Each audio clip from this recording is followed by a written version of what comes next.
Chapter 937, Team Improves. Underscore. Shifeng was currently level 43. However, even after upgrading Lightning Edge to Tier 1, Level 1, he remained at level 43. However, upon reaching Tier 1, the required EXP to upgrade the skill and the skills might have undergone a qualitative change. Lightning Edge Action Type, Tier 1, Level 1, requires 200 million EXP to upgrade to Tier 1, Level 2, Channeling Time, 0. 5 seconds deals 700% physical and 700% lightning damage in a cone in front of user. Initial coverage range is 50 yards. Duration, 5 seconds cooldown, 10 minutes. Shifeng had intended to upgrade the skill further. Unfortunately, doing so would drop him to level 42, which would in turn decrease his overall attributes and affect his performance when they attempted the entrance trial's final stretch. Hence, he decided to hold off for now. After Shifeng learned Lightning Edge, Warren transported him out of the library, returning him to the entrance. Everyone else from Zero Wing's team who had entered the library had already learned a skill or spell and already returned to the entrance. They all looked ecstatic. The number of skills and spells the Titan library contained was simply mind-blowing, and their rarity was equally staggering. Despite most of the players only being capable of choosing a skill from the outer area, they had still boosted their combat powers significantly. Look at how excited you all are. What kind of powerful skills did you guys learn? Shifeng asked, a soft chuckle escaping from his lips. Leader, did you know that Sister Aqua reached the inner area? She learned a large-scale destruction spell. Violet did as well and learned an AoE healing spell. As for Sister Fire, although she didn't learn an AoE skill from the inner area, she learned a powerful control and weakening skill. Even a boss won't be able to shrug off the skill's effects. Kola enthusiastically explained. The skills one could learn in the outer and inner areas were worlds apart. In the outer area, one could only learn rare Tier 2 skills, while in the inner area, one could learn Tier 3 surekill skills. There was simply no comparing the two. Furthermore, the skills Aqua Rose and the others had learned in the inner area would be of immense help to their current team. It was especially true for Violet Cloud's AoE healing spell. At present, all skills the various healing classes could learn were single-target healing spells. There was not a single AoE healing spell available for their low tier. Now that Violet Cloud had learned one, she could act as multiple healers. When they raided dungeons in the future, they could afford to bring fewer healers and more damage dealers. Excluding Shifeng, 14 people had reached the library's inner area. Among them, 3 belonged to Zero Wing, 3 belonged to Raven, 5 belonged to Owl, and 3 belonged to Overwhelming Smile.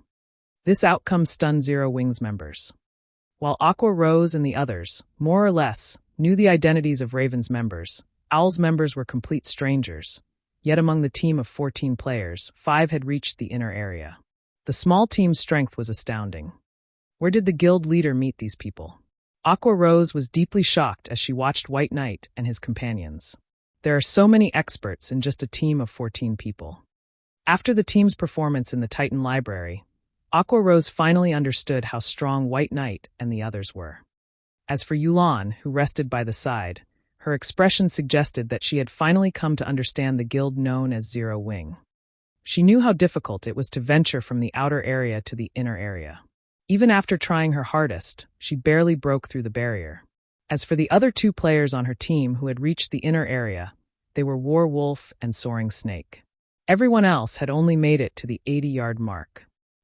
Although she did not know how far Shifeng had progressed, reaching the inner area should have been a walk in the park for him. With this, of Zero Wing's 50 people, 12 had managed to reach the inner area. The team's strength was intimidating. Yulan even suspected that, even if she scoured Starmoon Kingdom and combined the strength of every guild within its borders, she wouldn't form a team as powerful as Zero Wing's.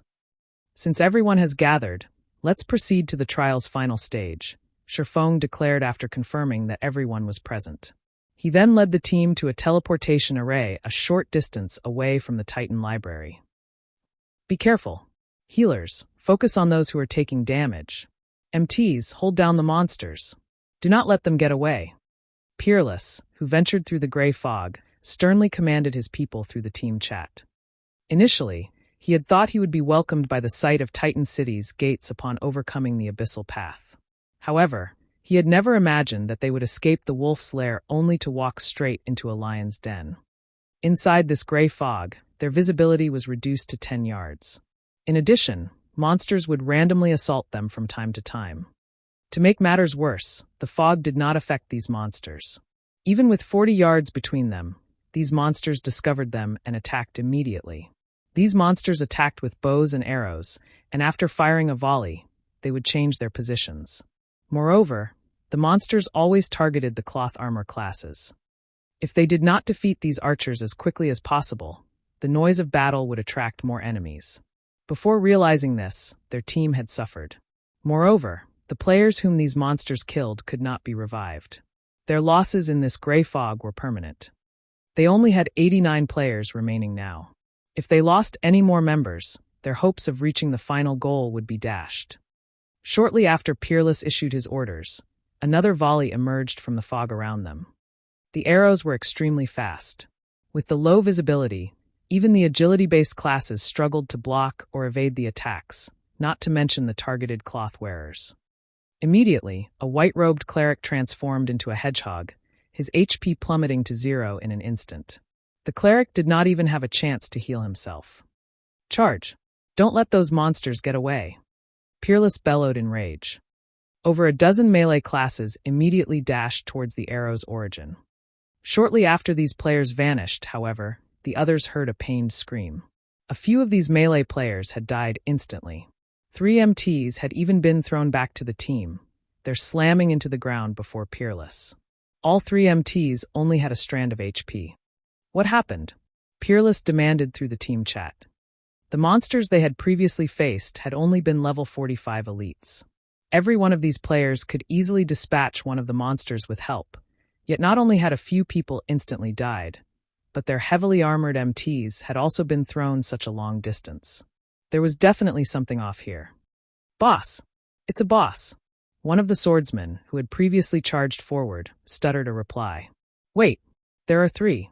Before the swordsman could finish his words, his name in the team status window faded to gray, signifying that this player had died.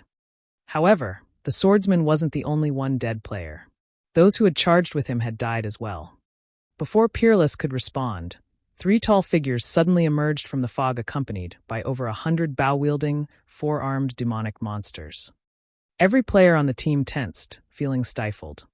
Of the 3 bosses before them, one was a Grand Lord, while the other 2 were Great Lords. With this combination before them, the players crumbled in despair. As the 2 sides threw themselves into the battle, a golden radiance suddenly dispersed the dense fog. People then began to appear, one after another. "How?" Peerless' jaw nearly hit the ground when he saw the distant figures. These figures were none other than the members of Shifeng's team, who he had seen before. However, unlike their battered players, Shifeng's team appeared unharmed, every member brimming with energy as they stood on the path towards Titan City. Chapter 938, Pantheon. As the golden light appeared, it returned visibility to the foggy valley. Shifeng and his team's sudden arrival left Peerless' team speechless. How are they here? This question echoed in everyone's minds. It was an irrefutable fact that they had progressed through the 3rd stage faster and more successful than they had during their previous attempt. Yet Shifeng's team had still managed to get ahead of them. The most infuriating part was that, now that they had aggroed the 3 bosses, Shifeng's team could simply head up the mountain and reach Titan City without issues. However, before Peerless and his team could figure out what they should do next, the 3 bosses charged at them. 3-headed demonic ape king, dark creature, Grand Lord. Level 45. HP 17,000,000/17,000,000. 2-headed demonic ape, dark creature, Great Lord. Level 45. HP 30,000,000/30,000,000. Even a team of 1,000 elite players would have no hope against a Grand Lord and 2 Great Lords, much less a 100-man team. Realizing how grim their situation was, Peerless clenched his jaw and commanded, "Activate the barrier. Everyone else, follow me." 15 players immediately gathered and began to form a magic barrier that trapped the 3 bosses, preventing the monsters from pursuing the rest of their team. As they did so, Peerless's other members towards Shifeng. His intentions were obvious.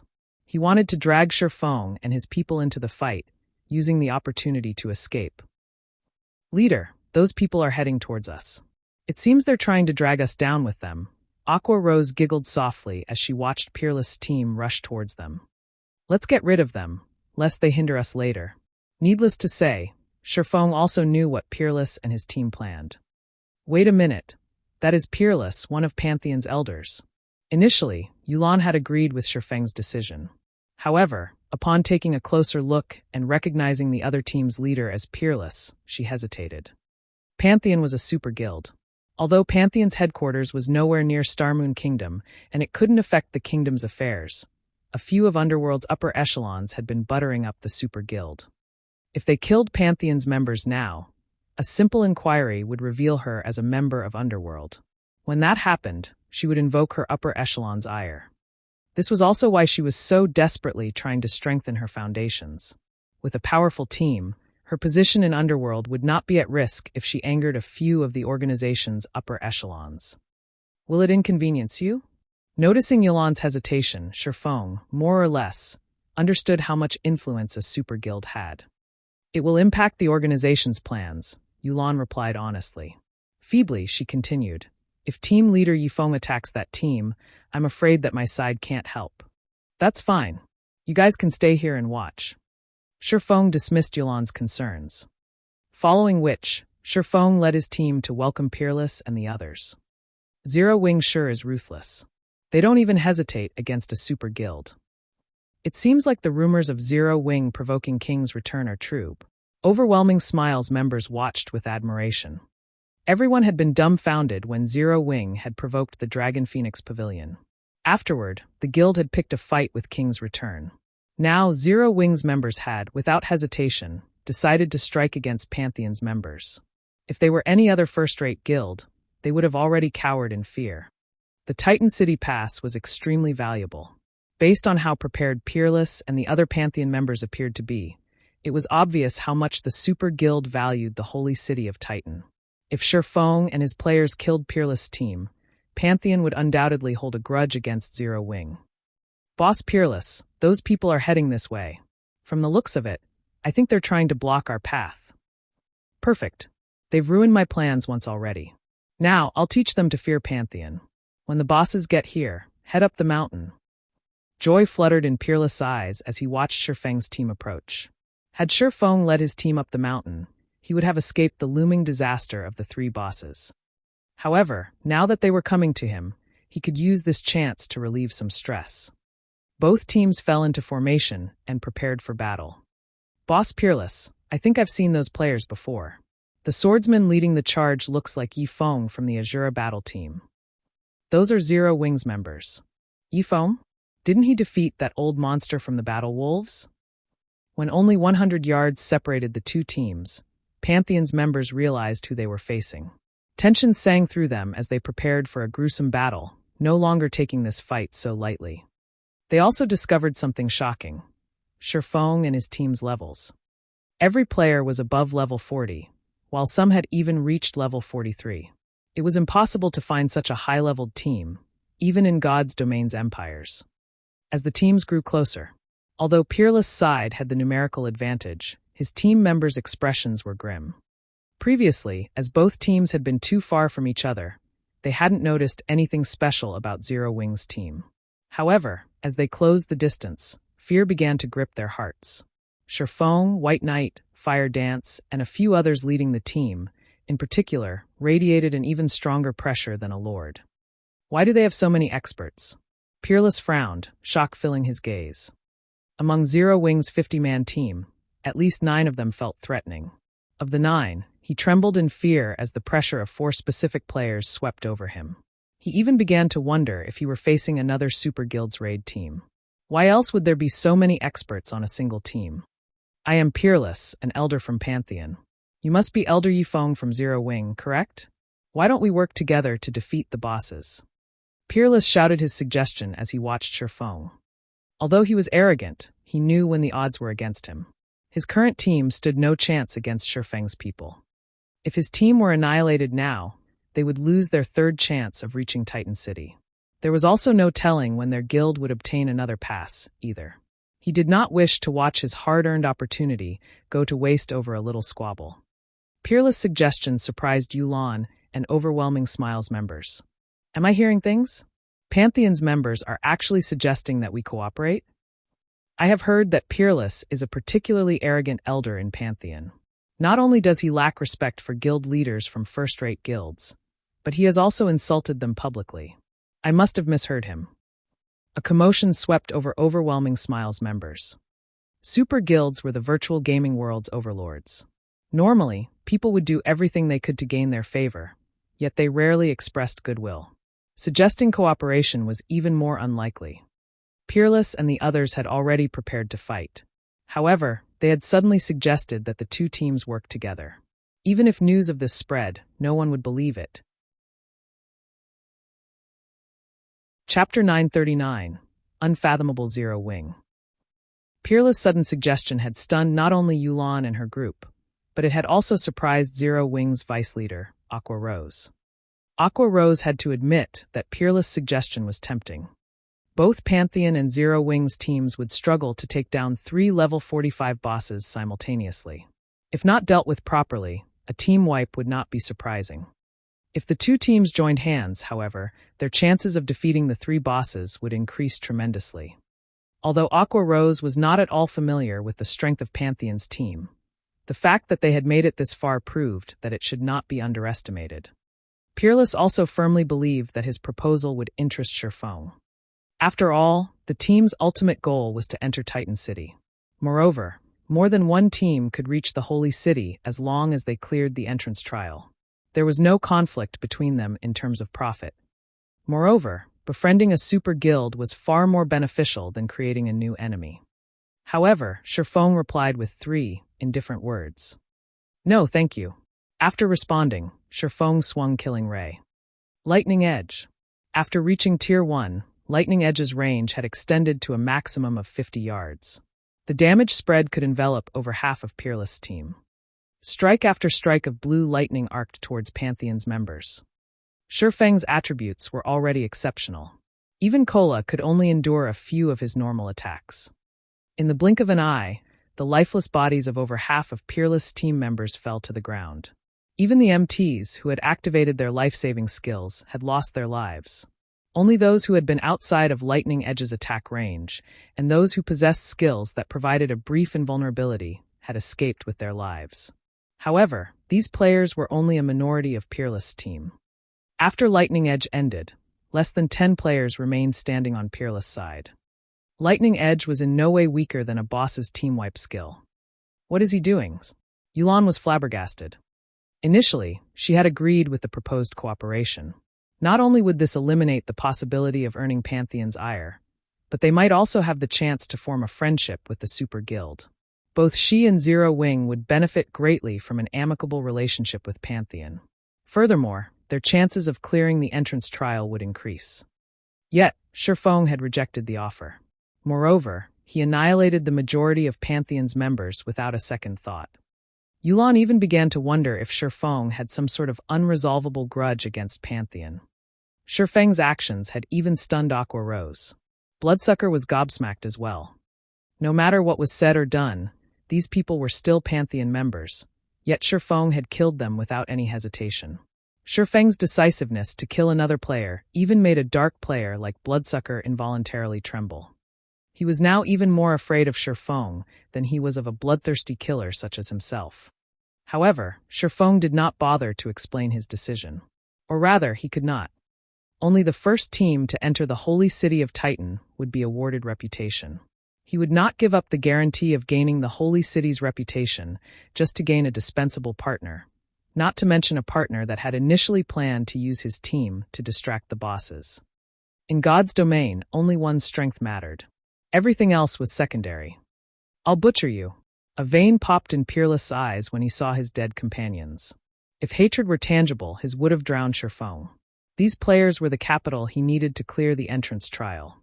Now, Shifeng had annihilated them. Peerless then activated his berserk skill. He raised his silver greatsword and charged at Shifeng. However, before Peerless, whose body had grown slightly, could reach Shifeng, a figure appeared between them and forcibly stopped the berserker's charge. This person was none other than the guardian knight Turtledove. Scram! Peerless boiled with rage. He swore to himself that he would fight Sherfong to the end. Without hesitation, he sent a horizontal slash at the guardian knight in his way, intending to take advantage of his enhanced strength to send Turtledove flying. In response to the vicious attack, Turtledove swung her longsword to meet the berserker's blade, activating steel impact before the two weapons collided. Pung! The counterattack sent Peerless flying 10 yards away.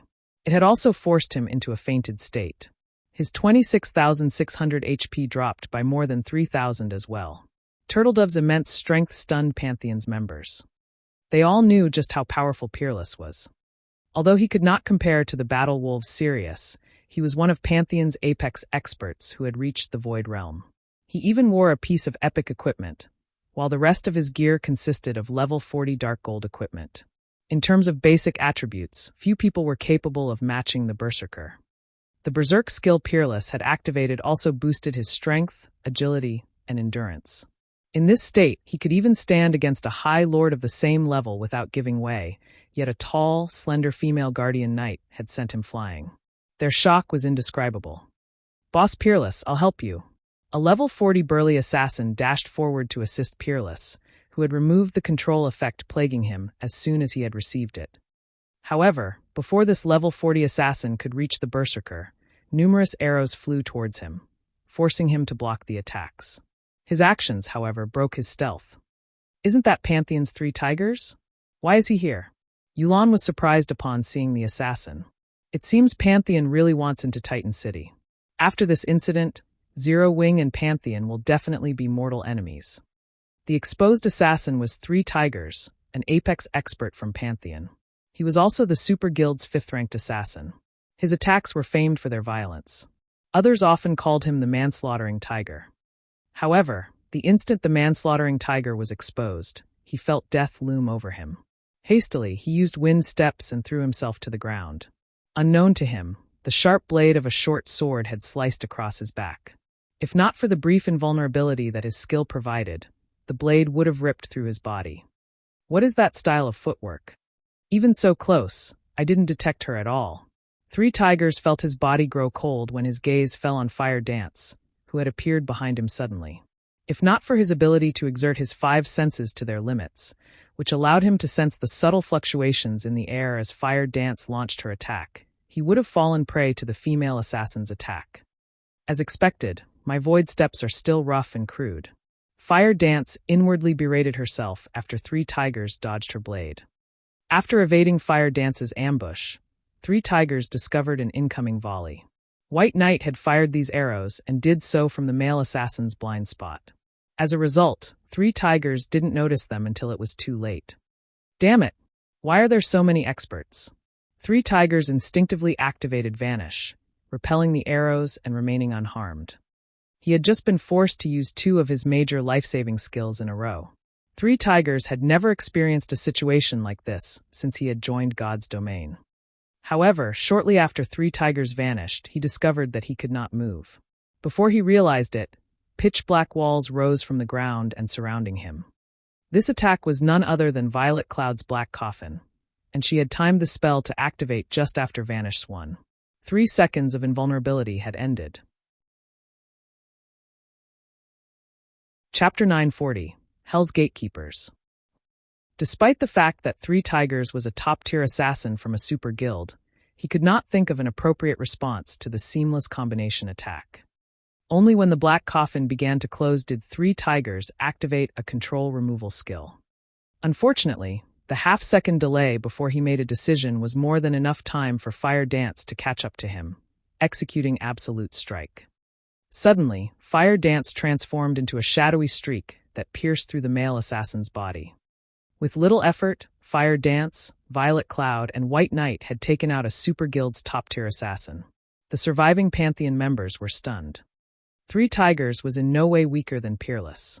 The assassin could move about unhindered even against hundreds of elite players and dozens of experts.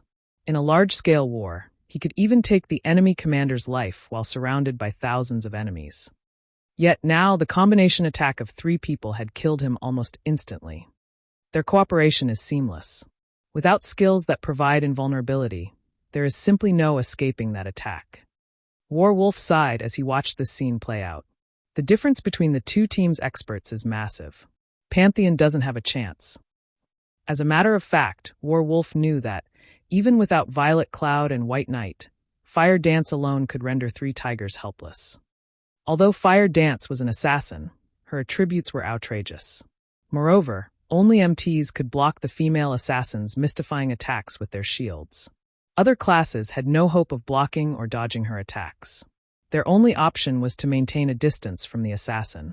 Letting her get close was the equivalent of welcoming death into their homes. Yulan nodded her agreement with Warwolf's evaluation. While it might seem as if Peerless had an advantage after activating his Berserk skill, Zero Wings people had many of their own, terrifying skills. After all, they had just come from the Titan Library. Yulan also understood just how powerful the skills were in the library's outer and inner areas. Even 5 berserked Peerless clones wouldn't be enough to change this battle's outcome, let alone one. As Yulan was lost in her thoughts, Shifeng joined the battle. The instant Shifeng stepped forward, he vanished. In the blink of an eye, he appeared before Peerless, arcs of blue electricity coursing around his body. He then slashed his blade down on the berserker. Tier 2 taboo skill, instant strike. Die! The instant Shifeng appeared before him, Peerless sensed the swordsman's presence. A grin appeared on his face as he executed Whirlwind Slash. After watching 3 tigers die almost instantly, he had worried that Zero Wings experts would pin him down and defeat him before he had the chance to confront Shifeng. He had never imagined that the detestable swordsman would come to him and without activating a berserk skill. However, before Peerless' greatsword could accelerate, a blue streak of light bloomed from Shifeng's hand. In the next moment, a critical damage of minus 27,684 appeared above Peerless' head, the berserker's HP plummeting to 0. Peerless did not even have a chance to realize what had happened before his vision faded to gray. How is this possible? As Peerless slowly fell to the ground, confusion filled his eyes as he stared at his body. A sword wound had appeared across his chest without his notice. The speed at which Shifeng had drawn his sword had surpassed his perception. When Peerless' body hit the ground, a piece of level 40 dark gold equipment dropped beside him. Shifeng's attack had dumbfounded the remaining Pantheon members. His sword strike had been way too fast. Aside from a gradually fading blue glow, they saw nothing. That strike may have even killed someone with an invulnerability skill before they could deploy it. After Peerless died, Shifeng went after the remaining members, too lazy to pick up the equipment the berserker had dropped. By the time Pantheon's members realized what was going on, Shifeng had darted past them all, and they were already falling to the ground, one after another. Without suspense, Shifeng had killed everyone. Instant Strike was as strong as a Tier 3 skill. Even if they activated Berserk skills that doubled their attributes, current players were nothing against this skill. Pick up the loot and prepare to face the monsters. Shifeng commanded upon noticing the 3 bosses breaking free from their distant imprisonment. Although one could clear the entrance trial without defeating the 3-stage bosses, Shifeng had decided that defeating them was necessary. Like the second stage's boss, they might earn an unexpected reward for the first kill of these 3 bosses. As for why he had killed Pantheon's members without a second thought, he had worried that these people would run for the city halfway through the boss battle. Should that have happened, all of the regret in the world wouldn't have given him his Titan City reputation back. Moreover, had they cooperated with Pantheon, they would have had to share the boss's loot equally. Since his team was more than capable of defeating the bosses by themselves, why should they share the bounty? After the 3 bosses had annihilated the Pantheon members that had trapped them, they shifted their gaze towards Shifeng's team. Roaring angrily, the 3 bosses, followed by over 100 4-armed demonic monsters, charged forward. Kola, tank the Ape King. Wumian and Turtledove, separate the other 2 apes. The farther, the better. The rest of the MTs will pin the demonic monsters down. Don't let them get away. Everyone else, kill the demonic monsters first. Shifeng shouted. These bosses' powerful auras didn't affect him in the slightest. The team immediately did as Shifeng had ordered. Yulan cast Angel's Blessing, increasing everyone's attributes slightly and decreasing the damage they received. Shifeng also summoned the demonic flame tiger and had it cast Battle Roar and Darkness Blessing, increasing everyone's attributes by an additional 10% and reducing the damage they took by another 20%. The team also received a 100-point boost to their magic resistance. These buffs immediately rose the team's strength to a whole new level. When Kola was within range, he executed Justice Bash and attracted the three-headed demonic ape king's attention. Yi Wumian and Turtledove lured the two-headed demonic apes away from each other as well. However, the demonic apes had absurdly high strength. This was especially true for the Ape King. Although the Grand Lord was not an archaic species, it still dealt over minus 10,000 damage to Kola despite the Guardian Knight's multiple damage reduction buffs. As for Yi Wumian and Turtledove, they each took over minus 6,000 damage when the Great Lords hit them. Generally, players who had reached the third stage avoided fighting the three demonic apes. After all, like the second stage's King of Corrosion, killing them wasn't necessary to clear the entrance trial. Teams were simply not willing to take this risk. Moreover, in the past, the three demonic apes had been known as Hell's Gatekeepers. Most teams that had reached this far would avoid them as much as possible. This was due to the three demonic apes' special ability. In reality, the three demonic apes were actually of one body. Although they were neither ferocious beasts nor archaic species, they were still a nightmare for players. When one demonic ape died, its strength would transfer to the remaining demonic apes. When only one demonic ape remained, the gates of hell would truly open. No team could survive the boss's devastating power. Even if Shifeng activated twofold Berserk, he could do nothing about his impending death. Hence, the only way to defeat the three-stage bosses was to kill them simultaneously. If the last demonic ape even had 1% HP remaining, it would massacre the entire team. However, a team needed powerful MTs, and healers in particular, if they wanted to kill all three demonic apes at the same time. From time to time, the three demonic apes used an AoE skill. Every player on the team would lose HP when they did. These moments would put the team's healers to the test. If too many members died, it would wound their overall damage output. All three demonic apes possessed extremely high HP, so their battle recoveries were not to be trifled with. If the team could not maintain their damage above a certain threshold, a team wipe was inevitable. If not for Violet Cloud's new Vyoe healing spell, Shifeng would not have dared to fight the three demonic apes. As the battle raged, time passed quickly. By the time everyone finished dealing with the four-armed demonic monsters, Kola was close to succumbing to the Ape King's might. Although the Guardian Knight could easily deal with the Ape King's ordinary attacks, his roughly 30,000 HP would drop to just over 10,000 when the Grand Lord used its War Stomp. The skill also forced him into a fainted state. If not for a powerful healer like Violet Cloud, the Ape King's next hit would have likely killed him. As Kola wavered, the rest of the team worried. If he died, it would not be long before the rest of them followed him to the grave. As expected, this will be a tough fight without Berserk skills. Shifeng felt somewhat powerless. Previously, to deal with the King of Corrosion, their team had nearly exhausted their Berserk skills. Now the skills were still on cooldown. "Fire, it's up to you now. Leave it to me," Fire Dance said as she playfully licked her lips. She had long since grown impatient and was incredibly eager to test the new Tier 3 Surekill skill she had learned in the Titan Library. Chapter 941, Complete State. Suddenly, the three-dead demonic Ape King roared and stomped the ground violently. Boom! The ground shattered instantly, a shockwave spreading from the Grand Lord. Kola currently had less than 20,000 HP. Not wanting to risk his life, he activated Protection Blessing to reduce the AoE skill's damage. Even so, he still received close to minus 8,000 damage from the attack. Other players who stood within 60 yards of the three bosses also received varying damages, with the farthest players receiving the least amount of damage. Even so, the team's ranged players still received nearly minus 6,000 damage each. Immediately after using the skill, the Ape King slapped at Kola.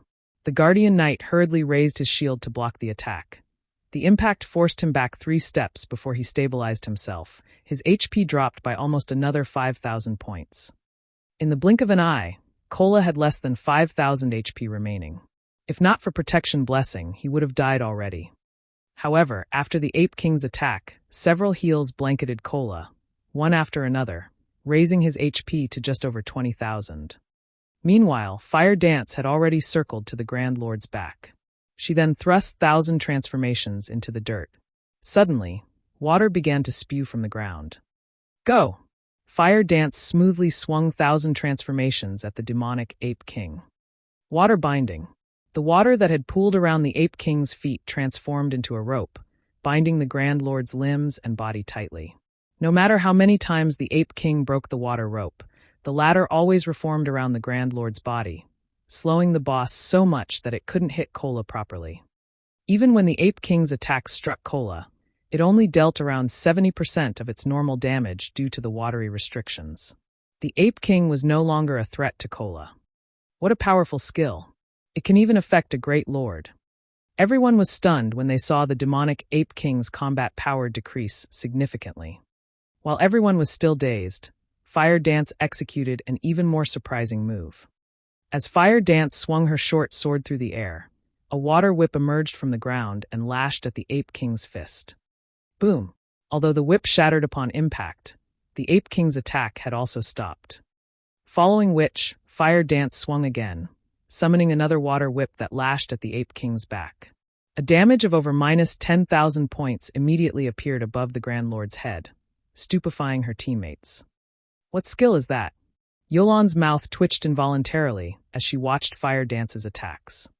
Fire Dance stood still as she swung her two blades, yet she had restrained the demonic Ape King without help. Oddly enough, no one on the battlefield was more surprised than Fire Dance. She had never imagined that the skill she had learned in the Titan Library would be this powerful. She had only upgraded water binding to Tier 1 Level 1, yet the skill could already partially subdue a Grand Lord. If the skill were upgraded to Tier 2, it could suppress a Grand Lord completely. Good. Everyone, focus your full power on the Ape King. Shifeng excitedly ordered after watching Fire Dance's performance with her new skill. In God's domain, skills generally fell into 3 categories: attack skills, healing skills, and control skills. However, there were also domain skills. However, this type of skill was extremely rare, and players usually only discovered them after reaching Tier 4. This was also one of the reasons that there was such a huge strength gap between Tier 3 and Tier 4 classes. However, the domain skill Fire Dance had learned also had a glaring flaw. The skill's user could not move while using skill. Moreover, the skill's duration wasn't very long. Based on Shifeng's guess, it would be a miracle if the skill lasted 10 minutes. Hence, they needed to deplete the Ape King's HP while Fire Dance was engaged with her skill. With Fire Dance's assistance, fighting the demonic Ape King became much easier. The Ape King's defense could not compare to the King of Corrosions. It was also a dark creature. As a result, even without activating a Berserk skill, Shifeng's attacks easily dealt around 20,000 to 30,000 damage. When Fire Dance's water binding ended, the demonic Ape King only had 50% of its HP remaining. As the Grand Lord's HP had dropped to 50%, Shifeng commanded, "All DPS, distance yourselves from the Ape King and attack the other 2-headed apes. Healers, focus on your mana. Use a potion as soon as the cooldown is over. Don't try to conserve them." When the demonic Ape King's HP fell to 50%, it would target a random player, executing charge and forcing the player into a fainted state before launching a barrage of rapid attacks.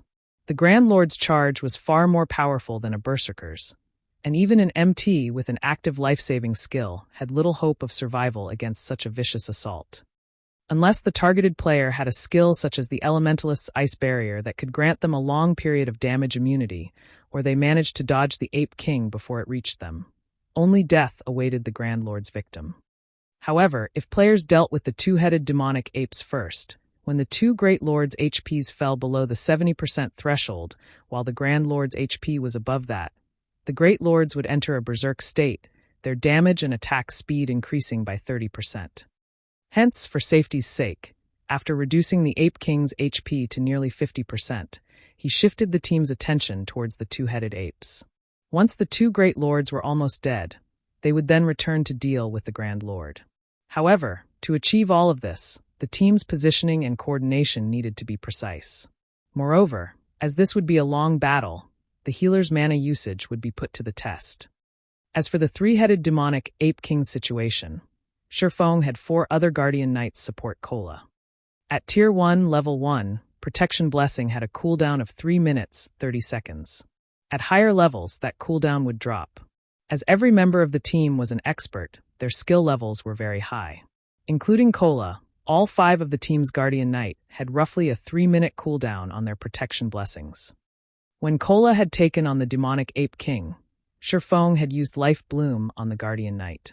Life Bloom had a duration of 40 seconds and a cooldown of 1 minute, 30 seconds. After including the healing from 3 healers, Kola had been practically invincible during Life Bloom's duration. Once Life Bloom's cooldown ended, the other 4 Guardian Knights would take turns casting Protection Blessing on Kola. Protection Blessing had a duration of 20 seconds, so Kola only needed 3 to tide him over until Life Bloom was ready once more. With Protection Blessing, even without Shifeng's Life Bloom, Kola would not die. If necessary, Shifeng was also prepared to activate a life-saving skill to help Kola survive the Ape King's attacks, reducing the pressure on the Guardian Knight. With this, they formed a solid defensive cycle. Time passed quickly. The 3-headed demonic Ape King had been pinned down during the entire battle. As for the 2 level 45 Great Lords, they weren't a challenge for Shifeng's team in the least. Very quickly, the 2 Great Lords' HPs had dropped below the 5% threshold. Shifeng then delegated one party to pin the Great Lords while everyone else attacked the Ape King.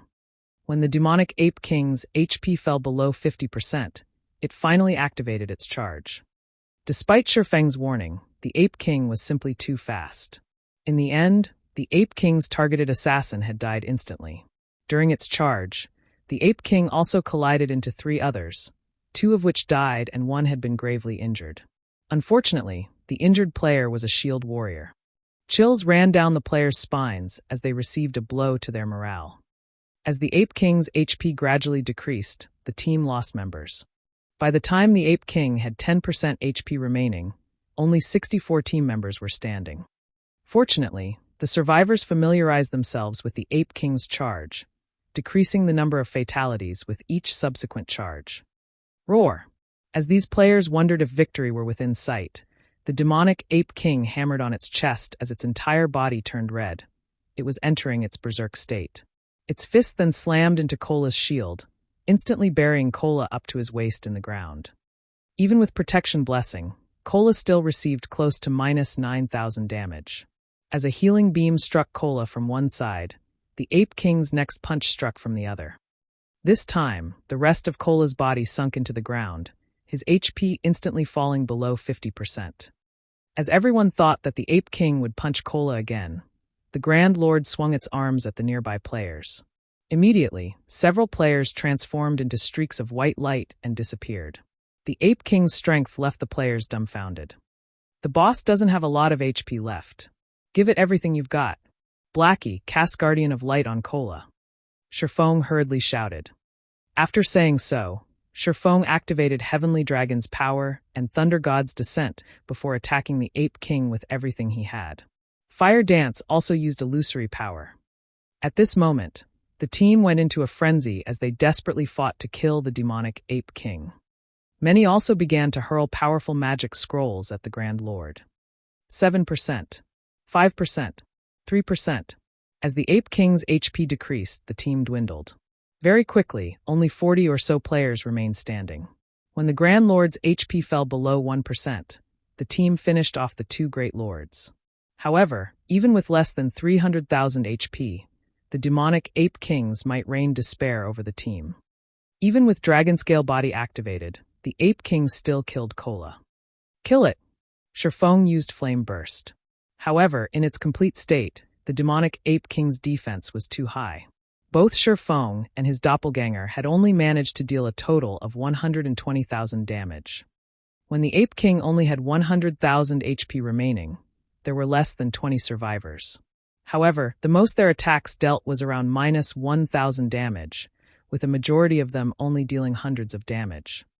The Ape King's last 100,000 HP felt like an insurmountable wall. When the Grand Lord only had 50,000 HP, only 10 players were still alive. Even White Knight was beginning to lose hope. Suddenly, the Ape King's gaze fell onto Shifeng. Without hesitation, Shifeng activated the aura of Earth's activatable skill, Absolute Defense. The Ape King's sudden punch sent Shifeng flying over 30 yards away. Even Shifeng shuddered when he felt the Grand Lord's tremendous strength. Fortunately, the Ape King could not penetrate Absolute Defense. Seeing Shifeng survive its attack, the Ape King grew furious. It charged at Shifeng before wailing on the swordsman. However, throughout Absolute Defense's 5-second duration, the Ape King could do nothing to Shifeng. All its rage-fueled attack did was buy more time for the team's other survivors. Suddenly, Shifeng retrieved a pitch-black magic scroll from his bag. Sensing the horrific mana radiating from the ancient scroll, the Ape King shrunk back in fear, panic shining in its eyes. It seems that I will have to use this after all. Reluctance flashed in Shifeng's eyes as he looked at the black scroll. He had obtained this from the epic treasure chest he got from Phoenix Rain. He had spent a lot of mana stones to open that epic chest, yet it had only contained 2 items. Among them, one had been the black scroll in his hands. Chapter 942, Beastmaster's Compendium. The remaining team members noticed the scroll the moment Shifeng took it from his bag. What's that? Why is it radiating so much mana? The instant the black scroll appeared, it released a daunting pressure. The flow of mana around them froze under this pressure. If it could display such power before its activation, it was hard to imagine just what kind of magic scroll it was.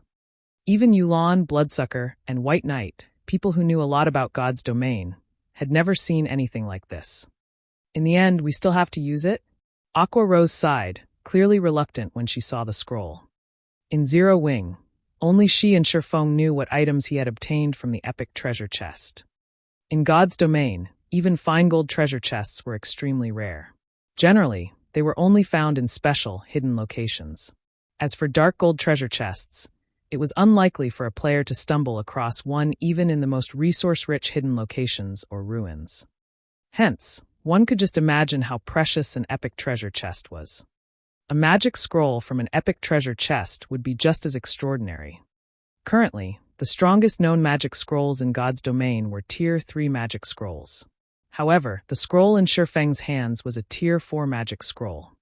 However, this scroll was not why Shifeng kept the epic treasure chest and the items he had obtained from it a secret. Rather, he had done so due to the other item the treasure chest had given him. The Beastmaster's Compendium. Although it was an ordinary parchment book, every guild dreamed of having their own. As guild players reached higher levels, their need for mounts would also increase by the day. Hence, the guild mount's importance was self-evident. However, nurturing guild mounts was more important. Common mounts could not satisfy the members of the various large guilds, yet upgrading a common guild mount was far from easy. Even if the base mount were a 5-star mount, players only had a 70% chance of upgrading it from common to bronze rank, a 30% chance to upgrade it to mysterious iron rank, and a 3% chance to upgrade it to secret silver rank. If the mount a guild captured was a 3-star mount or below, its upgrade chances were even lower. However, with the Beastmaster's Compendium, guilds could craft medicine that increased the promotion success rates. Moreover, the boost was quite high. Even a basic Beastmaster's potion could increase the success rate of upgrading a mount to bronze rank by 10%, mysterious iron rank by 5%, and secret silver rank by 1%. If others knew that Zero Wing possessed the Beastmaster's Compendium, every guild in God's domain would target them. Furthermore, to produce the basic Beastmaster's potion, one needed to become a master alchemist at the very least. Hence, they needed to keep the compendium a secret. When Aqua Rose had seen the Beastmaster's Compendium, she had been utterly stupefied. If Phoenix Rain had known that the epic treasure chest she had given away had not contained epic weapons or equipment, but the Beastmaster's Compendium instead, she would have even been content to wait 6 months before she could open it. After a pause, the demonic Ape King started to hammer its fists at Shifeng in fear, the powerful impacts forming large crater that was 8 meters deep and 40 meters across. Because of this, the team's survivors were forced to attack the Grand Lord from a distance. It's no wonder why so many teams called it Hell's Gatekeeper. With this horrific strength, even a team of Tier 2 players wouldn't defeat it, Shifeng muttered to himself, smiling bitterly. However, no matter how hard the Ape King struggled, it was for naught. Shifeng only needed 1 second to activate the Tier 4 magic scroll, and absolute defense would last for another 2 seconds. The Ape King could not stop Shifeng. Shifeng unfurled the scroll and began to chant the recorded incantation. Immediately, everything within 300 yards of Shifeng froze. Aqua Rose and the others, who stood some distance away, couldn't move at all. Only the demonic Ape King could move. However, the instant the Grand Lord saw Shifeng unfurl the magic scroll, it turned and fled. Yulan and her companions were flabbergasted. A powerful monster like the demonic Ape King was actually running away from a magic scroll. No one would ever believe this. You want to escape? Shifeng chuckled at the demonic Ape King, who was already 30 yards away from him. Can you get away, though? With Shifeng at the spell's epicenter, black fog rose from the ground across 300 yards in every direction. The fog then flowed into every body in the area. As Aqua Rose and the others were allies, they did not feel affected by the black fog. However, as if it had been submerged in a muddy swamp, the fleeing Ape King slowed rapidly until it eventually stopped. No matter how hard it struggled, it could not move an inch. In the next moment, the black fog formed ropes that bound the Grand Lord's limbs and body. Isn't this the domain skill that I used earlier? When Fire Dance saw the familiar ropes, her water binding skill came to mind. Only water binding was significantly weaker than this black fog. Moreover, Shifeng could move the black fog as he wished. The Tier 4 domain skill Dark Madness is superb. Shifeng controlled the black fog as if it were an extension of himself. In the past, one such Tier 4 domain skill had been precisely the reason he had been forced to let a Tier 4 NPC rob him. Of course, not every Tier 4 class had a domain skill. However, any player, NPC, or monster that managed to grasp one would undoubtedly stand at the peak among Tier 4 classes. Let's test out its power. After activating Divine Providence, Shifeng waved his hand at the demonic Ape King. Suddenly, 4 black whips appeared around the demonic Ape King. The whips then proceeded to batter the Ape King. The restrained Grand Lord couldn't defend itself against these whips at all. When the first whip struck the Ape King's tough hide, the Grand Lord's skin spit, revealing flesh. The Ape King cried in agony as a damage of over -30,000 appeared above its head. Before the third whip landed, the demonic Ape King's HP dropped to 0, its body falling lifelessly to the ground. So strong. That skill is terrifying. Yulan and the others gaped at the fallen Ape King. Even Bloodsucker and White Knight, who had fought through many large battles, were shocked. Their attacks had only dealt around -1,000 damage. Moreover, that was the damage of a critical hit. However, one Black Fog Whip had dealt over -30,000 damage with a single strike. After the demonic Ape King died, the survivors' levels soared. Shifeng and his companions rose to level 44 on the spot, with some even closing in on level 45. The demonic Ape King had provided far more EXP than the King of Corrosion. However, the remaining team members were far more interested in the demonic Ape King's loot. Despite Shifeng's divine providence, the demonic Ape King had dropped fewer items than the King of Corrosion. In total, the Grand Lord had only dropped 5 items and some gold coins. Chapter 943, Holy Weapon. After the demonic Ape King died, the sound of a system notification entered the ears of the survivors simultaneously. System, congratulations. You have obtained the first kill of the 3-headed demonic Ape King. Rewarding Trials Hero title. This is the reward for getting the demonic Ape King's first kill? This was the first time Shifeng heard of the title.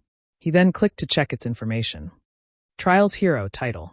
When title is in use, reputation with the Holy City of Titan increased by 10%. Movement speed and all basic attributes increased by 20% while within the area of Titan City. A pity.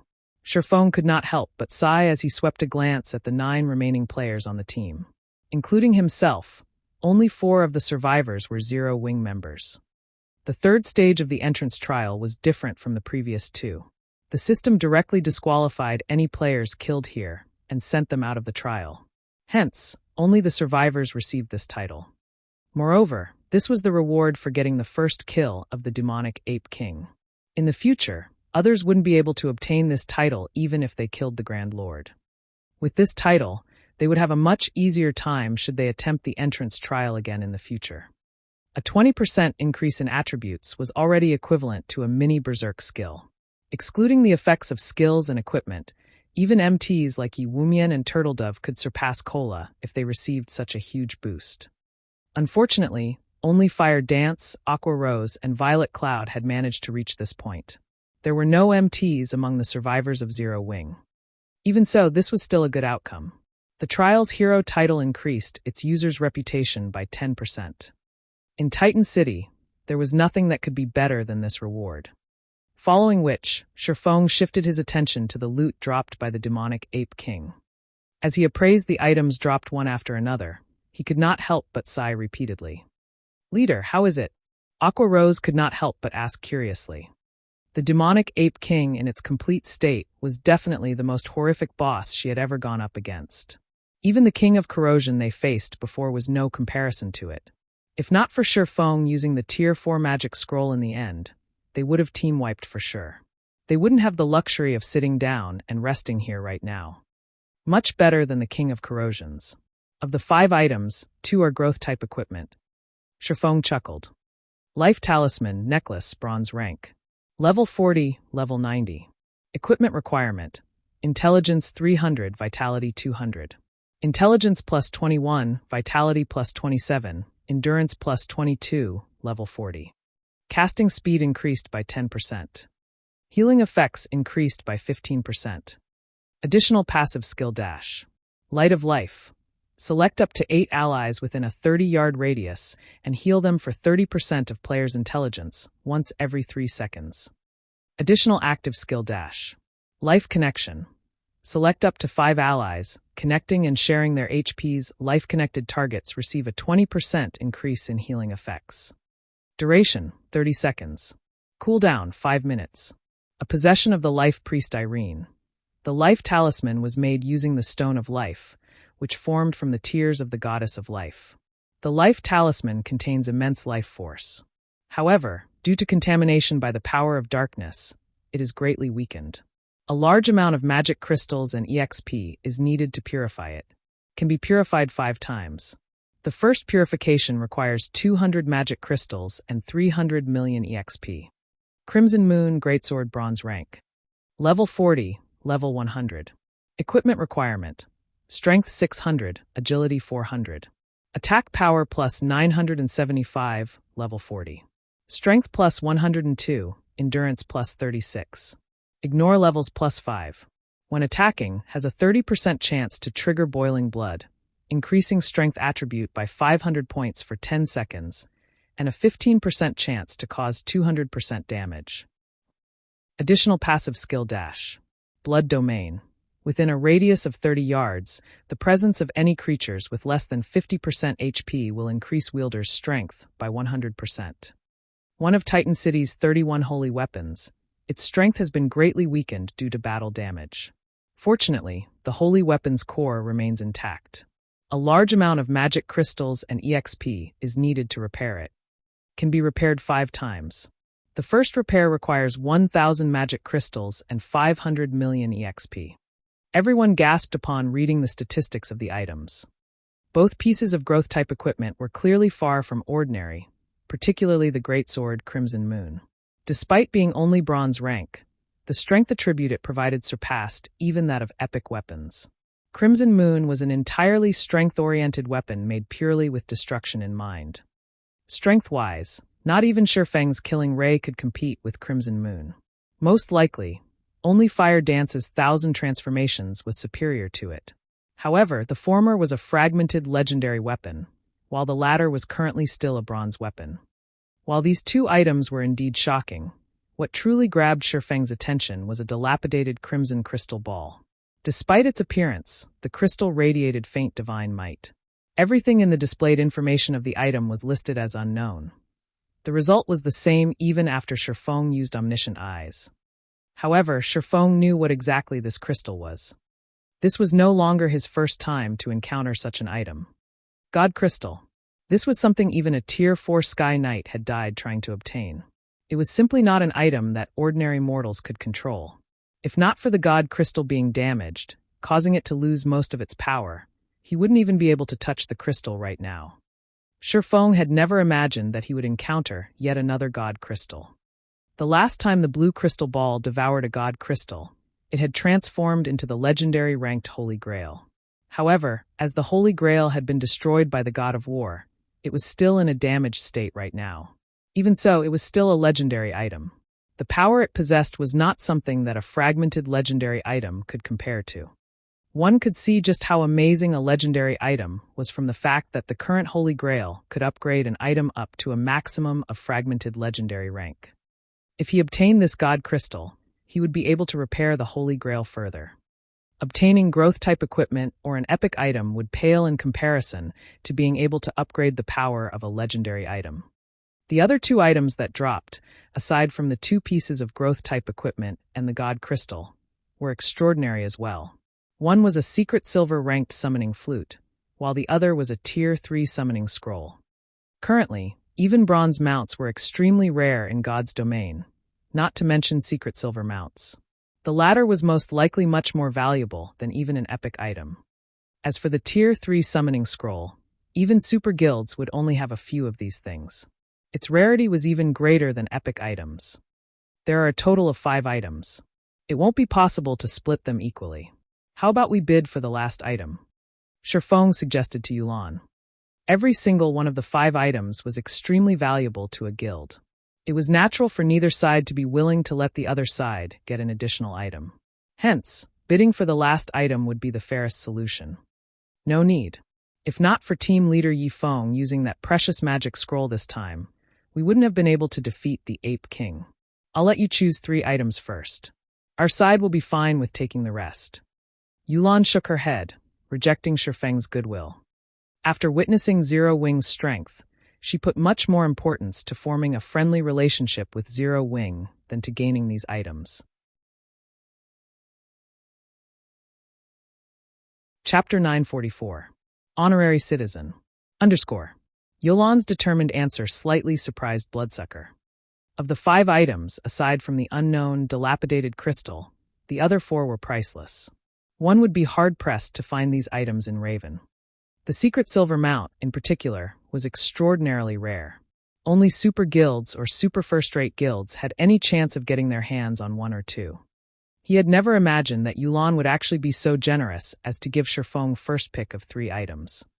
While he could understand Yulan's train of thought, if the choice were his, letting Shifeng choose up to 3 items, rather than giving the swordsman the first 3 picks, would be the limit of his generosity. Among the 5 items, it went without saying which 3 were the most important. The 3 included the 2 pieces of growth-type equipment and the secret silver mount. They had no information on the dilapidated crystal whatsoever. One could not use it even if they obtained it. As for the Tier 3 summoning scroll, while it was very valuable, there was no guarantee that it could help defeat a boss or to obtain a growth type or epic equipment. At best, it could aid in team battles between guilds or when raiding a town. However, Yulan's decision had not surprised Werewolf, who had also survived the tough battle. Outsiders had no idea about Underworld's internal situation or Yulan's current position within it. However, after witnessing Zero Wing's power, Werewolf was even more certain that they needed to strengthen their relationship with the guild. To elevate their fame and position in Underworld, many upper echelons had spent a lot of effort to curry favor with various super guilds. For example, the numerous Underworld upper echelons were trying to get close to Pantheon.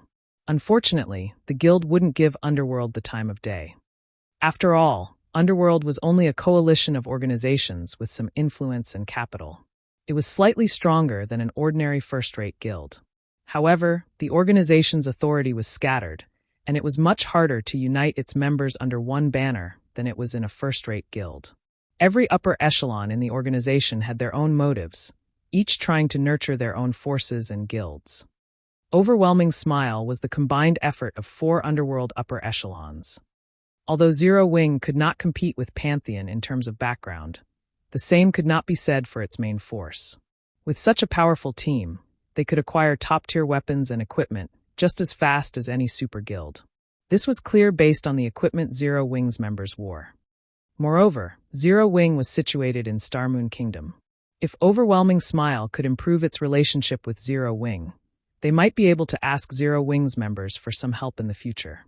Perhaps they could assist each other when raiding monsters that one alone could not handle or trade raid information.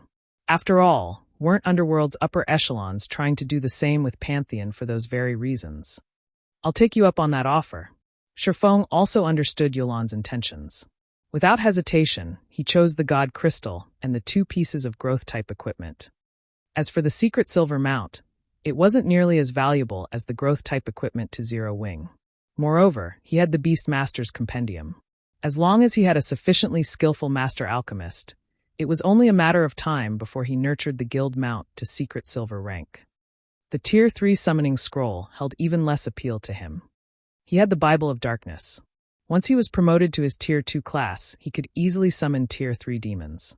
Even now, it was possible to summon a Tier 3 demon with Aqua Rosa's Song of Beatrice. Although this Tier 3 demon would be weakened, they could use it as a meat shield. After both sides finished splitting the loot, Shifeng passed the life talisman to Violet Cloud. Violet Cloud was already a powerful healer, and after equipping the necklace, her healing abilities would rise further. Once the remaining team members had rested, Shifeng led them up the mountain. Although the group encountered many monsters on their way into Titan City, these monsters were no threat to Shifeng's team. After only 3 hours, these players arrived at the Holy City's entrance. Titan City's gates were 100 meters tall. The surrounding walls climbed to 300 meters. When Shifeng's group arrived before the city's entrance, they looked like ants. Many divine runes had been engraved into the massive steel gates. When Shifeng stepped within 500 yards of the gates, he felt an immense pressure wash over him. It felt as if these gates were the jaws of a gigantic monster. Clouds drifted above the city. However, these clouds were not ordinary. Rather, they consisted of mana. One could imagine just how dense the mana was in the holy city of Titan. The instant Shifeng's group arrived before the gates, one of the 2 200-meter-tall Titan statues, standing guard on either side, moved. Outsiders, congratulations on reaching the holy city of Titan. For clearing the entrance trial, you will be awarded 100 entrance tokens. You may use these entrance tokens to teleport to Titan City's teleportation hall without undergoing a trial. Every token will grant you 3 days in Titan City. Use them well. After the Titan statue had spoken, it waved its arm and formed 100 black iron tokens before Shifeng and the others. If you wish to enter the city now, you may do so using teleportation array to the side without expending an entrance token. After the Titan statue fell silent, the team members heard the sound of 2 system notifications. System, congratulations. For being the first team to clear the entrance trial, you have been awarded 110 Titan City reputation points. System, congratulations. Your Titan City reputation has reached 100 points. Your status in the Holy City has been upgraded to Honorary Citizen. You will now receive the benefits of an Honorary Citizen while in the Holy City. You may now stay up to 5 days with each visit to the Holy City. Why is there a time limit when in Titan City? Yulan frowned. Originally, she had thought that, once she gained the slots to enter the city, her lifestyle players could remain in the city until they became advanced forgers or alchemists.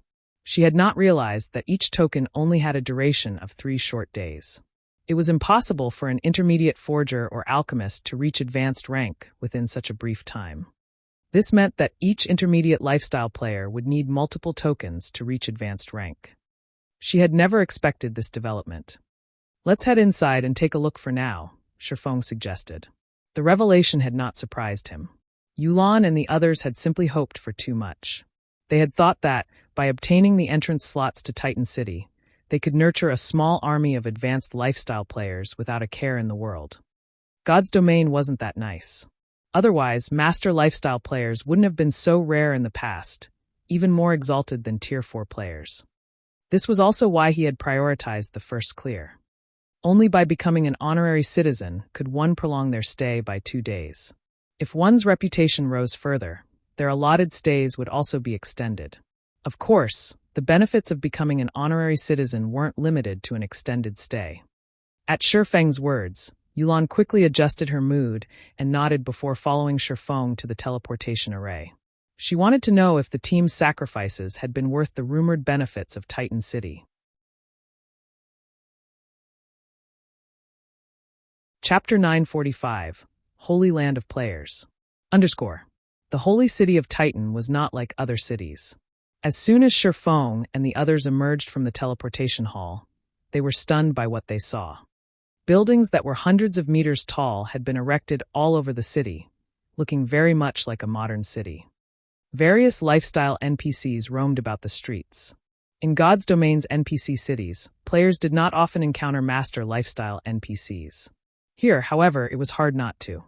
Yet, the mana density was the most shocking aspect of the city. Just by standing on the street, everyone felt an indescribable serenity. Their minds were astonishingly clear. This is a fantastic place to rest. This is a perfect place to relax and unwind after an exhausting day in the real world, Aqua Rose muttered to herself as she inhaled the pleasant air. Even a dark player like Bloodsucker found himself nodding in agreement. All right, snap out of it. Let's investigate the Lifestyle Association first, Shifeng said, chuckling at his companion's reactions. In the past, many people had dreamed of vacationing in Titan City. Unfortunately, very few could afford such a luxury. Following which, the team rode an advanced horse carriage and headed for Titan City's Lifestyle Association. There were 3 buildings that stood out in Titan City, and one was the Lifestyle Association's floating island. Titan City's 10 saints had created this special island and suspended it above the city's western area. Players could take the floating elevator in the spire to reach the island. When Yulan and the others saw the massive island above the 400-meter-tall spire, they fell silent. Yulan had initially assumed that the Lifestyle Association in Titan City would only be slightly better than those in Kingdom's and Empire's capital cities. Now, however, it would seem that there were more differences than she had thought. Calling this Lifestyle Association the Holy Land for lifestyle players was an exaggeration. Shifeng could not help but smile at Yulan's shock. In the past, even Grandmaster lifestyle players had dreamed of visiting the holy city of Titan, and not without reason. Upon entering the spire, Yulan immediately approached an NPC to inquire about this place. "Hello, miss. How may I help you today?" The metal robot, which stood over 3 meters tall, asked from behind the front desk. "I wish to rent a workshop. Can you give me an introduction?" Yulan asked. Immediately, the front desk robot began to explain the various workshops available. However, the NPC robot's introduction was very brief. It conveyed far less information than what Shifeng knew. Even so, it was shocking enough the first time players heard it. The Lifestyle Association was divided into 3 areas, namely the lower layer, the middle layer, and the upper layer. The lower layer referred to the spire area. Workshops ranging from basic to special rank were found there. However, unlike the workshops in other NPC cities, the mana density in these was much higher. The special workshop here was even superior to the basic meditation room in 3-star shops. Of course, its rental was very expensive. Renting an advanced workshop for 1 day cost 10 gold, while special workshops cost 25 gold per day. This was an astronomical amount to ordinary lifestyle players. Meanwhile, the middle layer referred to the ordinary buildings on the floating island. The island had various research rooms, ranging from basic to advanced rank, but not limited. Research rooms were different from workshops in which they stored large amounts of data that players could use to research and invent their own designs. It was commonly known that, to reach the rank of master, lifestyle players needed to create their own items. Moreover, they needed to create relatively high-ranking items. This was far more difficult than producing an item from an existing design. With these research room, advanced lifestyle players would have a much higher chance of becoming a master lifestyle player. It was also precisely this reason that the holy city of Titan had been known as the Holy Land for lifestyle players. In the past, countless lifestyle players had spent hundreds of gold to get a slot into the holy city. However, no guild would be foolish enough to sell their slots. Only those top-class adventurer teams would sell entrance tokens. However, the various guilds normally bought these tokens. Independent lifestyle players had no hope of obtaining their own. Of course, with such high benefits, the research room's rent wasn't cheap. A basic research room alone cost 200 gold per day, though players of any status could rent one. As for the intermediate research rooms, each cost 500 gold per day. Moreover, one needed to be an honorary citizen to rent these rooms. Furthermore, loaning the room to others was forbidden. At advanced rank, The research room cost 1,200 gold per day. Only Titan City's nobles were allowed access to these rooms. This was one of the reasons that Shifeng had been desperate for the Holy City's reputation points. Without sufficient reputation, he couldn't rent an advanced research room regardless of how much money he had. In reality, even without the reputation requirement, the rental cost was enough to deter most guilds at this stage of the game. However, if one calculated the cost carefully, they would realize how inexpensive the rooms were. If a guild nurtured a master lifestyle player as a result of renting one of these extortionate research rooms, that player could bring the guild far more profit than the rental costs. Above the middle layer area was the sacred tower in the island's center. Only players who were major nobles in Titan City were allowed to enter the tower. As far as Shifeng knew, the players that had access to the sacred tower had been as rare as a phoenix's feather in the past. Most of them had been Grandmaster lifestyle players, standing at the peak of God's domain's lifestyle players. As for what the sacred tower contained, even Shifeng didn't know. As the NPC robot introduced the Lifestyle Association's various benefits, everyone, except for Shifeng, gasped. NPCs are really skilled thieves. Even Bloodsucker and White Knight, people who had paid no attention to lifestyle classes, were shocked by the research room's prices. Renting an advanced research room for a day cost as much as an epic item. Even super guilds couldn't afford this. Yulan paled upon hearing the NPC robot's explanation. Even the workshop's rent was astonishing. If she calculated the cost of nurturing 20 lifestyle players, each person could spend 6 days in Titan City. If she allowed all 20 to use special workshops, the rent alone would cost 3,000 gold. After factoring in the material costs, the total would even endanger a first-rate guild. Furthermore, she would have to use her own money, and there was still no guarantee that all 20 players would reach advanced rank within those 6 days. Chapter 946, Magic Light Set. While Yolan's head ached over how much it would cost to nurture advanced lifestyle players, Shifeng wandered to the sales counter. Aside from renting workshops, lifestyle associations also sold designs and recipes for the various lifestyle classes. Titan City's Lifestyle Association was no exception. Moreover, compared to the other lifestyle associations in kingdoms and empires, Titan City's designs were more valuable. Reaching Titan City was not easy. By focusing her attention on nurturing advanced lifestyle players, Yulan missed Titan City's true value. Like Blackwing City, Titan City sold many exclusive items. One could say that these items were Titan City's specialties. However, players needed to explore to learn more. "Sir, how may I help you?" the NPC robot standing behind the counter asked. "I wish to purchase forging designs," Shifeng stated. "Understood. Here is the information you've requested," the NPC robot responded before passing Shifeng a list. It was a list of the available forging designs. Elsewhere, one would be hard-pressed to find an NPC selling secret silver equipment forging designs. Here, however, purchasing one was easy. Meanwhile, Shifeng eyed the Magic Light Set equipment forging design, which was unique to Titan City. This was one of the top-ranking sets among level 50 set equipment. Due to the system's evolution, level 50 had become a great divide for players. Not only could players begin class-changing to their Tier 2 classes, but equipment would also receive huge attribute increases.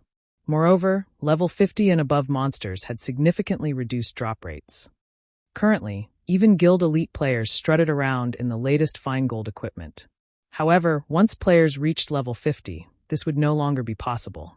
Even secret silver equipment would become a luxury, much less fine gold rank. As a result, forger's status would rise exponentially. The Magic Light Set could be divided into 3 ranks: secret silver, fine gold, and dark gold. Titan City's Lifestyle Association sold the forging designs for all 3 ranks. This was a benefit that no other lifestyle association offered. Of course, their prices were maddeningly high. The secret silver rank forging design cost 300 gold, the fine gold design cost 900 gold, and the dark gold design cost 3,000 gold. The dark gold design cost as much as an epic weapon. Among the 3, any player could purchase the secret silver version, while honorary citizens or higher could buy the fine gold rank. As for the dark gold version, one needed to be a Titan City noble to buy their own. However, There was one detestable fact about the designs and recipes available in Titan City. They could neither be sold or traded to other players once they had been purchased. Hence, even if non-lifestyle players earned sufficient Titan City reputation, they would not be able to profit from the city's designs and recipes. Of course, Shifeng also had no intention of reselling the Magic Light set forging design. Even if he could, other forgers would struggle to craft the set.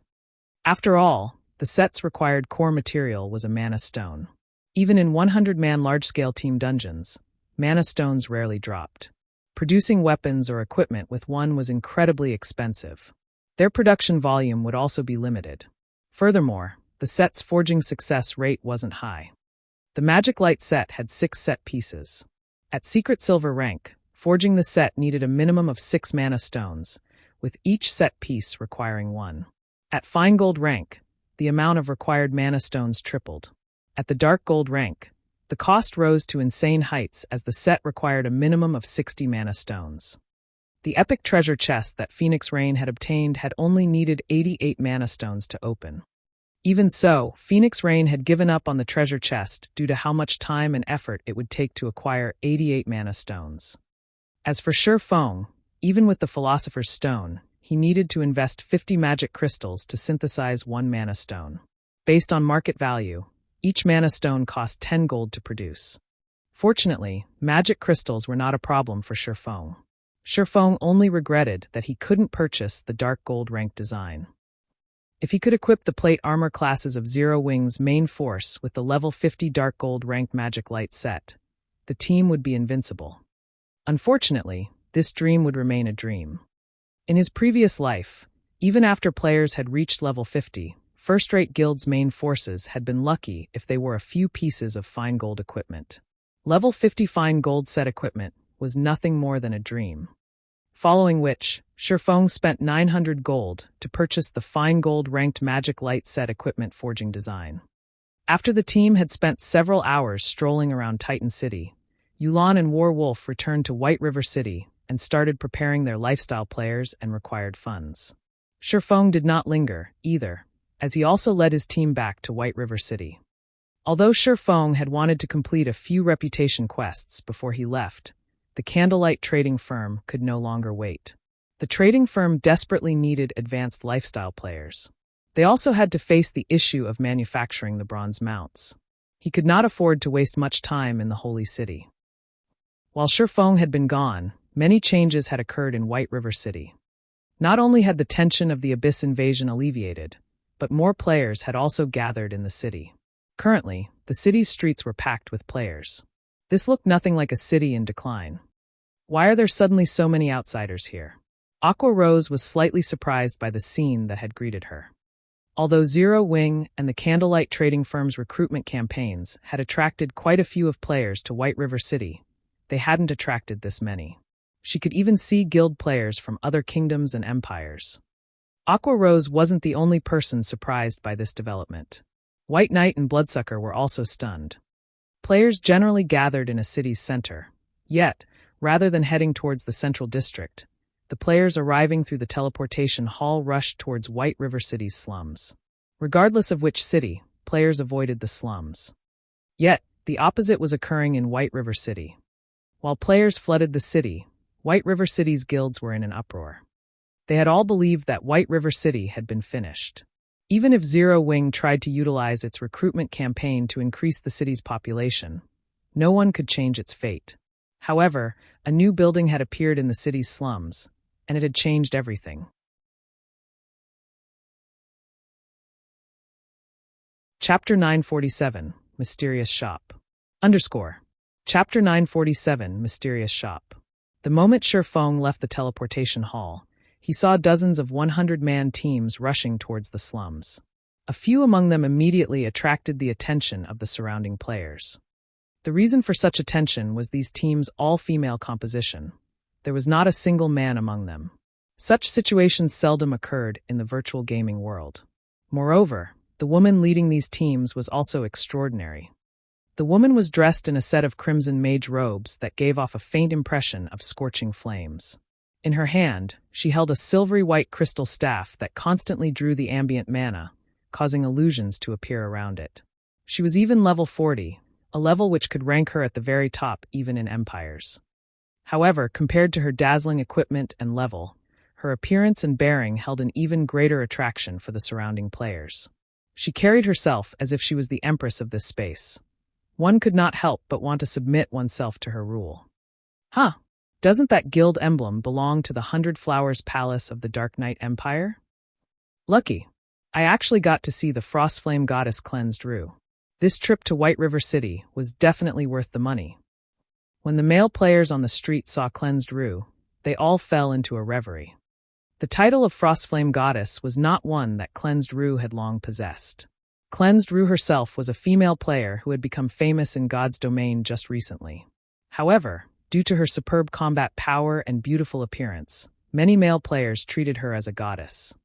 The reason why Cleansed Rue was known as the Frostflame Goddess was her extreme skill in fire and ice spells, which she had used to defeat over a dozen well-known experts in the virtual gaming world.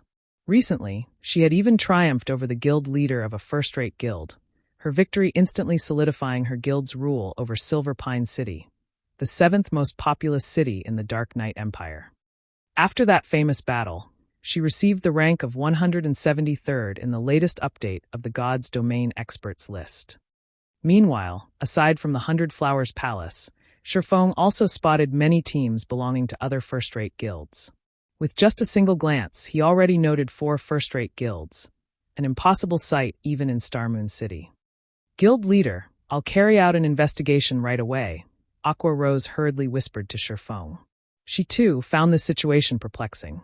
She was prepared to head to the slums personally to find out just what was capable of attracting the interest of so many large guilds. No need, Sherfong said, shaking his head. But there are so many guilds coming here. Aqua Rose was somewhat surprised that Sherfong would actually have so little interest in such a huge incident. All of this is part of my plan. Zero Wings members just need to watch from the sidelines, Sherfong explained secretly. Don't let others know of this matter. Before he headed to Titan City, he had sent Melancholic Smile to purchase some lands in the slums on the sly. The guilds and players in White River City paid practically no attention to the city's slums, and nearly all of the lands there were still ownerless. Hence, these lands were very cheap and easy to purchase. After purchasing the lands, he had constructed a shop there. He then had Melancholic Smile set up the teleportation magic array inside the shop. The location tied to the magic array was the teleportation point he had previously set up at the Twin Towers Kingdom. After that was done, he had hired a group of high-intelligence NPCs to manage the shop, as well as ordered them to keep any information regarding the shop an absolute secret. To outsiders, all information regarding the shop would only appear as unknown, preventing players from finding out if an NPC or a player owned the shop. Afterwards, he had Melancholic Smile spread rumors of a shop that had appeared in the slums of White River City. A shop with a teleportation array that could send players directly to the Twin Towers Kingdom, where players could freely kill low-level abyssal monsters to earn honor points. After that was done, he just needed to wait patiently for things to develop on their own. The ancient abyssal book was simply too dangerous. He absolutely could not allow others to find out he possessed the book. It would be very easy for others to make a connection between the teleportation array and the ancient abyssal book. Although not many should know about the secret of the abyssal book at the moment, Sherfong did not wish to take any risks. Keeping his identity hidden while earning money through the collection of teleportation fees would be much safer. As an extra precaution, he didn't set up a teleportation shop in just White River City. Cities in the Black Dragon Empire and the Purple Thorns Kingdom also had them. All countries affected by the Abyss invasion had such shops set up in them. Only the teleportation fees charged in these 2 countries were much higher than White River Cities. As a result, ordinary players who could not afford frequent teleportations would choose to come to White River City instead. However, Sherfong never expected that, in less than a day's time, so many people would have already come to White River City. Moreover, everyone was highly interested in killing the abyssal monsters in the Twin Towers Kingdom. Aqua Rose was briefly stunned when she heard Sherfeng's explanation. She was very curious about what method Sherfong had used to attract so many players and guilds. Although she did not investigate, she still managed to catch the gist of the situation from conversations of players on the streets. This sudden development greatly tempted the members of Shifeng's team. Currently, if one were to point out what the players of God's domain were most interested in, the first would have to be mounts, while coming in second would be the new class. Although the official game developers had only given a brief introduction of the new class, the strength of this new class was simply unbelievable. It was definitely the top pick for players who loved both melee and ranged battles. Growing impatient, White Knight and his group said their goodbyes to Shifeng and directly rushed towards the slums. However, before White Knight left, he also sent Shifeng a friend request. Through this trip to Titan City, Owl's relationship with Zero Wing had deepened further. After White Knight's group left, Bloodsucker's group also grew hesitant. Originally, they had planned to awe Zero Wing with their ability, making Zero Wing aware of the Raven Guild's power, so that they could negotiate from a stronger position later on. However, after seeing Zero Wing's performance today, Bloodsucker's confidence was severely shaken. It would have been fine if their party was inferior to Shifeng alone, yet the ones that surpassed them in damage dealing were not just 2 or 3 people. After such an unsightly performance, Bloodsucker would find it very difficult to negotiate for a higher price. However, he was also somewhat reluctant to settle for just 20%. If he returned to the guild with such a poor result, the upper echelon would no doubt hold him accountable for it. Had he known that Zero Wing's main force was actually this strong, he never would have chosen to have his party perform alongside Zero Wing's main force. After arriving at the reception room of Zero Wing's residence, the assassin Kieran could not help but look at Bloodsucker and ask, "Boss Blood, what should we do now?" As a member of Raven, he always held the guild in high esteem. He looked down on even super guilds. However, after witnessing Shifeng's horrific strength, for the first time ever, he felt an overwhelming sense of defeat. Before, they had confidently declared their strength to Shifeng. Now, however, they were nothing more than jokes. "I don't have any ideas either. Let's just contact the guild leader for now," Bloodsucker replied, shaking his head. If possible, he really wished he could stop his past self from speaking so boldly. At the very least, he wouldn't be at a complete loss for words right now.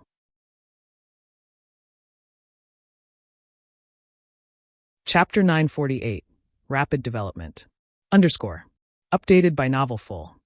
Due to the presence of the teleportation shop, a large number of players had gathered at White River City. In less than a day, White River City's player population skyrocketed past Starmoon cities, becoming the most populous city in Starmoon Kingdom.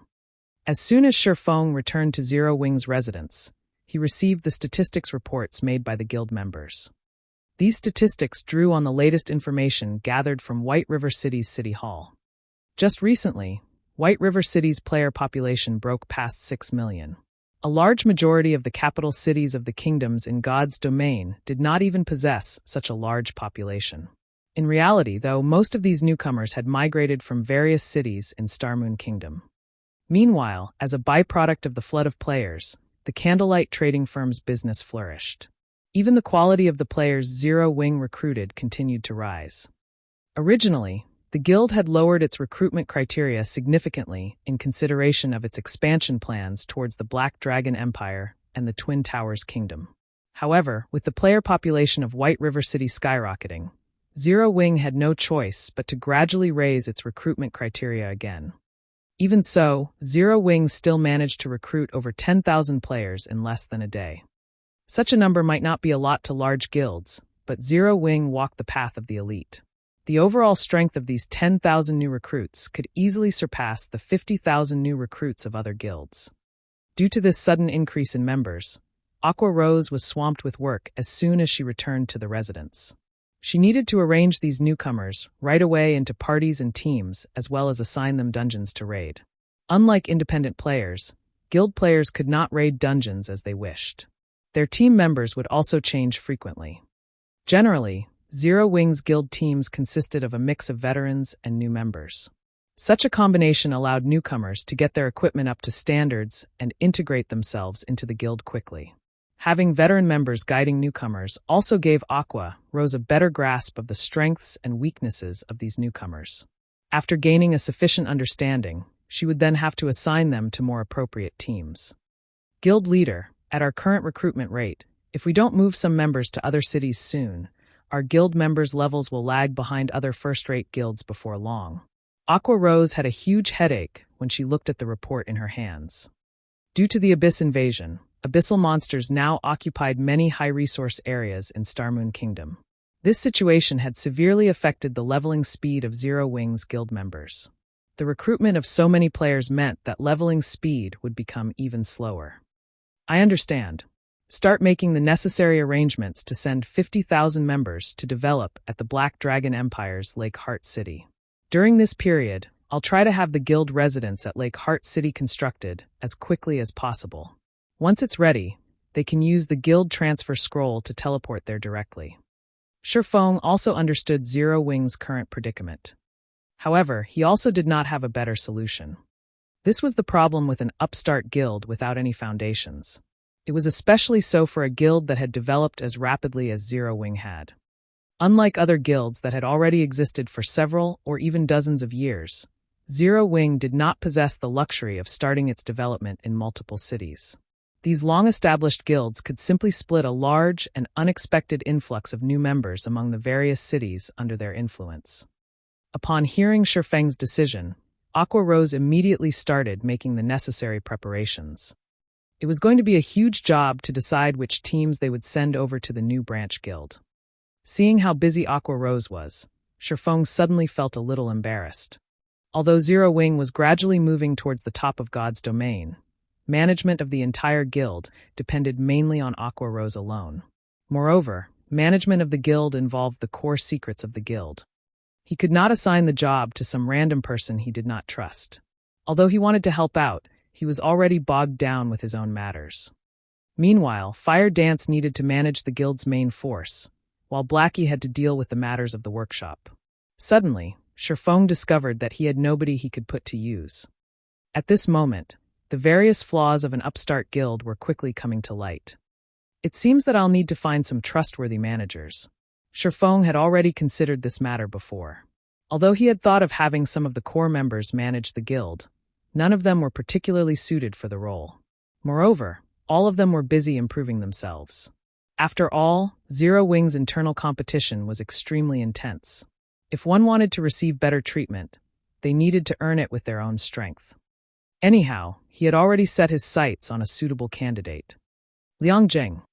During this period, he had occasionally let Liang Jing handle some matters relating to Zero Wing's workshop, and she always dealt with them excellently. She was much more amazing than even Shifeng himself, someone who had served as the guild leader of a second-rate guild for many years.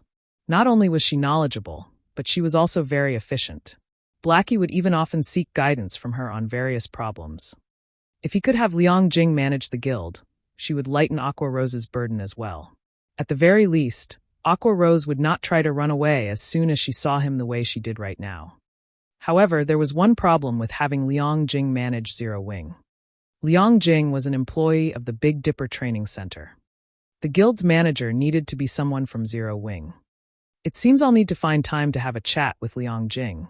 When Shifeng considered the guild's present situation, as well as the problems that would crop up in the future, he felt an even greater need to poach Liang Jing. While experts were necessary for a guild to develop, managers were similarly important.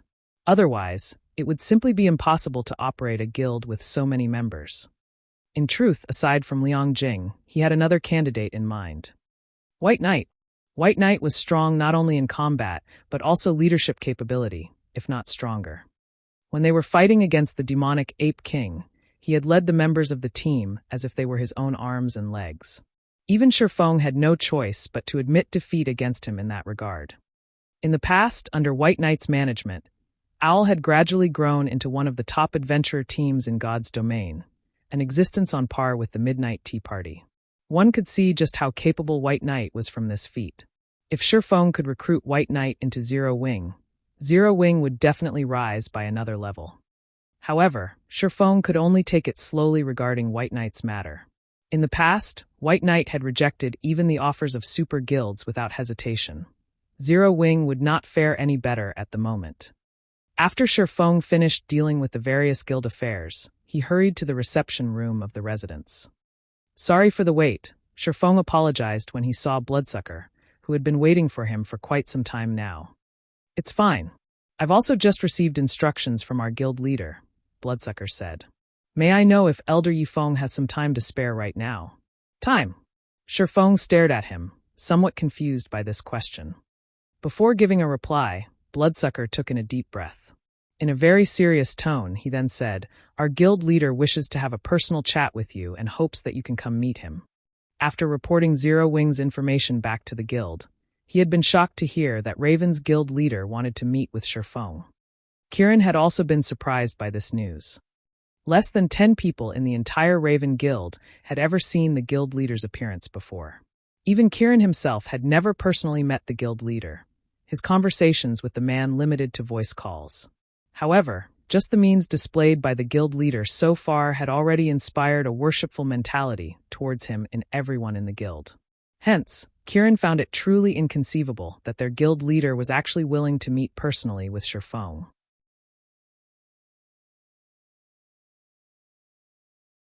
Chapter 949, Entrance Token. Updated by Novel Full. Come right now? Shifeng asked, feeling somewhat curious as he looked at Bloodsucker. The guild leader of Raven, Bloodfang, was a mysterious existence in God's domain. Even in the past, Shifeng had only heard of the man's name. He had never seen a picture of the man. Yet now, the high and mighty guild leader Bloodfang had suddenly asked to meet him. If this situation had happened in the past, it would definitely trigger a huge commotion. Yes, our guild leader has said that some things cannot be expressed in words.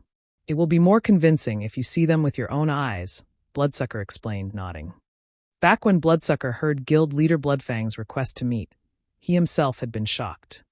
As a top-tier expert of the Raven Guild, as well as an upper manager of Raven, he had only ever spoken with the mysterious guild leader of Raven through voice calls.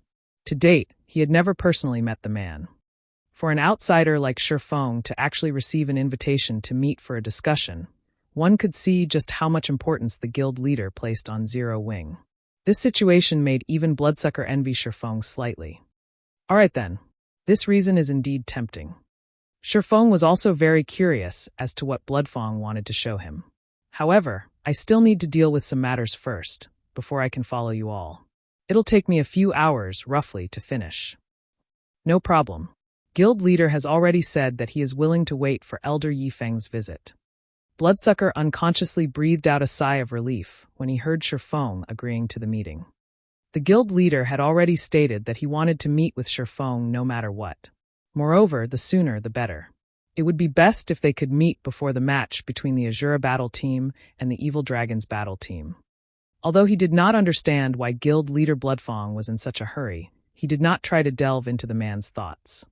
Following which, Bloodsucker left Zero Wing's residence, intending to stroll around the city while waiting for Shifeng to tie up his matters. Meanwhile, at the slums of White River City, the originally desolate streets of the area were currently packed with a sea of players. Well-equipped 100-man teams loitered everywhere, the members of these teams all wearing discontented expressions. Just how long are we supposed to wait? We've already been waiting for over half an hour here already. Half an hour? Our team has already been waiting for nearly an hour already. The various teams gazed helplessly at the simple house in the distance. While this house looked very simple, it contained the teleportation array that could send players straight to the heart of the Twin Towers Kingdom. However, the number of players this teleportation array could accommodate at a single time was limited, while the number of players wishing to earn honor points was a lot.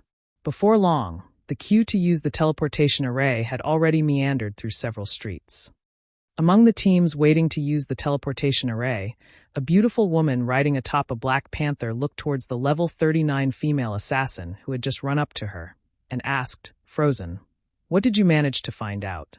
This black panther was over 2 meters tall and looked just like a large-scale jeep.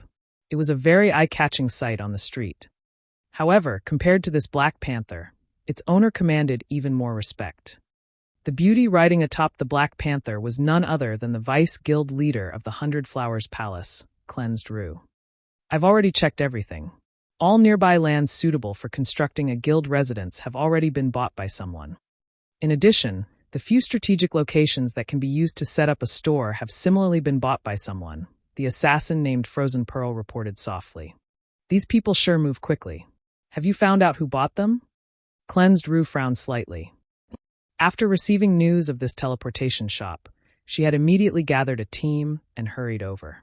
She had even prepared a large sum of money to construct a guild residence in White River City. This way, their guild members would not have to waste money on exorbitant teleportation fees and could simply teleport to White River City using the guild transfer scroll. The new class would be very beneficial to their guild in future struggles. Hence, they need to nurture a large number of this new class. Moreover, aside from exchanging for a new class, honor points also had other uses. There were only benefits to be had from grinding abyssal monsters. The only problem was the teleportation fee. The Dark Knight Empire, where their guild was based, was somewhat distant from Starmoon Kingdom. They had spent several hundred gold just to transport 300 players to White River City. If their guild were to send thousands of players over, the expenditure would definitely reach frightening proportions. Nevertheless, if their guild wished to have an advantage at the Twin Towers Kingdom, it was naturally better to send as many members over as possible. Hence, it was imperative for them to establish a guild residence in White River City. I have yet to find out. The buyers have all kept their identities hidden, Frozen Pearl replied, shaking her head. They've hidden their identities? Cleansed Rue smiled. Send some people to these locations to leave a message saying that our 100 Flowers Palace sincerely wishes to purchase guild residence land and that we hope they can contact us. If there are any movements from those landowners, notify me immediately. Generally speaking, any guild that managed to secure these lands would be more than eager to boast about their successful acquisitions. They definitely would not conceal it.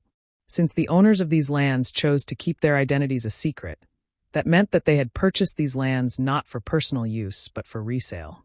Their silence also showed that they were still waiting for the right price.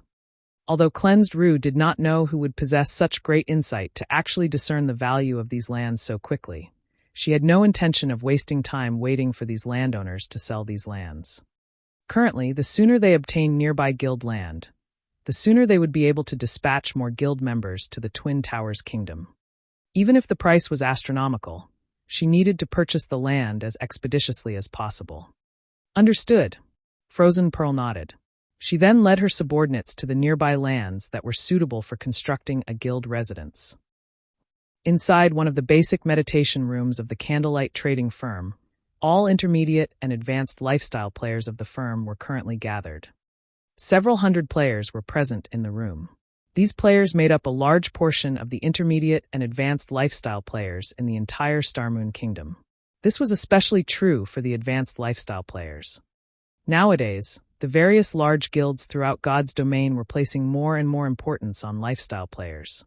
Currently, the treatment an advanced lifestyle player received was already on the level of core members. At this moment, however, all these advanced lifestyle players were quietly seated at one side, all of them unconsciously holding their breaths as they looked with yearning at the black iron tokens placed on the table. These tokens were none other than the entrance tokens Shifeng had obtained from Titan City.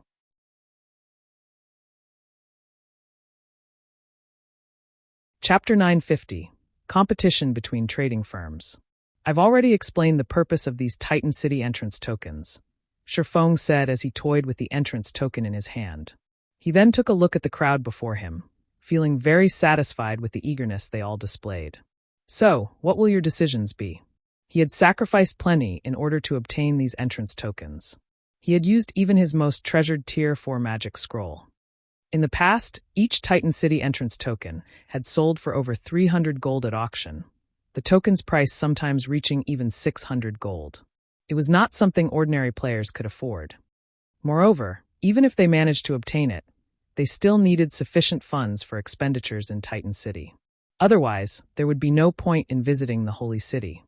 Generally, large guilds were willing to purchase the entrance tokens for a high price only if they were trying to get an advanced lifestyle player to the master rank or have some lifestyle master produce a new creation. Sending lifestyle players of intermediate rank and below to the Holy City would just be a colossal waste. However, Shifeng couldn't care less now. It was simply impossible for current lifestyle players to reach the master rank. Even with the aid of the research room, there was no way a forging genius like Cream Cocoa could become a master forger within a short time. Achieving the master rank required all lifestyle classes to produce original creations. To do so, one needed extensive knowledge of all sorts of materials. The glimmer chestplate Shifeng had managed to create early on was merely the result of dumb luck. If he had to create a new piece of equipment right now, the likelihood of success was practically nil. Just creating the bronze-ranked glimmer chestplate was already a miracle. Not to mention, the quality of the items one needed to produce to become a master was much higher. To become a master forger, aside from needing a ton of forging proficiency, one also needed to create 3 mysterious iron items and 1 secret silver item. Hence, the number of players who could successfully become a lifestyle master was extremely low, less than 1 out of 100 advanced lifestyle players. It was precisely because of this reason that the holy city of Titan had become holy ground for lifestyle players in the past. Countless advanced lifestyle players dreamed of entering the holy city to further their careers. The various large guilds also tried to purchase the entrance tokens at all costs. Anyone who managed to become a lifestyle master would become a core component of the trading firm they belonged to. After all, lifestyle masters could produce items unique to themselves. Moreover, one's success at becoming a master also proved that their research into the various materials related to their class had already reached a certain level. In the future, they would have a much easier time producing new items, and thus plenty of opportunities to make money. Hence, the various large guilds had treated master-ranked players with great respect. Well, melancholic smile urged in a stern tone as she looked at the lifestyle players before her. Tapping the contract placed on the table, she continued, "If you wish to improve yourselves further, you'll have to sign this contract.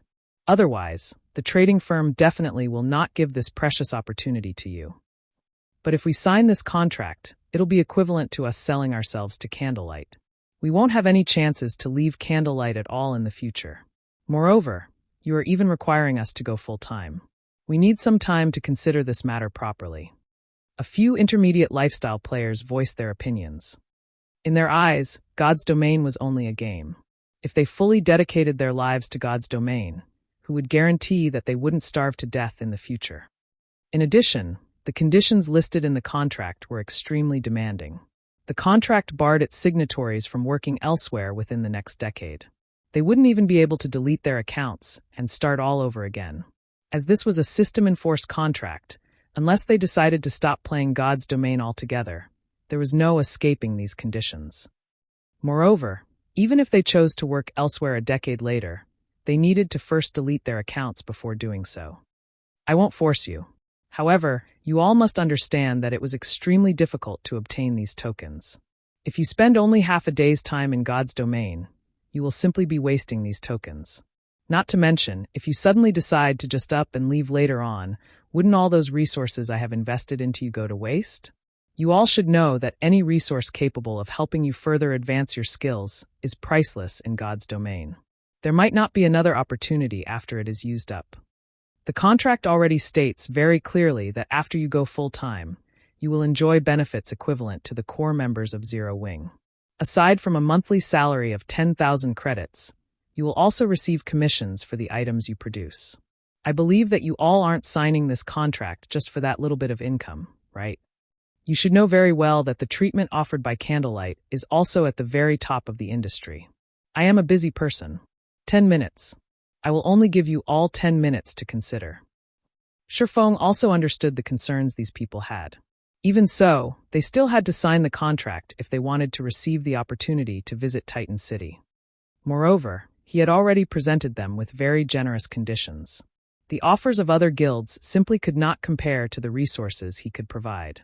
If the advanced lifestyle players of other guilds had a 1% chance of becoming a master, then those on his side had a 5% chance at the very least. In the past, as Shadow was a small guild, it had not placed a lot of restrictive conditions on the advanced lifestyle players it hired.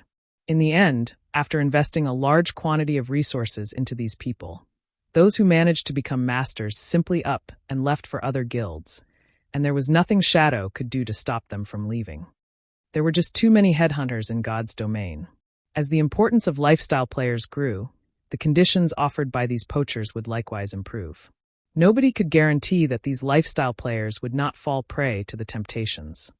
Moreover, Based on the investigations he had asked Aqua Rose to carry out, quite a few advanced lifestyle players of the Candlelight trading firm had already received overtures from headhunters.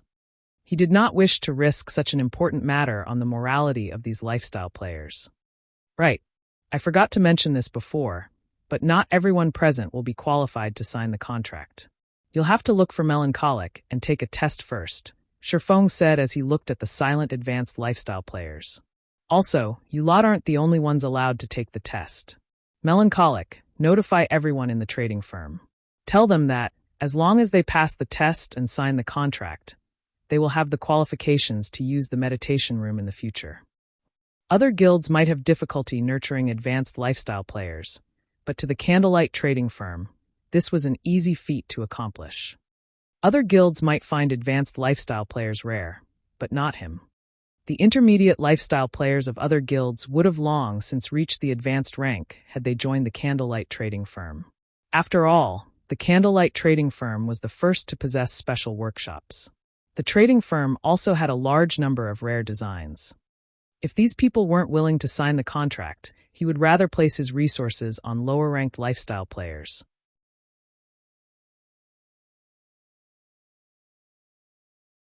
Chapter 951 Super First-Rate Forger. While Shifeng was holding a meeting with the lifestyle players of the Candlelight trading firm, Heaven's Burial was also having a meeting at Starmoon City. Among the participants of the meeting were several middle-aged people dressed in plain clothing, aside from a large group of well-equipped expert players. The levels of these middle-aged people were only in the low 30s. The aura that combat experts usually exuded was also absent from these people. On the contrary, they gave off a dull and strict feeling. However, nobody present in the venue looked down on these people. Rather, everyone looked at them with deep reverence. Uncle Seven, you are simply too amazing. I never thought that you would actually manage to recruit these people, the cleric Flame Blood said in admiration as he looked at the middle-aged man named Seven Treasures. With this, our guild will definitely rise rapidly. You're giving me too much credit. I simply followed the guild leader's orders to bring them here.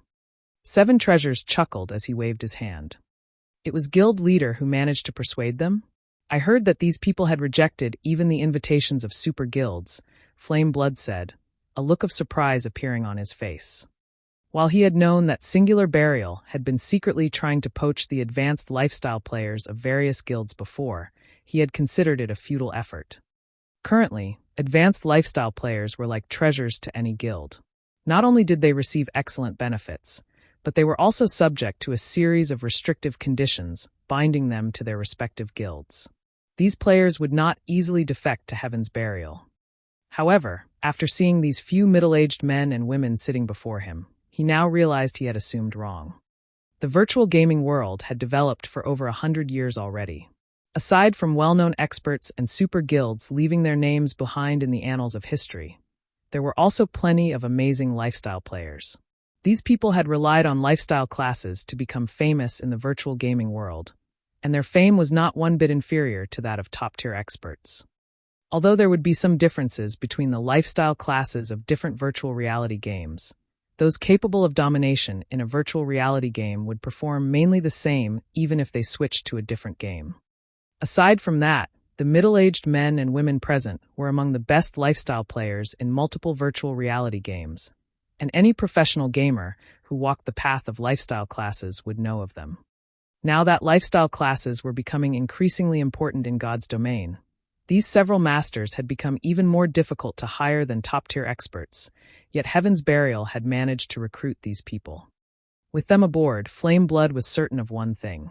From today onwards, things were going to change in Starmoon Kingdom. The Candlelight trading firm, which had remained the dominant trading firm within the kingdom all this time, would soon be history. Heaven's Burial had an abundance of capital. In addition, they also had a steady source of magic crystals. Just the number of cities the Heavenly trading firm covered right now already surpassed the Candlelight trading firms greatly. Currently, it was only lacking in advanced lifestyle players and popular exclusive products when compared to Candlelight. Once the Heavenly trading firm dealt with these problems, becoming the #1 trading firm in Starmoon Kingdom would be a piece of cake. Daybreak, how is the progress of the quest on your side? Asked Singular Burial, who was seated on the guild leader's throne. We're almost done. At most, we'll need another 2 days' time to obtain the shop promotion order, Daybreak Fog said confidently. Good. As long as we obtain this promotion order, the heavenly trading firm will be able to secure its foothold in Starmoon Kingdom. When the time comes, we'll be relying on you several masters, Singular Burial said, turning to look at the middle-aged men and women seated at a corner. As long as you accomplish what you've promised, we naturally won't disappoint you, the bespectacled middle-aged man seated in the lead of the group said very casually. At that time, not only will the heavenly trading firm become the #1 trading firm in Starmoon Kingdom, but it will also become the #1 in the Black Dragon Empire and the surrounding countries. Although the words of the man sounded very arrogant, nobody present doubted his words.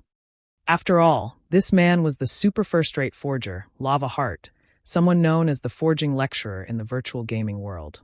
In the real world, he was even a famous blacksmith who specialized in producing all sorts of weapons and defensive equipment for bigwigs and martial arts masters. Please rest assured on this point. I am a man of my word, Singular Burial laughed. Inside the Candlelight trading firm. After Shurfong was done stating his demands, the intermediate lifestyle players, who had initially been hesitant to make a decision, started applying to take the test one after another. The basic meditation room was simply too tempting. Despite having entered the meditation room for only a short time, they could already clearly feel the benefits it provided. The mana released into the room allowed them to maintain their calm. Their concentration while inside this room was significantly better. Any player that produced items would know just how important concentration was. After the 4th evolution of God's domain, the procedures to manufacture items had become increasingly complex. The lack of fine control over one's movements when producing an item would easily result in failure. Meanwhile, having high concentration could allow players to carry out these fine movements with ease. The meditation room would definitely be able to help them further improve themselves. Are you guys really going to agree to these conditions? An advanced alchemist named Flying Fish could not help but ask as he looked at his fellow advanced lifestyle players. I believe that you guys should have received invitations from Heaven's Burial as well. The conditions they are offering are triple those of Candlelight's. Moreover, they've also promised to assign an exclusive special workshop to each of us in the future. We'll even get priority over choosing rare designs and recipes.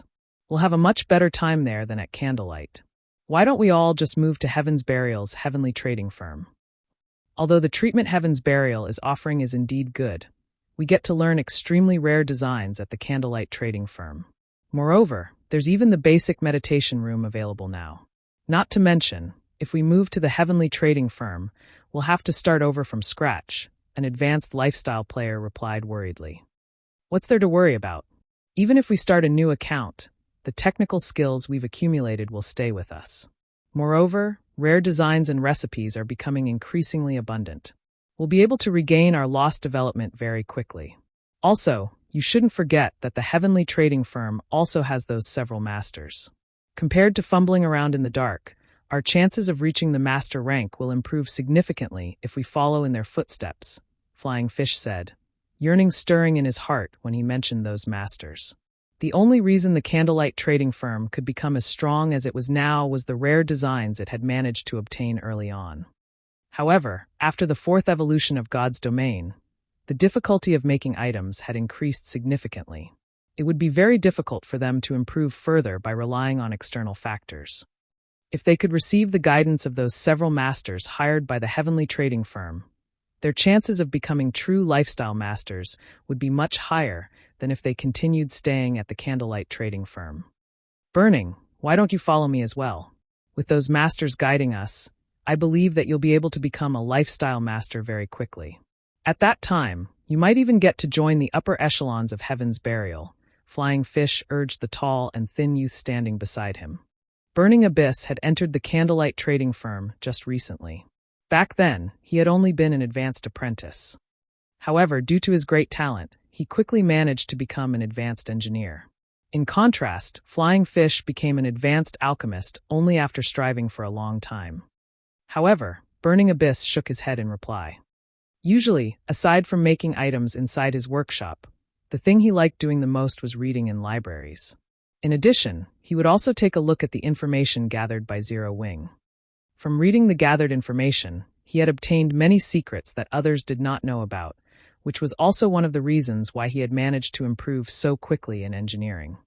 Previously, when he saw Shifeng take out the Titan City entrance tokens, his legs had nearly gone limp from shock.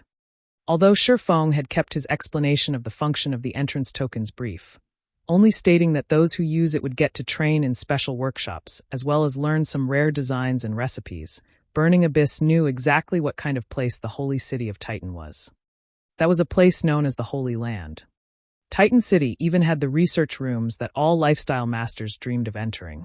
The help the research materials there could provide was many times more accurate and detailed than any guidance from a bunch of players. "Are you really planning to defect to the Heavenly Trading Firm?" Burning Abyss asked seriously as he looked at Flying Fish. "Of course," Flying Fish replied in a determined tone. At Flying Fish's reply, Burning Abyss could not help but sigh as he said, "I advise you not to go. If you defect to the Heavenly Trading Firm, you will definitely regret your decision today."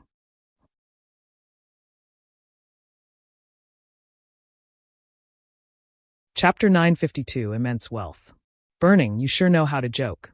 Burning, you can't be reluctant to part with the meditation room, right? Although the basic meditation room is indeed good, there are too many advanced lifestyle players in the trading firm. We'll have to wait for a long time before our turn to use it comes. Not to mention, the meditation room simply provides very little assistance in getting us promoted to the master rank, compared to the guidance provided by those top-tier lifestyle experts. Also, rather than the current situation where super guilds look down on us, once we become masters, super guilds will beg us to join them." When the surrounding lifestyle players heard Burning Abyss's words, they could not help but start laughing. Lifestyle classes were different from combat classes. The aid that external factors could provide lifestyle players was limited. One had to rely mainly on their own techniques and experience to perform well. Meanwhile, these things required frequent practice. During the early stages of the game, the external conditions provided by the Candlelight trading firm were indeed much better compared to those of super guilds. However, the aid from these external factors stopped when a player reached the advanced rank. This was also the reason why super guilds thought little of advanced lifestyle players. After all, players relied on an abundance of resources to obtain that rank. It was a different story for lifestyle players who had reached the master rank, which was not achievable through resources alone. "Burning, if you don't want to leave, so be it. Is there a need to try and scare us into staying as well?" Flying Fish's expression darkened. Although he did not think that Burning Abyss's words would come true, he still felt displeased after hearing them. Regret leaving the Candlelight trading firm. He refused to believe that the basic meditation room could compete with guidance from those several masters. Moreover, he would receive much more attention and better treatment at the Heavenly Trading Firm. With those several masters present, it was only a matter of time before the Heavenly Trading Firm became the #1 trading firm in Starmoon Kingdom. "Suit yourself." After saying so, Burning Abyss walked towards Melancholic Smile to apply for the test. The only reason he had cautioned Flying Fish was the good relationship they usually had. The Titan City entrance tokens were extremely limited. In order to nurture talents, the guild would no doubt prioritize sending intermediate lifestyle players to Titan City. The number of slots reserved for advanced lifestyle players would definitely be very few. If Flying Fish and the other advanced lifestyle players left, he would have a much better chance of getting selected to visit the Holy City. "Guild leader, just like you've speculated, for advanced classes and over 20 intermediate classes are requesting the termination of their contracts with us," Melancholic Smile said as she handed a stack of withdrawal applications to Shifeng. Frowning slightly, she asked, "Guild leader, are we really going to let them go?"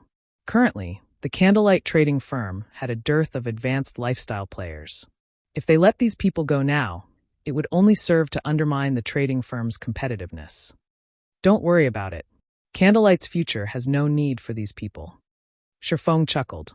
"If they wish to terminate their contracts and gift us money, I very much welcome them to do so." Zero Wings Workshop had recently recruited a large number of people and required money urgently. Since other guilds were willing to pay to poach these lifestyle players, he was more than happy to oblige them. Upon hearing Shifeng's words, Melancholic Smile could not help but fall speechless. Other trading firms were selling products to earn money, Yet Sherfong was actually selling lifestyle players to earn money. However, this was also a good outcome. To begin with, those lifestyle players never had any intention of staying at Candlelight over the long run. Now, not only could they rid themselves of these leeches, but they could also make a huge profit off the termination fee while they were at it. Right, how are things on the teleportation house's side? Sherfong asked quietly. Based on the test I conducted, each individual needs roughly 1/5 of a magic crystal's energy to teleport from White River City to the Twin Towers Kingdom. Hence, I set the teleportation fee for White River City at 20 silver per person. The profits we've made so far already exceeds what the entire Candlelight trading firm makes in a day by a considerable margin, Melancholic Smile answered, great joy brightening her face when she spoke about the teleportation house. The Candlelight trading firm was the #1 trading firm in Starmoon Kingdom. The coins it earned in a day could make even first-rate guilds drool. Even so, the trading firm's income still paled significantly in comparison to that of the teleportation house. Deducting the daily management fees of the several NPCs, as well as the cost of the magic crystals used to fuel the teleportation array, the teleportation house had already earned over 2,000 gold after just a few hours of operation. Unfortunately, the amount of magic crystals they could obtain through the guild and purchasing from others was limited. They couldn't provide players with unrestricted use of the teleportation array. Even so, based on Melancholic Smile's calculations, they could still make a clean profit of around 5,000 gold every day. This was several times the income of the Candlelight trading firm. If super guilds were to learn of Zero Wing's daily income, they would definitely take action against Zero Wing regardless of the cost. After hearing Melancholic Smile's report, even Sherfong was surprised. Although he had expected the teleportation house to be extremely profitable, he never thought it would be this profitable. If not for the limited supply of magic crystals, this amount would most likely be several times higher. It was no wonder so many people had gone crazy over the ancient abyssal books in the past. It seems magic crystals will always remain a problem. The amount we can obtain by relying on just Stone Forest Town and purchases is simply too little. Sherfong started pondering methods to earn large amounts of magic crystals in God's domain. As players progressed further into the game, the amount of magic crystals they required would also increase. However, the sources of magic crystals in God's domain were just too few. Currently, aside from dungeons and certain hidden locations, the only other method to obtain a large amount of magic crystals was through mining magic crystal veins. However, the standard of current God's domain players made it utterly impossible for them to go to that kind of place. Sometime later, the results of those who applied to take the test inside the meditation room came out. Based on the ranks of each class, Sherfong chose 50 players with the highest production success rates. Among these 50 players, only 5 were advanced lifestyle players, while 20 were intermediate lifestyle players and 25 were basic lifestyle players. The reason he had decided on such a distribution was his wish to nurture a large number of advanced lifestyle players. He had no plans of having the advanced players strive for the master rank at the moment. Moreover, even if Sherfong wanted to, the current advanced lifestyle players were simply incapable of doing so. As for Cream Coco's group of advanced classes, who wielded the core secrets of the guild, Sherfong would use the Holy City's emblem to transport them over. If he had them working in the special workshops of Titan City, they would be able to produce the mounts and strengthening devices slightly faster. The Holy City's emblem could open a transfer gate to Titan City and allow up to 10 people to pass through it. However, the emblem had a cooldown of 7 days. Although it was not as convenient as the entrance tokens, which did not possess a cooldown, it was valuable in the fact that it was reusable. It could continuously send the lifestyle players of the Candlelight trading firm to Titan City. After everyone had teleported to Titan City, Sherfong silently departed the trading firm. This is the Holy City of Titan. Originally, everyone had been extremely excited over the fact that they were going to get to have their own exclusive special workshop, as well as learn rare designs and recipes. However, upon entering Titan City, they were utterly shocked by the scenery of Titan City.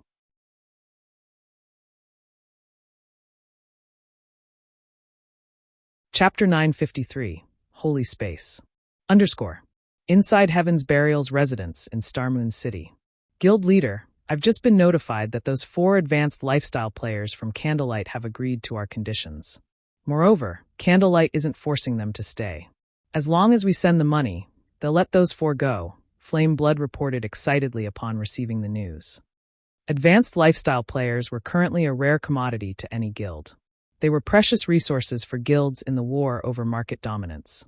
Hence, the various guilds held onto their lifestyle players tightly, preventing other guilds from poaching.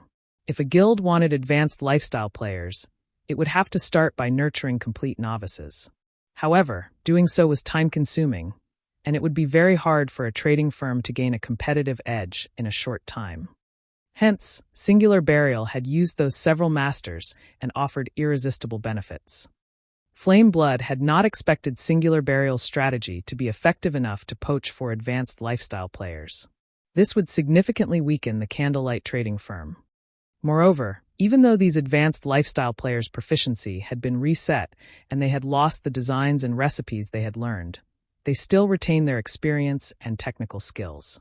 With Heaven's Burial's resources, it would not take long for these players to recover the losses. This was far more cost-efficient than simply nurturing advanced lifestyle players from scratch. Black Flame really is quite interesting. While other guilds are keeping a tight leash on their advanced lifestyle players, he generously allowed four to walk away. It seems he is relatively confident in the Candlelight trading firm. The corners of Singular Burial's mouth twitched when he heard this news, and he could not help but admire Sherfong. They were talking about 4 advanced lifestyle players. After investing plenty of resources into its trading firm, Heaven's Burial had only nurtured 5 advanced lifestyle players thus far. Among them, 3 had only recently achieved their promotion. Yet, the Candlelight trading firm had abandoned 4 such individuals without hesitation. Guild leader, will these players be a problem?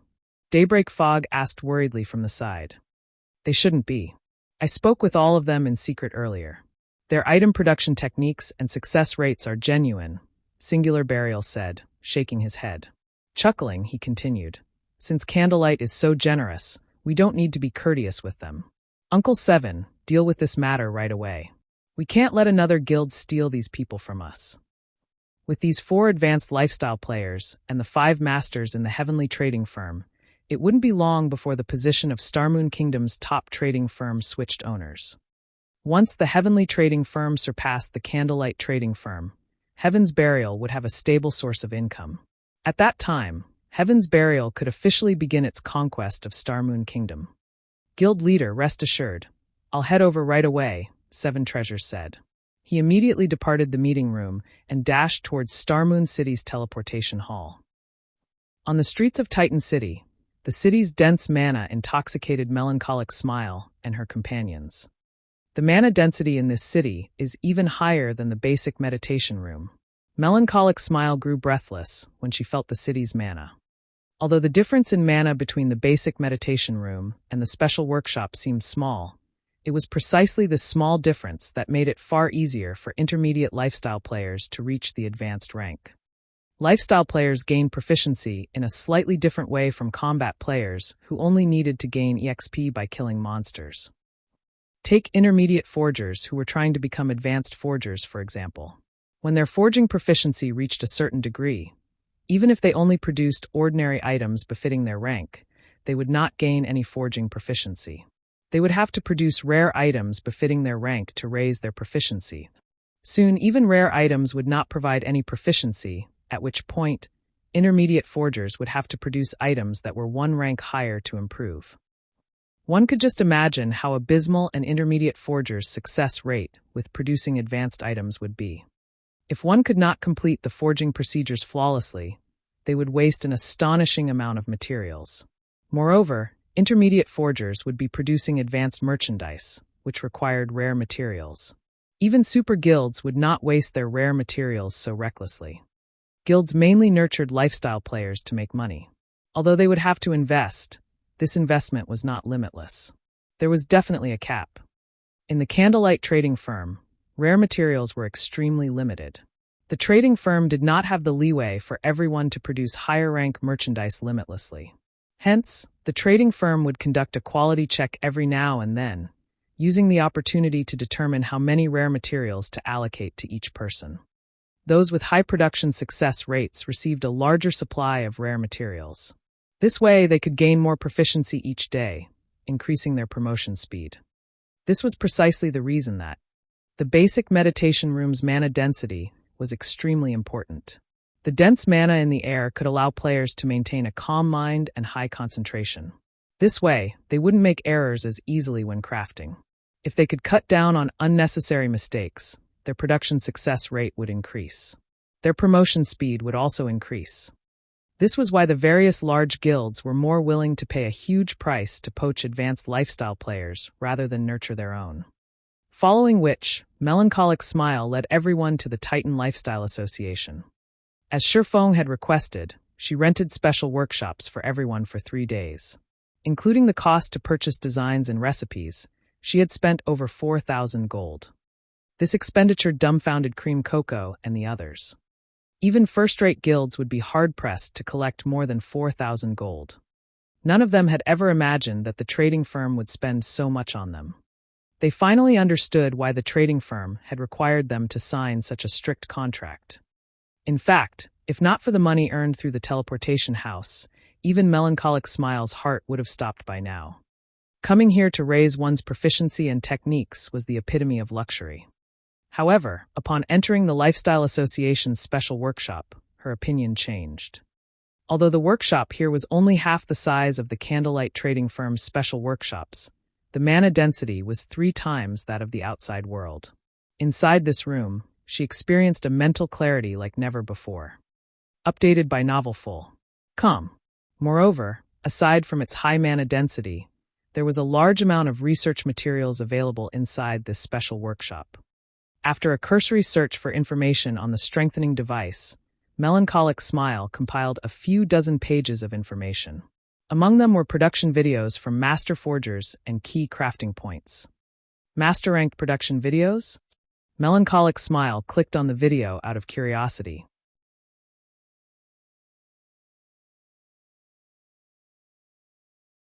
Chapter 954, New World. The moment Melancholic Smile clicked on one of the master's production videos, a tall, robust figure appeared inside the room, which was the size of a basketball court. The man had tan skin and a long beard. What? This is a hologram. Melancholic Smile was shocked when she saw the bearded man. While there were production videos of many capable individuals on God's Domain's official forums, one could only watch them on a flat screen. At the end of the day, one could not experience their production process. Moreover, compared to this holographic master forger's techniques, every forging player throughout God's Domain was practically garbage. A master forger is impressive. So, I can use this method to forge the strengthening devices as well. After watching the holographic video once, Melancholic Smile was aware of her flaws. Particularly, her rune drawing techniques needed work. The bearded man's rune looked natural on the strengthening device. Moreover, he completed the rune with one smooth motion. The original strengthening device design only offered a simple introduction and a few basic demonstrations. It did not contain any forging techniques to speak of. Melancholic Smile had no choice but to experiment. After watching the Master Forger's video, Melancholic Smile felt as if doors to a whole new world had opened for her. If this is what the videos are like, what are the key production points? After calming herself, Melancholic Smile shifted her attention towards the key points of production, clicking on one of the several available links. As soon as Melancholic Smile clicked on it, she heard a system notification. System, production annotation mode activated. Energy is required to activate this mode. Magic crystals. 1 magic crystal will last 1 hour. Do you wish to continue? It even needs magic crystals? Melancholic Smile could not help her surprise. The Master Forger's holographic video had not required any payment. Seeing as energy was required to annotate the key points of production, this function should be far more valuable than the videos. Melancholic Smile did not take long to consider her options. As she had come to produce strengthening devices, she had plenty of magic crystals on hand. Wasting one wouldn't matter. Following which, Melancholic Smile clicked Accept, and a single magic crystal disappeared from her bag.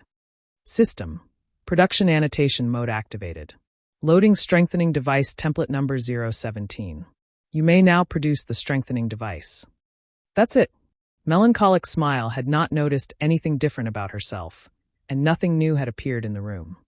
However, since the system had said as much, she decided to start forging the strengthening device. In any case, Sherfong had stated that they needed to produce a large quantity of strengthening devices as quickly as possible.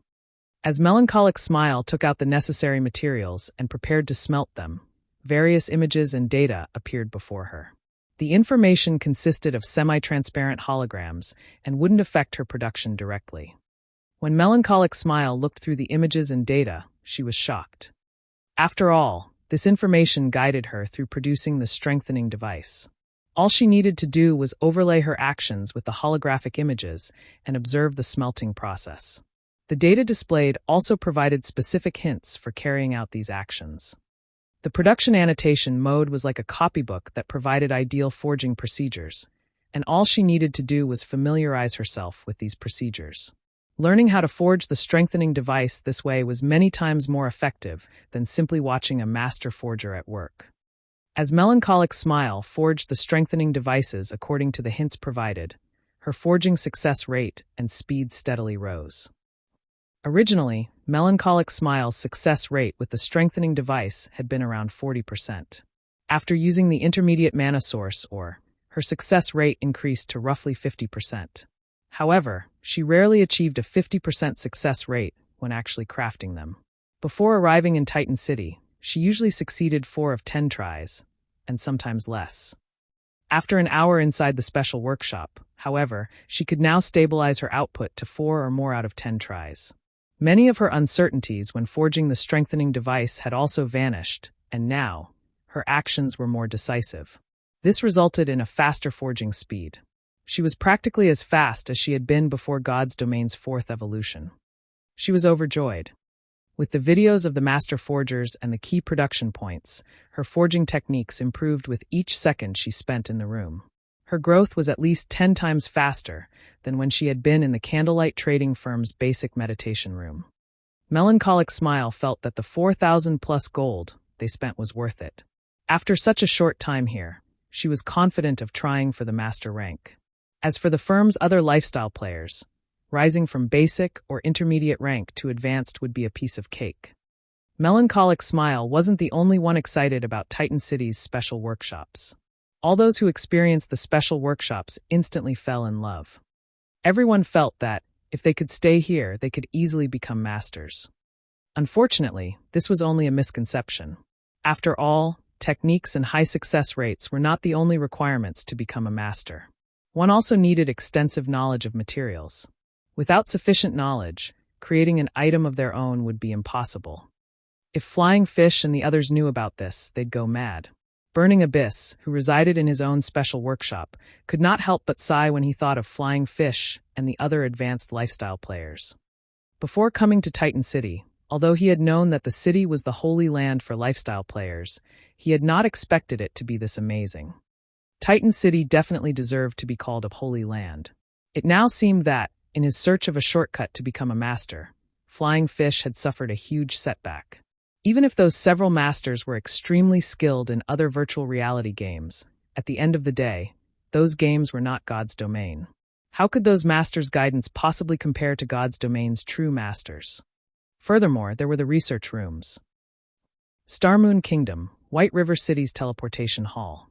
Due to the new teleportation house, large groups of players flooded into White River City. Among them, a majority consisted of guild players. Only a small minority were independent players. After Sherfong finished sorting out his matters, he arranged to meet with Bloodsucker and the others at the teleportation hall. When Sherfong discovered Bloodsucker among the crowd, he also noticed an unfamiliar man beside Bloodsucker. The other party noticed him as well. Although this man hid his appearance with a black cloak, Sherfong felt his piercing gaze. It was the gaze of a predator. Sherfong was not comfortable being its target. Meanwhile, Bloodsucker and the others obviously treated this man with great respect. Kieran and Masked Angel, who stood beside the man, did not even dare to breathe loudly. Updated by Novel Full. "Come. You must be Yifeng, right?" the unfamiliar man said after looking at Sherfong. Coldly, he continued. "Before you meet our guild leader, the guild leader has said that he wants to show you something." "Show me what?" Shifeng asked curiously. Strength. The man laughed.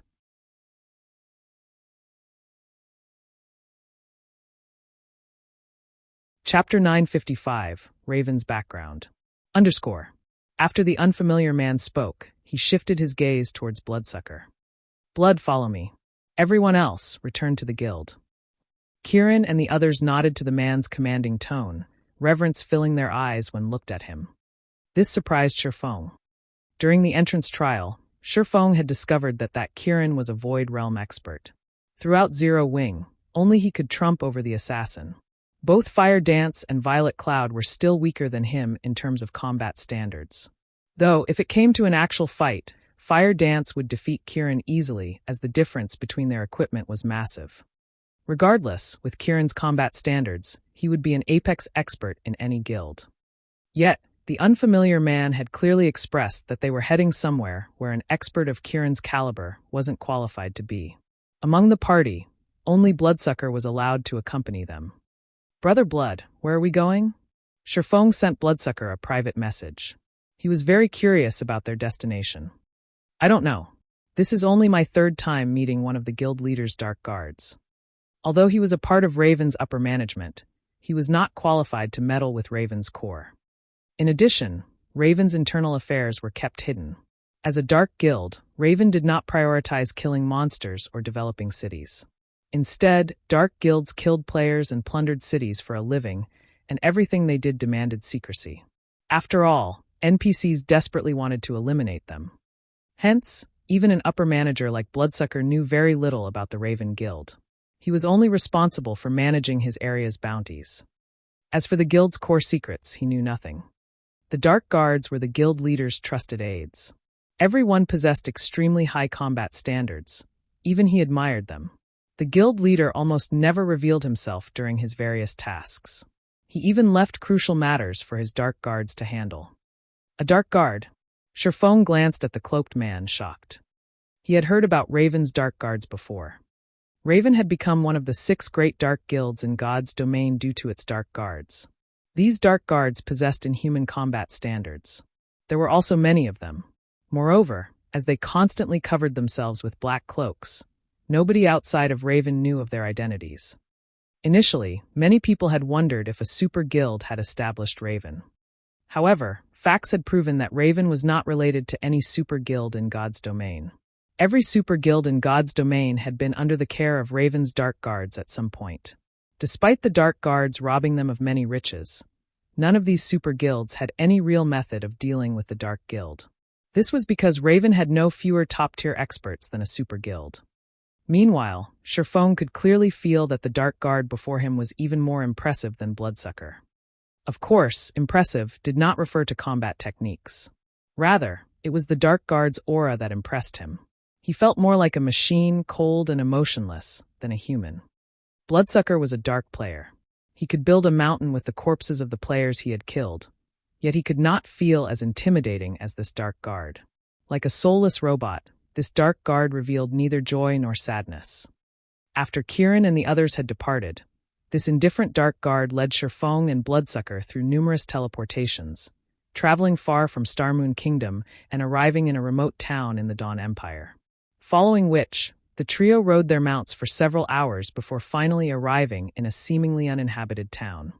Unlike NPC towns, this town had plenty of NPC guards patrolling its borders. A captured town? After seeing the town's situation, Shifeng could not help but admire Raven. Various large guilds hungered to capture their own town. However, capturing a town was easier said than done. He had only managed to capture Stone Forest Town because the town was slightly unique. He had also been able to use hundreds of thousands of players as bait. Although players had reached higher levels and their attributes had increased significantly, capturing a town was still very difficult.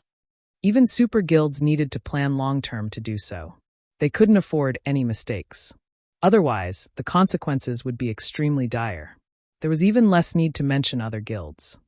On his way here, Shifeng had noticed that the surrounding monsters were all above level 40. With this, the town's original NPCs should have been level 60 at least. It was no longer possible to capture a town by relying on players' strength. One needed powerful external assistance, such as Tier 3 summoning scrolls or a small army of personal guards. They could also use siege weapons. However, without any of that, capturing a town of this level was impossible. As for Bloodsucker, who was a member of Raven, he wore a dumbfounded expression. He could not believe his eyes. Despite being one of the guild's upper echelons, he had no clue that his guild had its own town. Is this the strength guild leader Bloodfang wants me to see? Shifeng asked the dark guard leading them. Currently, among God's domain's various powers, those capable of capturing a town of this caliber could be counted with one's fingers. However, after entering the town, Shifeng realized something. The town was extremely poor. Aside from a guild residence, the only other buildings were a hotel and a smithy. There was nothing else.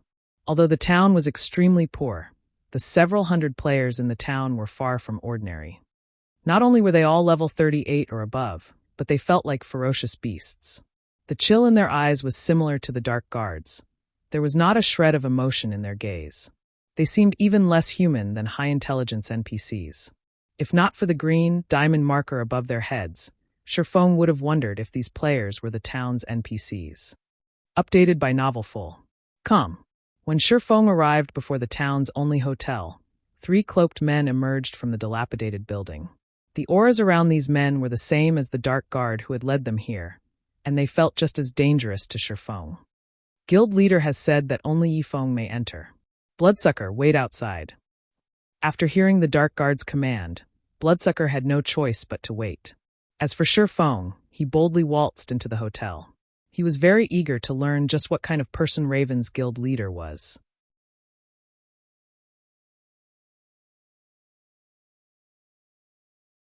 Chapter 956, Priceless Town.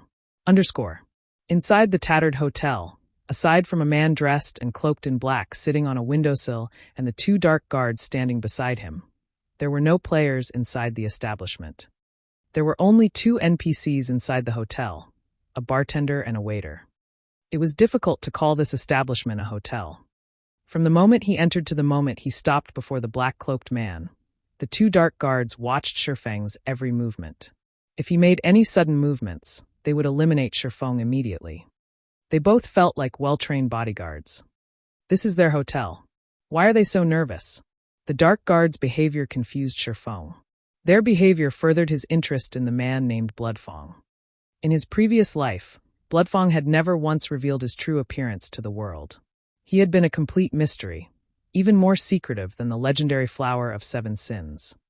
Although many people had looked into Bloodfang's background, no one ever learned anything. Bloodfang's identity was so obscured that nobody even knew whether he was a man or a woman. After all, there were many items in God's domain that could disguise a player. Moreover, Bloodfang wore a black cloak constantly. Even if one used an advanced identification skill, they would learn nothing. The only thing everyone knew was that Raven's members referred to their guild leader as Bloodfang. Care for a drink? Bloodfang asked after Shifeng's Saturday. The beverages here are very good. Unlike the dark guards, Bloodfang's voice was not void of emotion. Only his tone was somewhat gravely. No need. Just tell me what you want. You didn't invite me all this way just for a drink, right? Shifeng declined, shaking his head. Indeed, just as Bloodsucker had said, you really are straightforward. Bloodfang chuckled. Pointing to the town outside the window, he continued, I'll just get straight to the point. What do you think of this town? It is very shabby. However, the fact that your guild has captured this town shows that there must be something of great interest to your guild here, Shifeng said honestly. The Dawn Empire was very far from Starmoon Kingdom. Teleporting from Starmoon Kingdom to the Dawn Empire cost 4 gold, 24 silver. Even current expert players would be reluctant to pay this price. In the past, Shifeng's activity had always remained centered in Starmoon Kingdom. Hence, other than knowing their general location, Shifeng did not know much about distant kingdoms and empires. Of course, he still had some knowledge of major incidents. Although he had never personally visited these countries, the secret pavilion often reported major incidents that occurred in God's domain's various kingdoms and empires. However, as far as he could remember, nothing significant had occurred in the Dawn Empire at this stage of the game. Your senses are sharp. Indeed, as you've said, this town is quite shabby. However, Raven has paid a huge price to capture it. We've almost invested everything we've accumulated since joining God's domain to do so, Bloodfang said, sighing. I'm ashamed to say this, but although Raven has accumulated a lot of resources so far, constructing this town is too expensive. Shifeng revealed a surprised expression as Bloodfang explained the situation. He was very familiar with the town's construction. The construction's early stages required a hefty investment. However, to a power like Raven, it should not pose a problem. I don't expect you to believe me. However, I am not lying. This town is somewhat special. Although it looks like this now, this town was initially flourishing. What you're seeing is our second reconstruction. Helplessness tinged Bloodfang's voice as he spoke. The second time? Had the town been destroyed? Shifeng's shock grew. It was common knowledge that a newly constructed city could hire NPC guards to protect it for 15 days. To current players, level 150 NPC guards were invincible. Even if the surrounding level 40+ monsters sought to cause trouble, Raven could take care of them easily. This town was indestructible. That's right. This town has been destroyed once before. Even after hiring so many guards, in the end, we failed to defend it. Raven has invested too much into this town during its early stages. As a result, we can't afford the reconstruction. Hence, I sought to cooperate with Zero Wing, hoping to convince your guild to invest into this town and develop it with us, Bloodfang said, nodding sternly. Confidently, he continued, no other guild knows about the town's true value. I only discovered it after reading through an ancient document. If Zero Wing invests 100,000 gold, your guild will receive 20% of the town's income. Guild leader Bloodfang, you're talking about 100,000 gold, not 100,000 copper. With that kind of money, you can rebuild this town 6 or 7 times over, or construct 6 or 7 other towns. Yet you're only offering 20% of this town's earnings. Even if there were a literal gold mine here, this town would never be worth that much money, Shifeng said, shaking his head. After hearing Bloodfang mentioning the words ancient document, Shifeng more or less understood that this town was different. However, he could construct a city's basic structure with 100,000 gold, much less a town. Even if this place had a gold mine, harvesting the ore would require tons of resources and manpower. Furthermore, they would have to smelt the ore into actual gold before they could sell it. Even if the harvest were high, if he only got 20% of the profits, who knew how long he would have to wait just to earn back his initial investment? He could not afford to throw what coins he currently possessed at this town. Elder Yifeng, don't reject the offer so quickly. I have yet to explain why this town is so special. Shifeng's refusal did not seem to surprise Bloodfang. Special? What's special about this place? Shifeng asked. There is a manatite vein here. One can also obtain magic crystals alongside the manatite Oregon. Although the vein does not yield much, I believe that it does yield more than Stone Forest Town's daily income. This could certainly benefit the Candlelight trading firm, Bloodfang said, chuckling. How about it? Do you think my offer is worth consideration now? It's no wonder why guild leader Bloodfang is so confident. However, why Zero Wing? Wouldn't it be better to work with super guilds? With the financial strength and manpower of a super guild, you would have more than enough to develop the town, Shifeng said. He had to admit that the offer was tempting.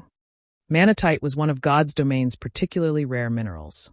As manatite or contained dense mana, magic crystals formed as a byproduct in a manatite vein.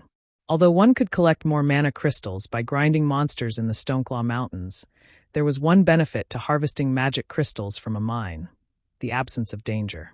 As long as they had a sufficient mining level, any player could mine magic crystals. Moreover, the higher their mining level was, the greater their chances were of obtaining magic crystals.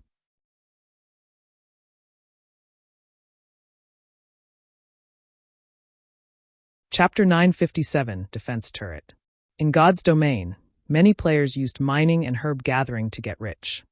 Ordinary players had very few income options. Generally, players relied on quest rewards as common monsters rarely dropped coins. Only elite rank and higher monsters had any chance of dropping money. Even so, the chances were only around 2 or 3%. Moreover, they dropped copper coins. As for monsters dropping materials, the chances were even lower. After first joining God's domain, players could mostly afford their repair fees with their earnings from grinding common monsters. However, as their levels increased and the quality of their equipment rose, The money they earned from common monsters wouldn't be enough to maintain their items. Usually, they had to grind elite monsters to cover their costs. If they were lucky and obtained a bronze weapon or piece of equipment, not only could they afford a day's worth of repair fees, but they might also have something to save. Unfortunately, that had only been the case after God's Domain had first launched. Every time God's Domain evolved, the main God system lowered weapon and equipment drop rates. Now that the game had undergone its fourth evolution, even elite monsters rarely dropped bronze weapons and equipment. One usually had to obtain such items from field bosses or dungeons. It was precisely this reason that lifestyle classes had become popular.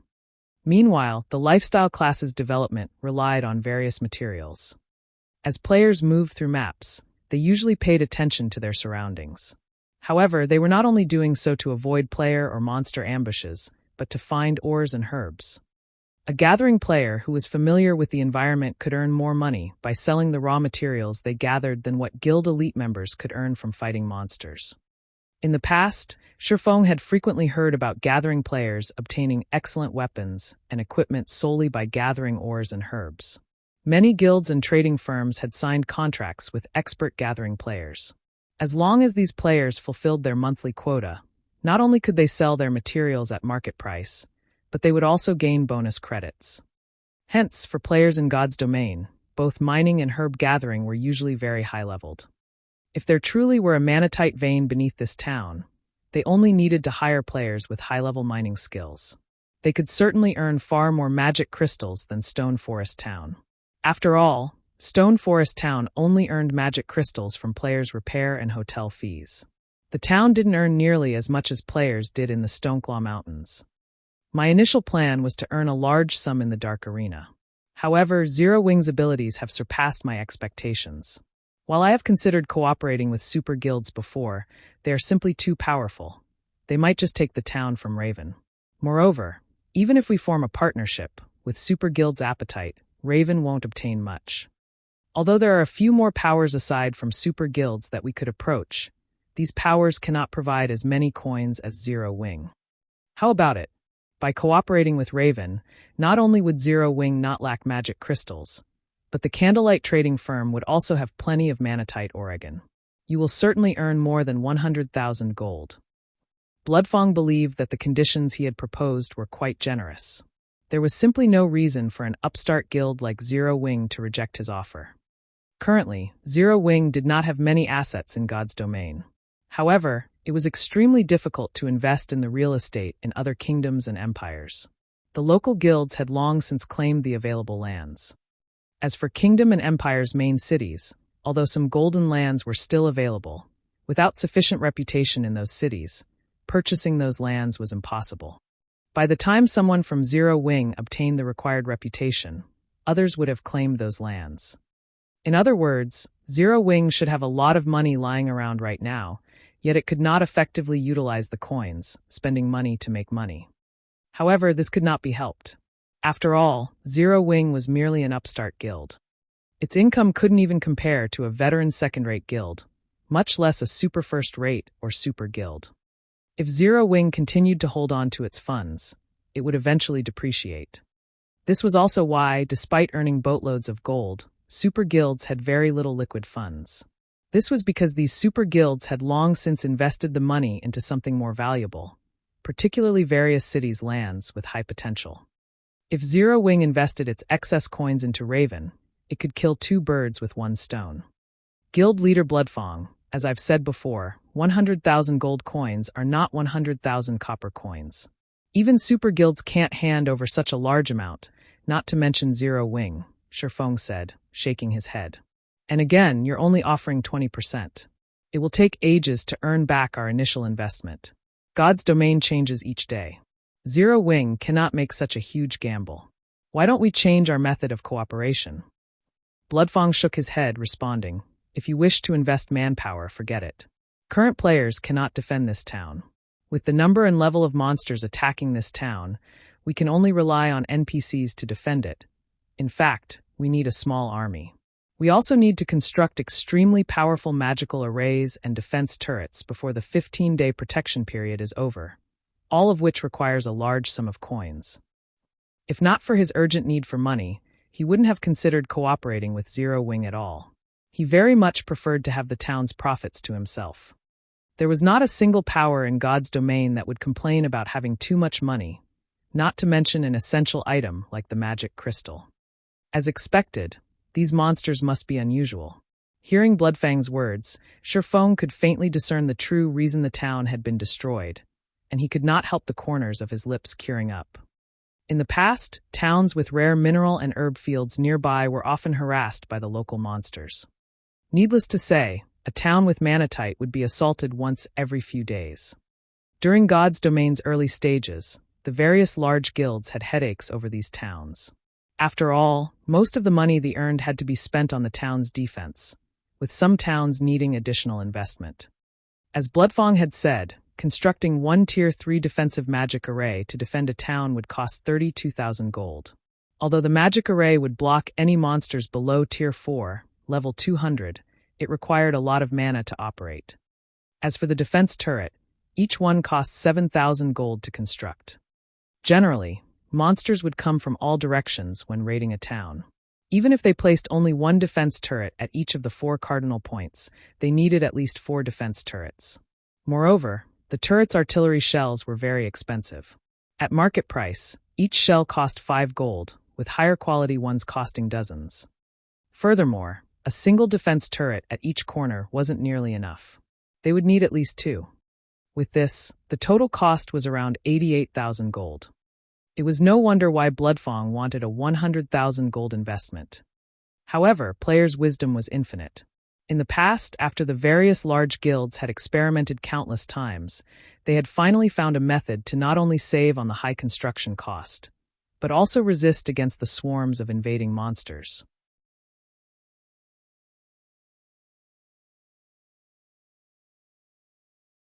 Chapter 958, Inconceivable Zero Wing. _ If you can't make a decision right now, you can return after discussing it with your guild leader. However, I can only give you a day to consider. Bloodfang did not believe that there was another option for cooperation. He believed that Zero Wing could not afford to hand over that much money in such a short time. 100,000 gold is no small amount. I do not believe that Zero Wing can collect that much money in so little time, either. You can pay 40,000 gold up front, and the remaining 60,000 in the next 5 days. Raven was currently broke. They had used almost all of their money to reconstruct the town and hire the necessary NPC guards. However, these NPC guards were still not capable of standing against all those monsters. If they wanted to defend the town, they needed to construct the defensive magic array. With the magic array and the NPC guards, they should survive through the 15-day protection period. As long as they constructed the defense turrets during the protection period, they could begin mining the manatite vein without issues. Guild leader Bloodfang, 100,000 gold is just too much. Even Zero Wing can't spend that much money. Shifeng again rejected Bloodfang's offer. Why don't we try a different method of cooperation? Zero Wing will be responsible for protecting the town. However, you will pay us 30% of the vein's income. He still needed a large sum to construct his own city. How could he possibly give Raven his coins? Moreover, even without the defensive magic array and NPC guards, it was possible to prevent monsters from trampling the town. He could simply head to Blackwing City and purchase a monster repellent scroll. The monster repellent scroll was an item that could disperse monsters within a certain area, preventing low-intelligence monsters from actively approaching. Although the effect was temporary, the scroll was very cheap. Each scroll only cost 5 gold. It was much more cost-effective than constructing a defensive magic array or defense turrets. In God's domain, the defensive magic array and defense turrets were mainly used during monster raids. When dealing with players, however, they were not as effective as NPC guards, yet they cost far more. Rather than wasting money on that particular plan, Shifeng would be better off investing his money into his own guild or somewhere else. Generally, the monsters that raided towns and cities possessed very low intelligence, so the monster repellent scroll could chase them away. As for using the scroll against the Abyss invasion, very few abyssal monsters possessed low intelligence. Hence, the scroll wouldn't be as effective. Let Zero Wing defend the town? Bloodfang could not help but laugh at Shifeng's proposal. It's not that I am looking down on Zero Wing, but rather, these monsters are over level 100. There are thousands of them. With players' current strength, it is impossible to defend against such an onslaught. And even if you succeed, why should I give you 30% for defending the town when I can ensure its safety for 100,000 gold? Wouldn't that be more of a loss? If this is your offer, I would rather contact several other major powers. I believe that they will be more than willing to cooperate. Zero Wing was not Bloodfang's only option. The only problem was that none of the major powers could afford a 100,000 gold investment. However, he did not necessarily need 100,000 gold. As long as he had the initial 40,000 gold, he could construct a sufficient number of hotels during the 15-day protection period. With a place to replenish their stamina in, his subordinates could mine for magic crystals continuously. He could earn enough money to construct the required defense turrets before the protection period ended. However, Raven would have to be particularly frugal during this period. If so, I have another suggestion. For each monster raid Zero Wing stops, Raven will pay 6,000 magic crystals. What do you think of that? Shifeng casually suggested. Are you serious? Bloodfang asked in surprise. If they utilized this method, the town's income would belong to Raven fully. As long as they could begin their mining operation, Raven wouldn't have any financial problems. They could quickly construct a powerful defense. Only the initial period would be the most difficult. He hadn't expected Shifeng to be interested in such an exchange. Had Shifeng simply handed over 100,000 gold, he could have received 20% of the town's income.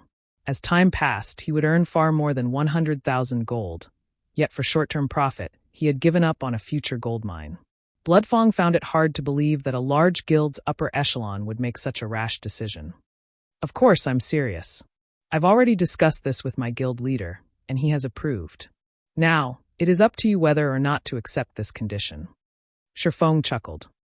All right, I agree to work with Zero Wing. I just hope that you don't regret this decision, Bloodfang said. Even after watching Shifeng for a long time, he did not understand the man's thoughts.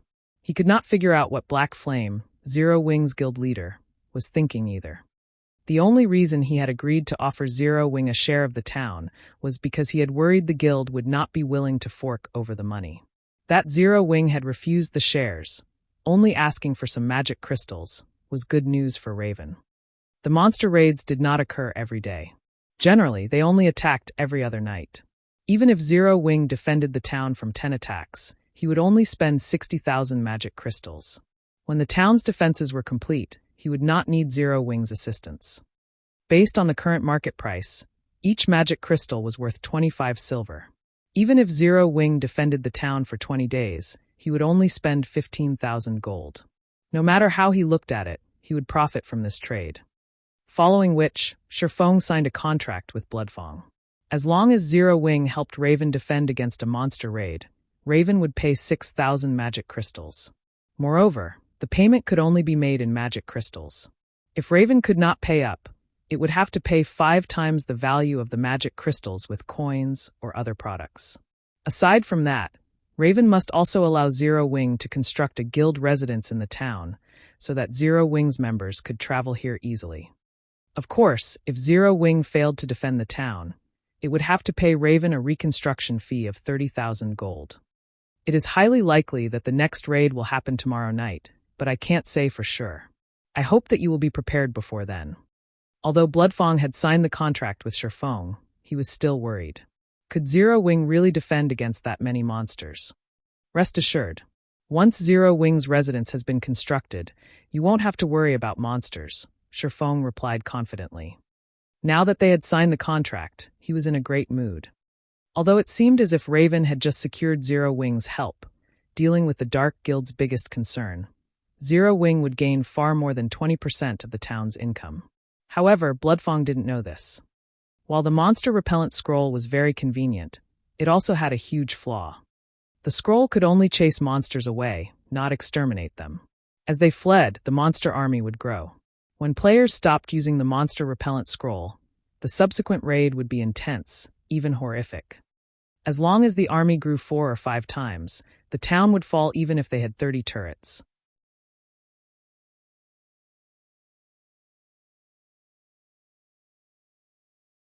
Chapter 959, Spirit Seal. Shifeng had no intention of telling Bloodfang about the monster repellent scroll's flaws. They were collaborators, not friends. They were simply obtaining what they needed from each other. Whether or not Raven could fend off the monster army was none of his concern. After all, he only needed to pay a small price for Raven to endure through the early phases of the town's construction. Moreover, it would be a waste if he did not rip off a magic crystal tycoon like Raven. White River City's teleportation house urgently needed magic crystals. As long as he had enough magic crystals, he could turn them into coins. Once Zero Wing had its first city, it would have a safeguard of its own. As the main god system had administered the contract between them, both parties felt reassured. Shifeng had initially planned to leave using a return scroll. However, Bloodfang suddenly stopped him. A moment, Bloodfang held Shifeng back. Smiling, he continued, "I still have information that I think will be of use to Zero Wing." Saying so, Bloodfang took out a black envelope and passed it to Shifeng. Shifeng raised his brows when he saw the envelope. Although the envelope looked normal, it was actually an encrypted message. No one would be able to read the message aside from the intended player. Moreover, after the message was read, it would self-destruct. Even recording the message would not be possible. A video message? After opening the envelope, the message came in the form of a video file. Following which, Shifeng clicked to open the file. When he finished watching the video, however, he was shocked. In the video displayed numerous players encircling a one-horned humanoid creature that loomed over 3 meters tall and wore a black robe. Numerous crimson runes, resembling flames, decorated this humanoid creature's body. Moreover, the humanoid creature exuded black fog from its body, and players shuddered when its crimson eyes turned towards them. Aside from this monster's level and HP, the video showed nothing about it. Neither the monster's level nor its HP was very high at level 40, with just over 1,000,000 HP. With a rough guess, Shifeng surmised that the monster was only chieftain rank, yet even it had massacred several hundred elite players. However, rather than the deaths of several hundred level 35-plus elites players, the one-horned monster's extraordinary actions were the key points of the video. The monster's combat style was similar to a player's. Moreover, whenever this monster killed a player, not only did it recover some HP, but its attributes also rose slightly. Most importantly, Shifeng noticed something familiar on the monster's body. The spirit seal used to absorb immortal souls. Charlin had only marked the spirit seal on the back of his hand so that he could complete his quest, and this spirit seal would only shine silver when absorbing an immortal soul. The same spirit seal had been imprinted on the humanoid monster's chest. Every time the monster killed a player, the spirit seal radiated a faint silver glow. From an outsider's point of view, the glowing spirit seal throbbed like the monster's heartbeat. A passing expert assassin had recorded this video. As this assassin had maintained his distance from the battlefield and stayed in stealth, they had been hard to detect. Hence, this video was a record of the entire battle. After the one-horned monster finished killing the elite players, something even more astonishing happened. Usually, monsters didn't pay attention to the items players dropped when they died unless they were quest-related items, yet after killing the players, the one-horned monster looted the drops. Before the monster left the area, several other figures appeared. Among these figures, a few looked like the monster. Not only were they tall, but a single horn also grew from their foreheads. Surprisingly, a player stood among them. However, as this scene had been recorded from far away and due to the player's black cloak and mask, Shifeng could not even discern the player's gender, much less their identity. Yet, Shifeng was certain that it was a player due to the green, diamond marker about their head. The marker was unique to players. The assassin expert had tried to follow the monsters. However, he had been discovered. Although the level 38 assassin expert tried, with all his might, to flee in the end, he failed to escape the one-horned monsters. How can there be such monsters? Shifeng inwardly shuddered as he watched the monsters kill the assassin. In terms of combat techniques, the assassin could reach the trial tower's 6th floor with his standards. He would be a considerably powerful expert, even in a first-rate guild. After all, the general public recognized players as experts once they had reached the 4th floor. Yet, the monster's combat standards were stronger than the assassin's. Unfortunately, due to a lack of combat footage, Shifeng could not discern the one-horned monster's true capabilities. Even so, Shifeng roughly guessed them to be near the half-step refinement realm at the very least. If they had been NPCs, Shifeng would not be surprised if they had reached this standard. After all, he had encountered NPCs with much higher combat standards than that. However, for God's domain's monsters to fight like this, their intelligence must be extremely high. Even great lords didn't fight like this. The assassin who recorded this video is a red player, and a slightly famous one at that. It had been 2 days since he had died, but even now, he cannot log into God's domain, Bloodfang informed Shifeng. Very few people know about this.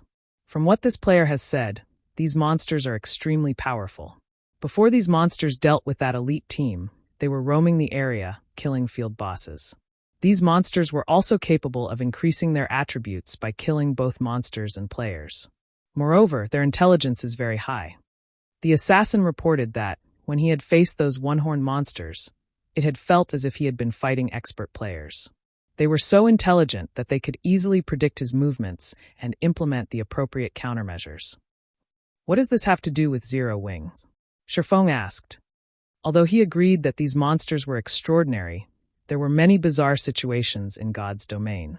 It might be some sort of in-game event. Furthermore, he was already swamped with his own matters. He did not have the time to concern himself with someone else's business. This video was taken in Starmoon Kingdom, only a short distance from Stone Forest Town. Although these monsters are not yet a threat to the NPCs protecting the town, I believe that the town's safety will be a problem once the protection period ends. After all, nobody can say for sure just how powerful those monsters can become, Bloodfang said, chuckling.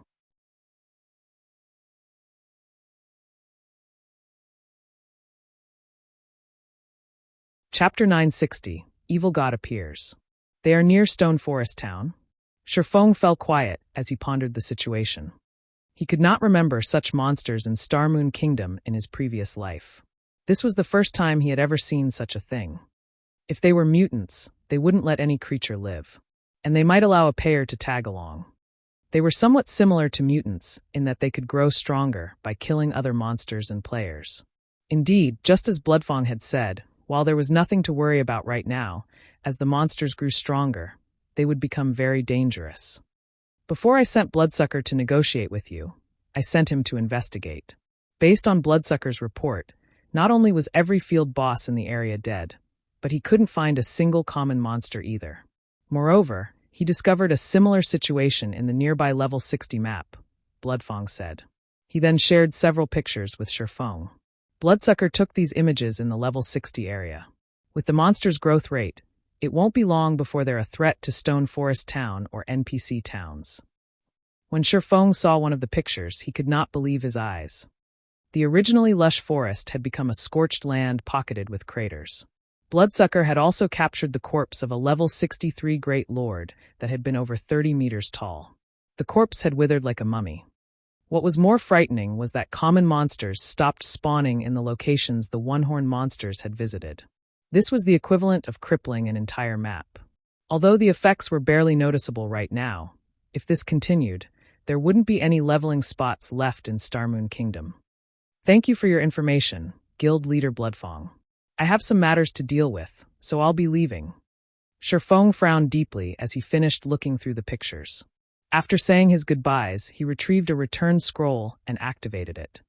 After Shifeng transformed into a streak of white light and disappeared, Bloodfang turned towards one of the dark guards beside him and commanded, "Tell Bloodsucker to pull out our men from Starmoon Kingdom and relocate them in the Black Dragon Empire temporarily. Guild Leader, our business is doing relatively well in Starmoon Kingdom. If we pull out of the kingdom now, we will lose a significant amount of income. Moreover, those monsters are only around Starmoon City right now. Do we need to be this cautious?" The Dark Guard asked in surprise.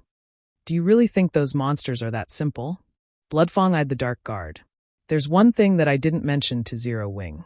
I recently received a report from the Thorn Shadow team, stating that they've discovered the one-horned monster's whereabouts. Do you know what else they discovered?" The Dark Guard shook his head. "Those monsters are currently based in an NPC town in a level 50 map. They have nested in the town. The previous reports counted less than 10 monsters, yet now there are hundreds. Moreover, the lowest level among them is level 50, while the highest are over level 80. With their development speed, something is bound to happen in Starmoon Kingdom sooner or later. It is best if we bow out now. Don't forget that every player that those monsters had killed still can't log into God's domain, Bloodfang said. Chuckling, he continued. Moreover, I've received news that the bastards from the Blackwater Corporation have decided to make their move in Starmoon Kingdom. It is best that we avoid them for now. What? Blackwater Corporation has finally joined God's domain? Why are they starting with Starmoon Kingdom? When the Dark Guard heard Bloodfang mention the Blackwater Corporation, his indifferent expression changed as fear flashed in his eyes. I'm not sure. However, my guess is that it is likely due to this new class. After all, throughout God's domain, it is the easiest for players to obtain the new class through Starmoon Kingdom. A batch of players with this new class would benefit their development in the game, Bloodfang said, shaking his head. Among the many major corporations, I hate Blackwater the most. They always use unscrupulous means to achieve their goals, and they never follow the rules. Zero Wing will have to rely on its own power to weather this coming storm. Shortly after Bloodfang issued his command, although the command confused Bloodsucker, he began to move the several hundred Raven members hidden throughout Starmoon Kingdom, shifting their operations to the Black Dragon Empire. As for Shurfeng, rather than traveling to Blackwing City to purchase the monster repellent scrolls, he visited Starmoon City instead. Starmoon City had visibly changed over the past few days. Many of the players roaming the streets were from other kingdoms and empires, all hawking their weapons and equipment. The city had also experienced an increase of their non-combat players. These players were relatively low-leveled, with some even below level 20. However, they were all very rich. These people were merchant players. In cities, it was extremely difficult for ordinary players to obtain their own shops. There were also fixed times when players could set up stalls in the free market. As for using the auction house, the handling fees were too high for ordinary merchant players. Hence, these players generally peddled their items on the streets. If they found an interested buyer, they would conduct a trade. Although doing so was somewhat time-consuming and strenuous, every coin an ordinary player earned counted. Merchant players who dealt weapons and equipment, in particular, could earn a nice income. After reaching level 10, merchant players roamed between various cities and countries, purchasing items from players in one city and reselling those items elsewhere. After all, every city and country's prices were different. Merchants could earn a lot of money due to this difference. As these players had chosen the merchant class, they received a discount on teleportation fees as they traveled across God's domain. Moreover, like lifestyle classes, merchants were divided into ranks. The higher their rank, the higher their discounts were on teleportation fees. In the past, many players had earned enough capital from their travels to construct shops in NPC cities. Otherwise, if one relied on an ordinary combat player's income, they could never afford a plot of land, even after a lifetime of saving. Following which, Shurfeng followed the main street to Grand Duke Heartfield's mansion. The NPCs guarding the mansion didn't stop Shurfeng, allowing him to enter the Grand Duke's home. However, Shurfeng had not come here for the Twilight treasure chests this time, but for the one-horned monsters. Shurfeng had not initially recognized the one-horned monster's origin. However, from what he had learned from the pictures in Bloodfang, he was certain of one thing. Those one-horned monsters were somehow related to the evil god's temple. Across the continent of God's domain, abyssal monsters weren't the only threat to humans. There were other dark powers at play. Among these dark powers, the most dangerous was the evil god's temple. Unlike the war god's temple, which specialized in resisting abyss invasions, the evil god's temple focused on destroying God's domain. Moreover, the temple thirsted for the destruction of all life, unlike the abyssal monsters, who only aimed to conquer.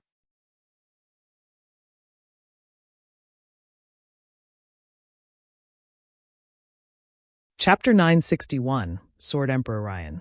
In the garden-like mansion, Shurfeng followed the level 150 NPC, steward to the mansion's observation deck. As Starmoon Kingdom's only Grand Duke, Heartfield's status was only beneath the king's. Naturally, his mansion was astonishing. The observation deck was awe-inspiring. Not only did it float high in the air, but its floating elevator had also been crafted from 7 luminaries crystals. Even Starmoon Restaurant's rooftop view could not compare to the view from this observation deck. Furthermore, Only the palace and Starmoon auction house were higher up than the Grand Duke's observation deck. Sherfong felt as if he were standing atop the clouds as he looked out. He had an unobstructed view of Starmoon City. The gentle breeze touching his face relaxed him. Despite the relatively normal mana density, he felt utterly carefree. Enjoying a meal here would be the epitome of luxury. In the past, many major guilds had attempted to construct similar observation decks in their own cities, not excluding Shadow. However, only after the attempt did people realize how expensive it was. The floating deck required incomparably precious materials. Although they were not as rare as the 7 Luminaries crystals, the floating stones were rare throughout God's domain. On the market, a fist-sized floating stone would sell for dozens of gold. One could imagine just how much it would cost to construct an observation deck the size of a basketball court. Crafting the necessary floating elevator also required 7 Luminaries crystals. Those crystals were the core components of mind spaces, and players were more than reluctant to part with them. Very few people could afford to use them to craft a floating elevator. Moreover, the moment the floating elevator was complete, other players would likely attempt to steal it. Next to the level 200, Tier 3 Grand Duke Hartfield stood a middle-aged man in silver armor. A white mantle had been draped over the man's back, and a sword with a gem-encrusted hilt hung from his waist. Golden, divine runes had been engraved on the sword's scabbard, giving it both a sacred and magnificent appearance. Seeing this treasured sword, Sherfong had no doubt that, when this man walked down the street with that blade, he attracted a lot of attention. Countless female players and sword enthusiasts would hover around him like flies. Oddly enough, Sherfong recognized this man. The man's name was Ryan Ryder, and he was the captain of Starmoon Kingdom's Royal Guard. He was also a level 200 Tier 4 Sword Emperor. He was even stronger than White River City's powerhouse, Weissman, and was known for being the closest person to becoming a sword saint in Starmoon Kingdom. Although there were Tier 5 NPCs in Starmoon Kingdom, none of these NPCs were affiliated with the kingdom. They originated from the several major NPC organizations in God's domain. Eucharis, the temple lord of Starmoon Kingdom's War God's Temple, was one such example. Even the king had to show Eucharis respect. There was also the incomparably mysterious Charlene. Although Sherfong did not know which NPC organization Charlene belonged to, he was certain that she did not belong to Starmoon Kingdom. Hence, aside from the Grand Marshal Adolf Serret, one could say that Ryan Ryder was the strongest NPC in Starmoon Kingdom. In front of the Grand Duke and the Royal Guard captain standing side by side, any ordinary player would be petrified. Surprisingly, Sherfong approached them casually. The NPC steward respectfully moved to the side. 2 of Starmoon Kingdom's VIPs are here together. It seems that something serious is really happening in the kingdom. Seeing the 2 NPCs before him, Sherfong was more confident of his assumptions. The appearance of the evil god's temple hinted that something major would happen soon. This was practically a natural law in God's domain.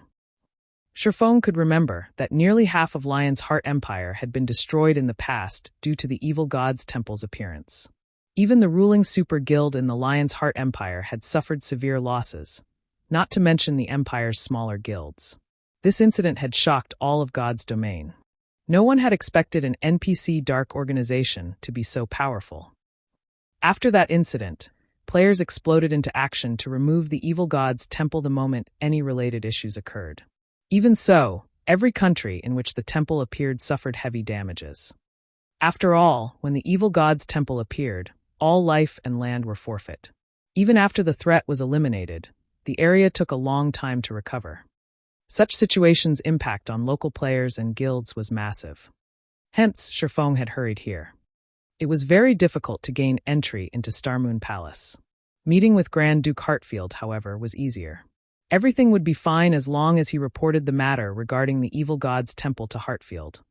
The Grand Duke could then travel to the palace and inform the king. With the power of the kingdom's army, eliminating the one-horned monsters should be easy. Young adventurer, we meet again, Grand Duke Hartfield greeted Sherfong as he approached.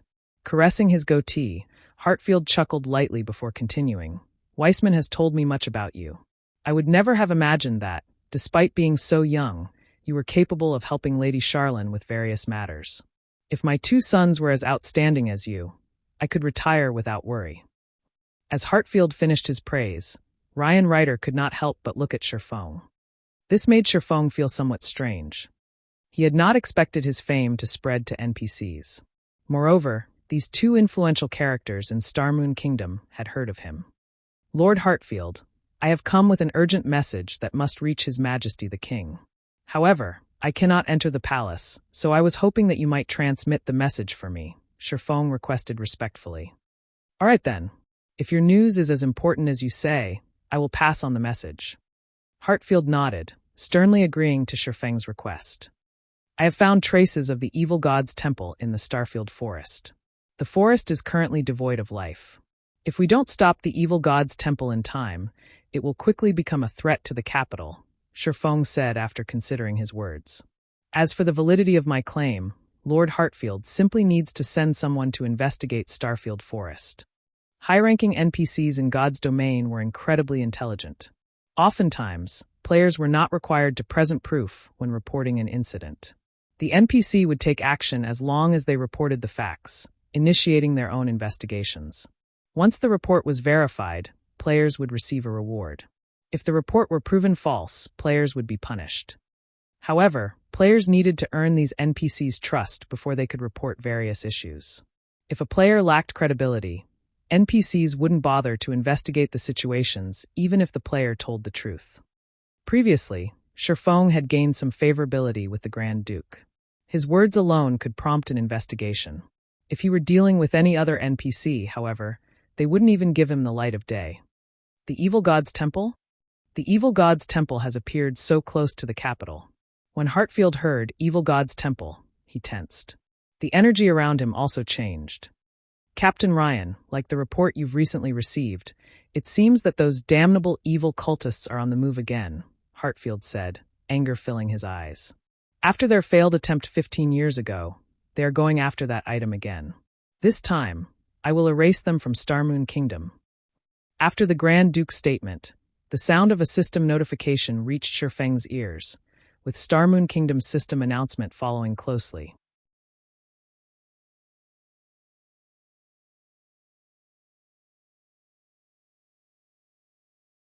Chapter 962, Legendary Necromancer. System, congratulations. You have accepted the epic-ranked main storyline quest, Evil God's Birth. Quest content: exterminate the evil god's believers in the Starmoon Kingdom.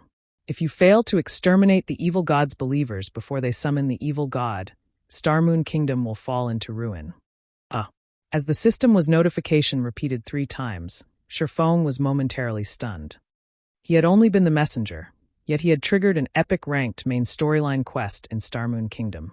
This was not good news for Zero Wing. Shortly after the system notifications, the system announcements followed. Starmoon Kingdom System Announcement: New Expansion Pack, Disaster of the Evil God, has been activated. Starmoon Kingdom System Announcement: Ruins of the Evil God's Temple has been discovered in the Undead Gorge. Azura Mode Regional Dungeon, the Undead Gorge, has been activated. Players level 35 and above may enter the dungeon. The system announcement also repeated 3 times, creating a stir in Starmoon Kingdom. Awesome! Who triggered the new expansion pack? An Azura Mode Regional Dungeon? The loot will be amazing. It's actually an Azura Mode Regional Dungeon. I bet the dungeon's monsters will drop magic crystals. I won't have to continue fighting for kills in the Stoneclaw Mountains. The majority of the kingdom's players were incredibly interested in the new regional dungeon. Originally, the only regional dungeon that offered magic crystals was the Stoneclaw Mountains. However, it had become a haunt for Starmoon Kingdom's various large guilds. Even though the area provided abundant resources, ordinary players' share was very small. Moreover, the competition for those resources grew with each day. The new Azura Mode Regional Dungeon's appearance was definitely a cause to celebrate for the majority of Starmoon Kingdom's players. At the very least, there was now another area in which they could obtain magic crystals. Moreover, the Undead Gorge was much closer to Starmoon City than the Stoneclaw Mountains. Only a single map separated the gorge and the capital. The only problem was that the monsters in said map were somewhat high-leveled, all above level 50. If one crossed the map without being strong enough, the risk of death would be quite high. However, this could also help disqualify some players, reducing the competition in the regional dungeon. The only downside was equipment repairs. Unlike in the Stoneclaw Mountains, none of the Undead Gorge's adjacent maps had a town. It would take 4 hours to run there from the nearest teleportation point. While this was a huge problem for independent players, the various large guilds found this acceptable. At the very least, they wouldn't have to pay Zero Wing with magic crystals if they grinded in the Undead Gorge. Moreover, once their guild members obtained mounts, they could save time when traveling. For a time, Starmoon Kingdom's various large guilds began to prepare to garrison troops in the Undead Gorge. A new regional dungeon hinted that there would be undiscovered resources. If they entered the Undead Gorge immediately, they could obtain more than their competition. "Young adventurer, I would like you to help me with something," Hartfield sternly told Sherfong. "Now that the evil god's believers have appeared, I suspect that Byrne, the legendary necromancer from 15 years ago, is up to something new. I want you to locate him for me. If Byrne is trying to hold a summoning ritual, he will need to slaughter many to gather enough power to summon the evil god's doppelganger. I have a tracking crystal that has recorded the evil god's power. It will help you search for the evil god's power within an area. If Byrne is absorbing the power of the area's creatures, the tracking crystal will detect him. Once you discover their nest, all you need to do is report back. However, be careful in your search. Byrne is a legendary necromancer, and with the aid of the evil god's power, he can summon extremely powerful monsters. Summoning the evil god's doppelganger will require a lot of power, so he will have certainly nurtured many powerful monsters to help him gather what he needs. If you want to deal with these monsters, you should head to the remains of the evil god's temple in the Undead Gorge. You might find some method of dealing with them." Once Hartfied finished speaking, he passed Sherfong a blue crystal block. Tracking crystal, when activated, will scan 5,000 yards in every direction for the evil god's power. Each use consumes 1 magic crystal. Cooldown 30 minutes. What an inconvenient item. Sherfong said nothing as he stared at the crystal block in his hand. Fortunately, it would require time to gather the necessary power to summon the evil god. The one-horned monsters would continue to massacre everything in their path. He would sooner or later find them. Then, he only needed to follow them back to their nest. Following which, Sherfong left the Grand Duke's mansion with the tracking crystal in hand. He notified Aqua Rose to send some men to search the maps near Stone Forest Town for clues about the one-horned monsters. After completing that task, he teleported to Blackwing City. Meanwhile, inside Ouroboros's guild residence in Starmoon Kingdom, a meeting was being held. Usually, only the guild's upper echelons were invited to such meetings. This meeting, however, included 3 outsiders. Guild leader Snow, there are many benefits to becoming one of the Blackwater Corporation's subordinate guilds. Won't you consider it? The gloomy, short-haired youth, who headed the group of outsiders, asked, smiling at Gentle Snow. Many benefits? Zhao Yueru repeated from beside Gentle Snow, anger tinging her words. You're asking for management of Ouroboros and 90% of its shares, yet you're offering us less than 1/10 of the market price. These are your so-called benefits? Oh, don't put it like that. With Blackwater Corporation's fame and influence, I am sure that you know how much our management will benefit Ouroboros. The guild will become immensely strong, the short-haired youth said, chuckling. Joining the Blackwater Corporation now is your best choice. Otherwise, you'll run into a dead end in the future. You won't get anything at all. Are you threatening me? Gentle Snow frowned. It is not a threat. I am simply offering a suggestion. I doubt that your investors will want to make an enemy of Blackwater, the youth said. He then turned to Ouroboros's elders, saying, Your guild elders are aware of this. Did they not tell you yet? What is going on? Gentle Snow shifted her gaze towards the several guild elders beside her. Each elder represented one of Ouroboros's investors. Their words were the investors' will. Our companies have already reached a consensus and decided to join the Blackwater Corporation. Snow, please don't blame us. We don't have a choice. Blackwater has been putting pressure on our companies as of late, so our profits are in jeopardy. If this continues, our companies may go bankrupt. We had to compromise, an elder explained softly.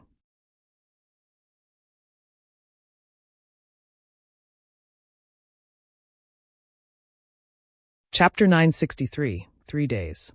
The Blackwater Corporation employs impressive tactics. Gentle Snow glanced at the short-haired youth sitting opposite of her, listening to several elders' explanations. In the virtual gaming world, third-rate or greater guilds typically split their shares among multiple shareholders. Zero Wing was unique in this, as guilds were rarely under the control of a single entity, much less first-rate guilds. Although a first-rate guild was the equivalent of a corporation and capable of earning its own money, when a guild of such caliber joined a large-scale virtual reality game, it needed a lot of capital to begin developing. God's Domain was peculiar among large-scale virtual reality games. Even with a first-rate guild's financial strength, investments from various companies were needed for a guild to spread its influence throughout God's Domain as it attempted to dominate one or multiple kingdoms. This was precisely the reason that multiple companies held the majority of Ouroboros' shares. If these companies came to an agreement, even she, the guild leader, was forced to accept the decision. However, Gentle Snow had never imagined Blackwater to be despicable enough to force Ouroboros into submission. Generally, major international corporations disdained such tactics, as doing so would only make them a laughingstock. Guild leader Snow, what is your decision? The short-haired youth ignored the snow goddess's ridicule. On the contrary, he sneered and said, I know this is a very difficult decision to make. How about this? We'll give you 3 days to consider your options. If you insist on rejecting our offer in 3 days, we'll be forced to put someone else in the guild leader's seat. After making his threat, the short-haired youth left the meeting room. The 2 level 39 expert players followed him closely. Big Brother Wave, why don't we just get rid of Gentle Snow? It would make it easier to take over Ouroboros. Now that you've given her 3 more days, she might persuade those on the fence or purchase their shares. If she does, it'll be harder to occupy the guild. The 2 robust men asked the gloomy, short-haired youth. The Blackwater Corporation's goal from the very beginning was to take control of Starmoon Kingdom. After turning Starmoon Kingdom into the corporation's playground, they would use it as a stepping stone to dominate the Black Dragon Empire. Even if Gentle Snow agreed to their conditions, they would not let Ouroboros survive. Rather, Blackwater would establish its own guild and absorb Ouroboros, gaining complete control. Hence, they did not need Gentle Snow's consent. Do you really think I will give her 3 days to make a decision? The short-haired youth clicked his tongue. Sneering, he continued, I am just giving Ouroboros' members time to adapt. If I remove Gentle Snow from her position suddenly, it will cause quite a stir in the guild. Not only will it decrease the guild's morale, but I will also have a lot of trouble rectifying the problem. Now that I am giving Gentle Snow 3 days, however, news of this matter will spread throughout the guild. We'll encounter less resistance when we take over the guild's management. Most importantly, young Master Jing has not yet sent me enough experts to take Ouroboros over. In 3 days, we should have enough personnel to assume control. At that time, we will gain control of Starmoon City, and it won't be long before we possess all of Starmoon Kingdom. Big Brother Wave, what about Starmoon Kingdom's #1 guild, Zero Wing? Are we not negotiating with them? I've heard that Zero Wing is particularly stubborn, and the guild leader alone controls the guild. It will be more difficult to take over. We won't need to worry about that. Young Master Jing has other plans for Zero Wing. The youth named Abandoned Wave responded nonchalantly. How are the people that young Master Jing sent adapting? Big Brother Wave, rest assured. With our guidance, they're improving each day. I believe they will adapt to God's Domain's combat style very quickly with the help of the battle videos we procured and the Trail Tower. As long as their levels are brought up to speed, they will be the guild's greatest trump card, one of the robust men reported excitedly. The Blackwater Corporation was not like other corporations. It could actually fit quite well in God's Domain. After all, Blackwater was an international corporation that dealt with fighting competitions. The corporation's dojos span the globe. Moreover, the corporation was also one of the world fighting competition's main hosts. With the amateur fighters in God's Domain, it would be a piece of cake for Blackwater to dominate the game. If not for the recent launch of the Mind Space system, the Blackwater Corporation wouldn't have harbored the slightest thought of investing in God's Domain. Once Abandoned Wave's group left, pandemonium swept through Ouroboros. The guild was no longer focused on the new regional dungeon. Meanwhile, Sherfong had arrived in Blackwing City's Magic District. Unlike ordinary NPC cities, which were generally divided into the Noble District and the Commoner District, the NPCs and players that reached Blackwing City were extraordinary. Moreover, even if other kingdoms and empires' nobles ventured to this city, they were ordinary here. In the Magic District, NPC-owned magic shops were everywhere. There were at least 100 such shops in the district. Not only did these shops sell all kinds of daily-use magic items, but they also sold magic scrolls. Some even sold rare magic scrolls that could not be found in ordinary NPC cities. The Monster Repellent Scroll was one such magic scroll. Initially, players had assumed that the Monster Repellent Scroll had no particular value. After all, it was only capable of driving off low-intelligence monsters. Moreover, as players reached higher levels and explored higher-leveled maps, they encountered fewer low-intelligence monsters. Hence, there was rarely a need for the Monster Repellent Scroll. Furthermore, the scroll was expensive. The Monster Repellent Scroll had only gained popularity after players discovered its ability to protect towns. However, as one of the rare magic scrolls sold in Blackwing City, the Monster Repellent Scroll was not infinitely available. Only a limited quantity could be purchased each day. Moreover, only one magic shop sold the scroll, so it wasn't easy to obtain. Overall, only 20 Monster Repellent Scrolls were available in Blackwing City each day. When Shifeng entered the magic shop that sold the Monster Repellent Scrolls, he discovered numerous waiting players. These players turned toward Shifeng. Why are people from the Sacred Temple here? Shifeng was somewhat surprised when he saw these players.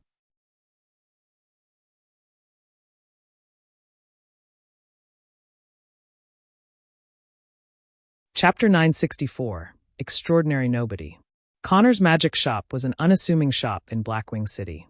The shop was hidden deep in an alley, making it difficult to spot.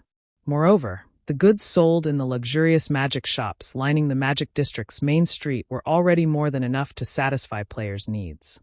Hence, very few went out of their way to look for Connor's Magic Shop.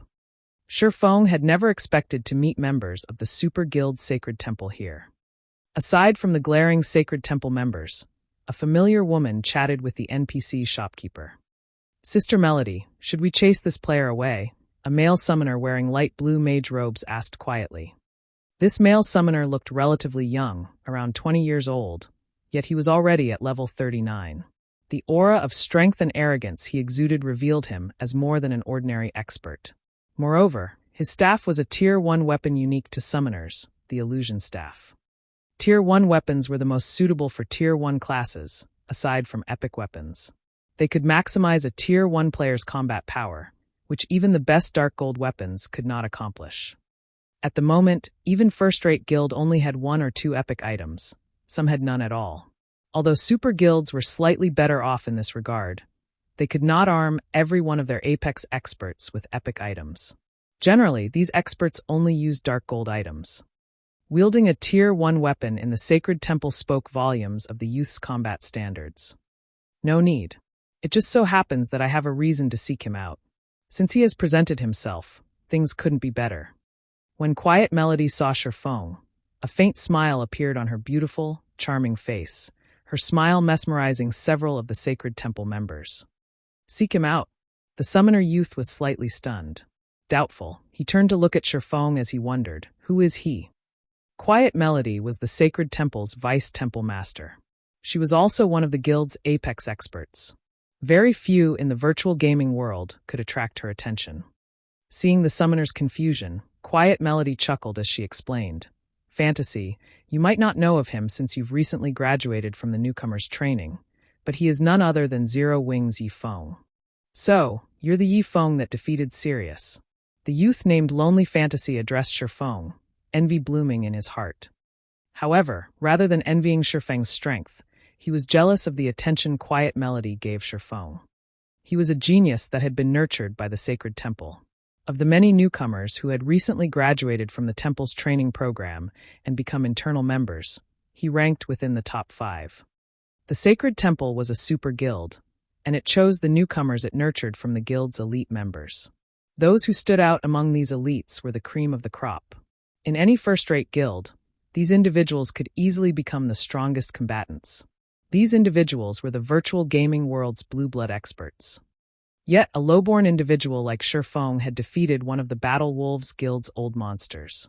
Moreover, Shifeng received Quiet Melody's attention, whom he admired. Why wouldn't he be jealous? Unknowingly, a hunger for battle filled lonely fantasies gaze as he watched Shifeng. Yifeng, we meet again. Quiet Melody took the initiative to greet Shifeng. If not for your loan to Hidden Cloud, I might have been unlucky. During the last Blackwing auction, the Nine Heavens Pavilion's Hidden Cloud had beaten her in the auction for the Golden Tablet. In the end, however, a mysterious NPC had assassinated him for that tablet. Moreover, Hidden Cloud had not been able to log into God's domain for a long period after that incident. He had become a laughingstock among the super guilds. Even now, Quiet Melody broke out in a cold sweat whenever she thought back to how she had fought so hard for the secret technique tablet. Losing money was one thing. Losing time was crucial. Every minute and second counted to the various guilds' experts. If they could, these experts would spend every minute in the game. If they couldn't log into God's domain for several days, their progress would be wounded. The damage might be less severe for someone like herself, who had lost interest in the battle for the guild leader's seat and was content as a vice-temple master and holding some shares of the guild. However, for an ambitious person like Hidden Cloud, who vied to become the Nine Heavens Pavilion's first hall master, the damage was tremendous. You must be here for some rare scrolls, right? Quiet Melody said, her gaze shifting towards the magic scrolls filling the display cabinets.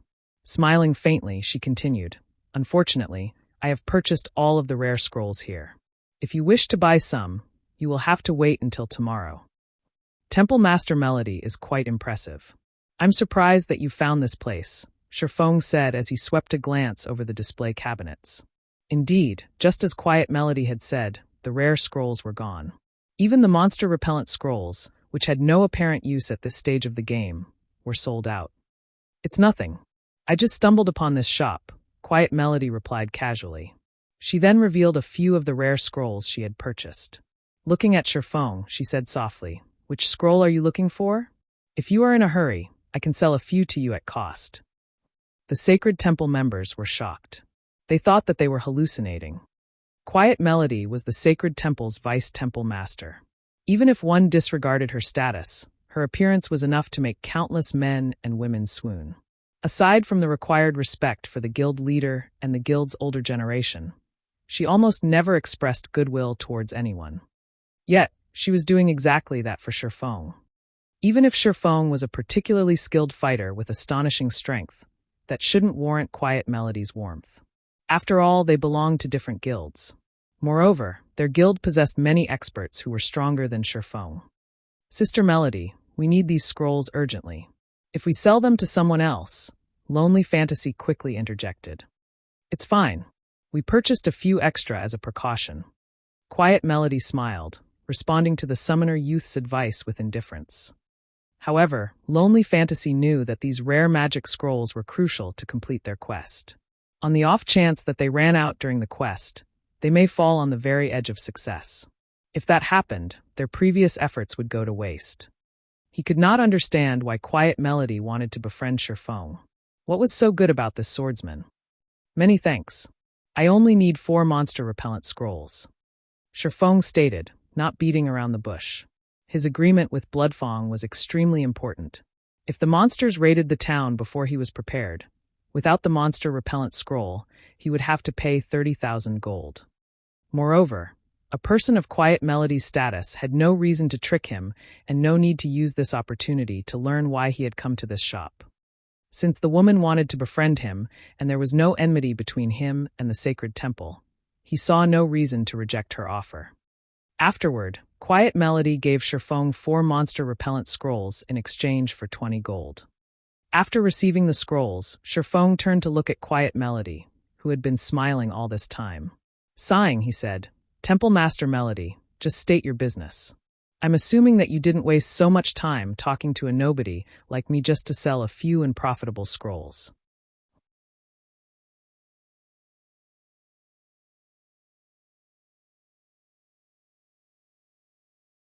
Chapter 965, Super Guild's Attention. It's nothing major. I just wish to purchase an item from Zero Wing. Quiet Melody chuckled at Shifeng's question. What item are you interested in? Shifeng began to grow curious. Generally, Any items that Zero Wing sold could be purchased from the Candlelight trading firm.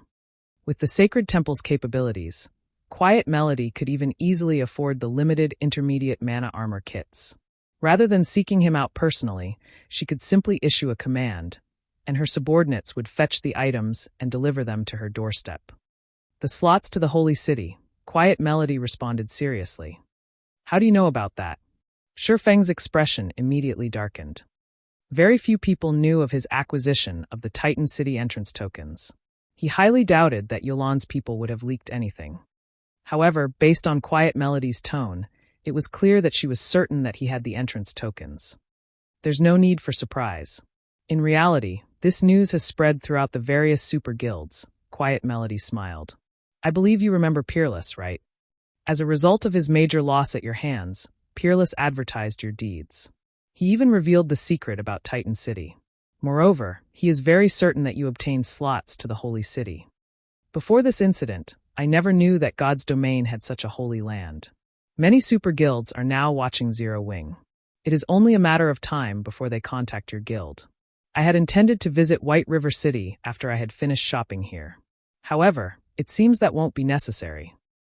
Hearing Quiet Melody's explanation, the Sacred Temple members were stunned. Even Lonely Fantasy wondered if he had heard wrong. They had never imagined that Shifeng was actually responsible for the Pantheon elders' suffering.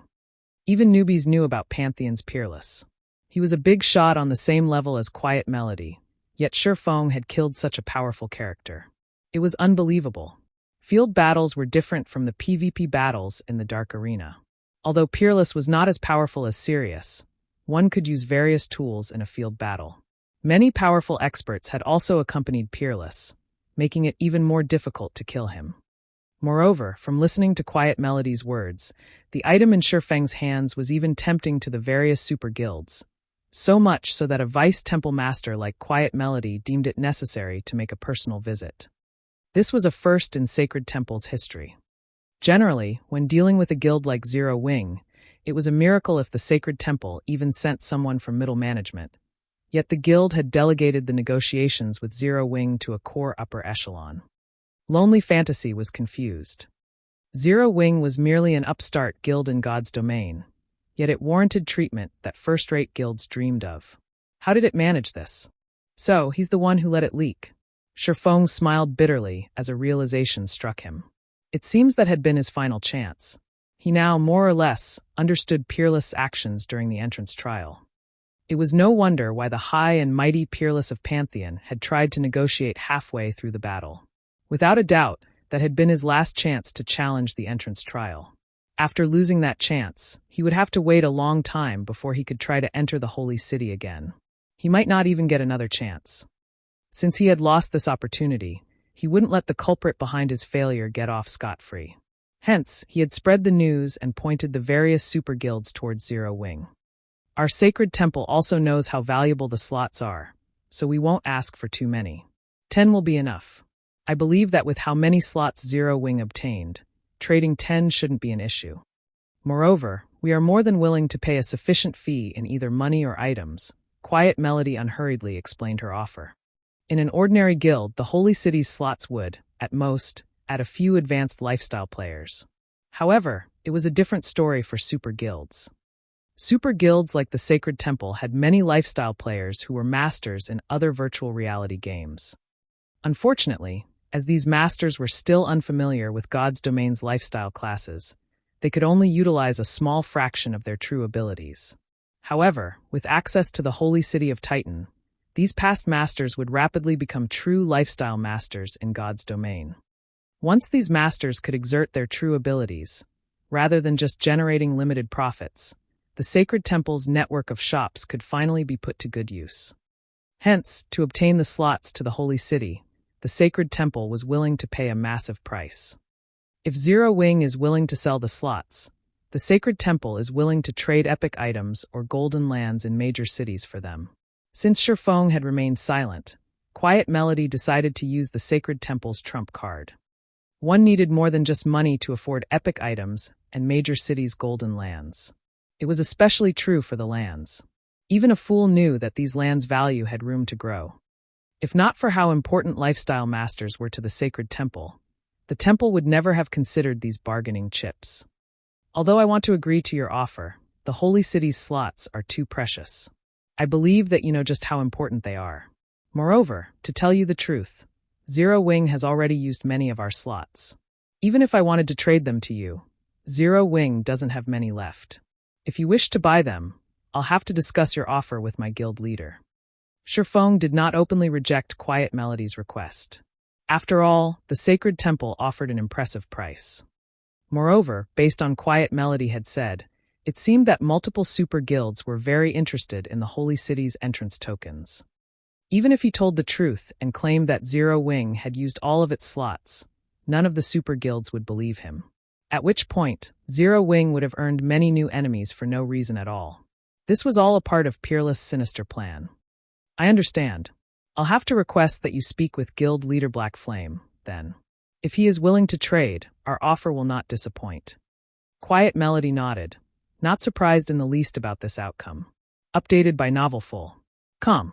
In her opinion, Shifeng was merely one of Zero Wing's upper echelons, and the Holy City's slots could decide the fate of a trading firm. Naturally, such an important decision fell to the guild's leader. As for whether or not Black Flame would agree to the Sacred Temple's offer, she was unsure.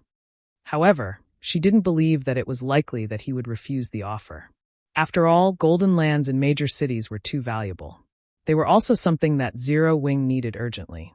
There simply was no reason for Black Flame to refuse.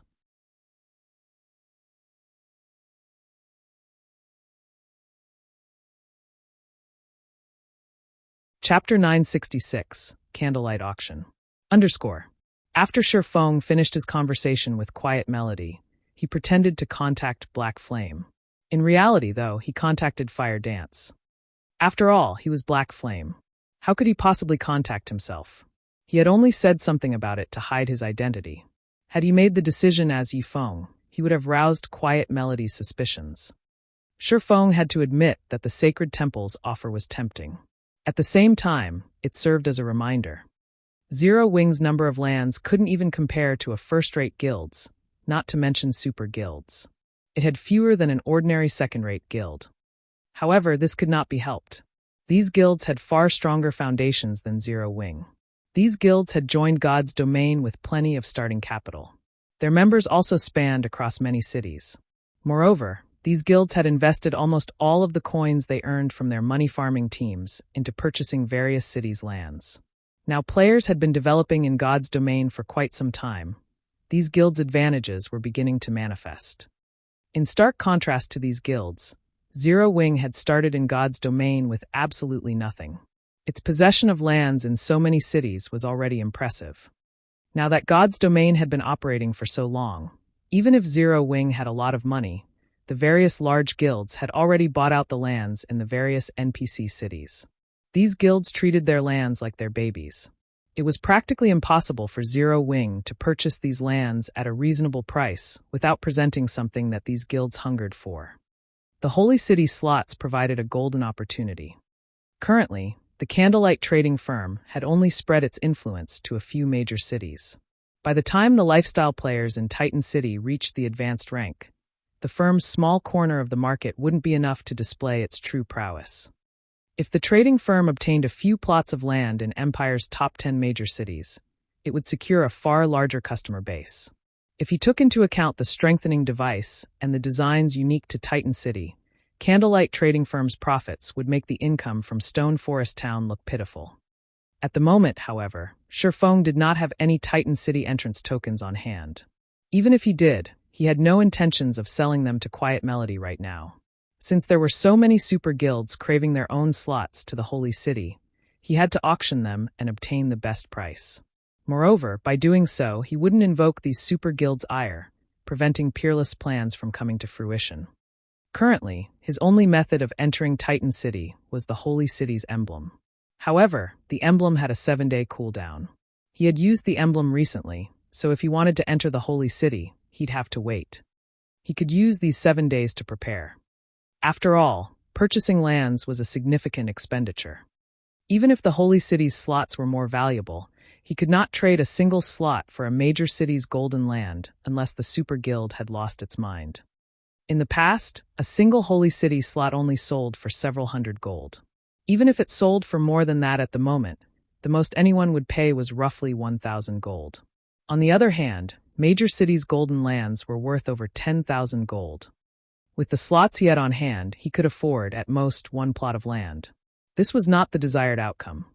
He planned to trade the Holy City slots for lands in major cities, offering one slot and coins to make up the cost difference. This way, he could purchase 10 plots of lands by selling 10 slots. Hence, collecting enough coins was now a priority. Fire, prepare the main force and both the Dark Gods Legion's official members and reserve members to advance on the Undead Gorge. Halt all other quests and activities temporarily, Shifeng instructed.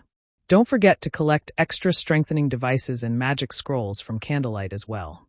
Although the Undead Gorge is an Azura mode regional dungeon, its monsters are much stronger than in the Stoneclaw Mountains.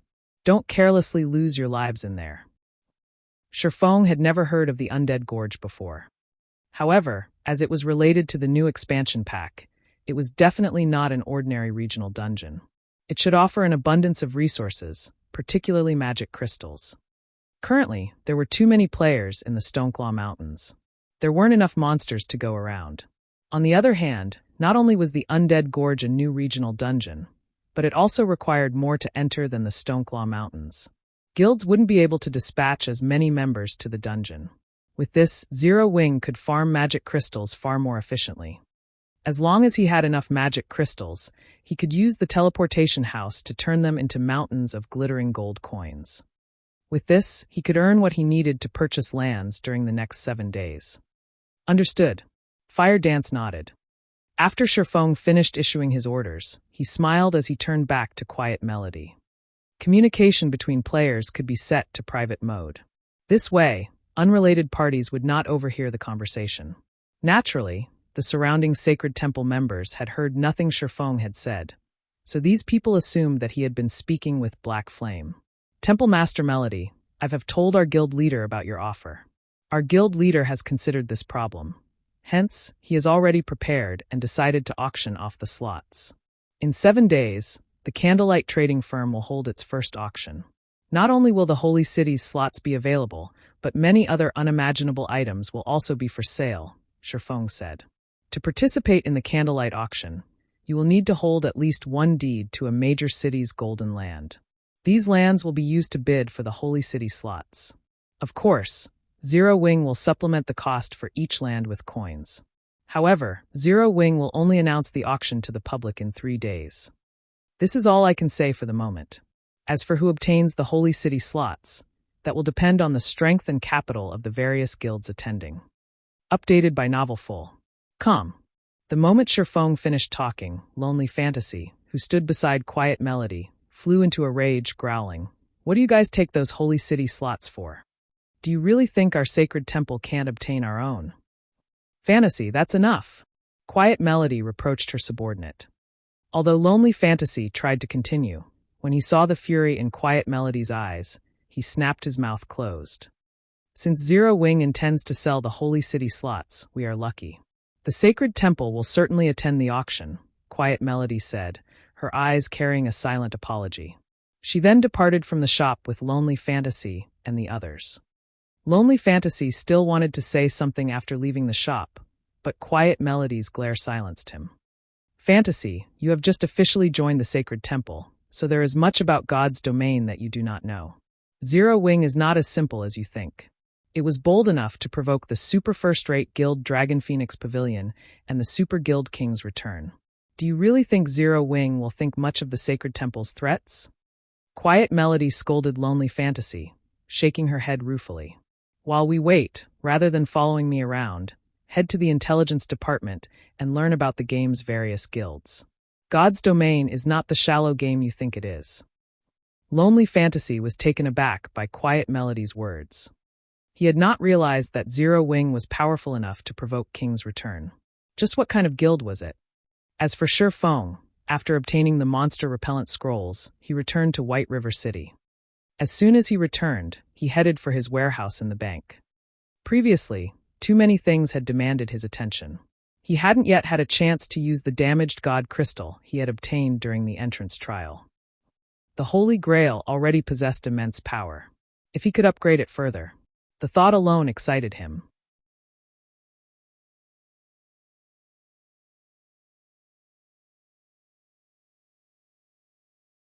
Chapter 967, Damaged God Crystal. At White River City's bank, before Shifeng had arrived, a crowd of players had formed in front of the building's entrance, selling raw materials in bulk. A stack of frost grass for only 15 silver. A stack of flame flowers for 21 silver. First come, first served. Urgently selling attribute gemstones. Tier 1 gemstones for 7 silver each. Tier 2 for 75 silver each. Limited stock available. Players were selling all sorts of items near the bank's entrance.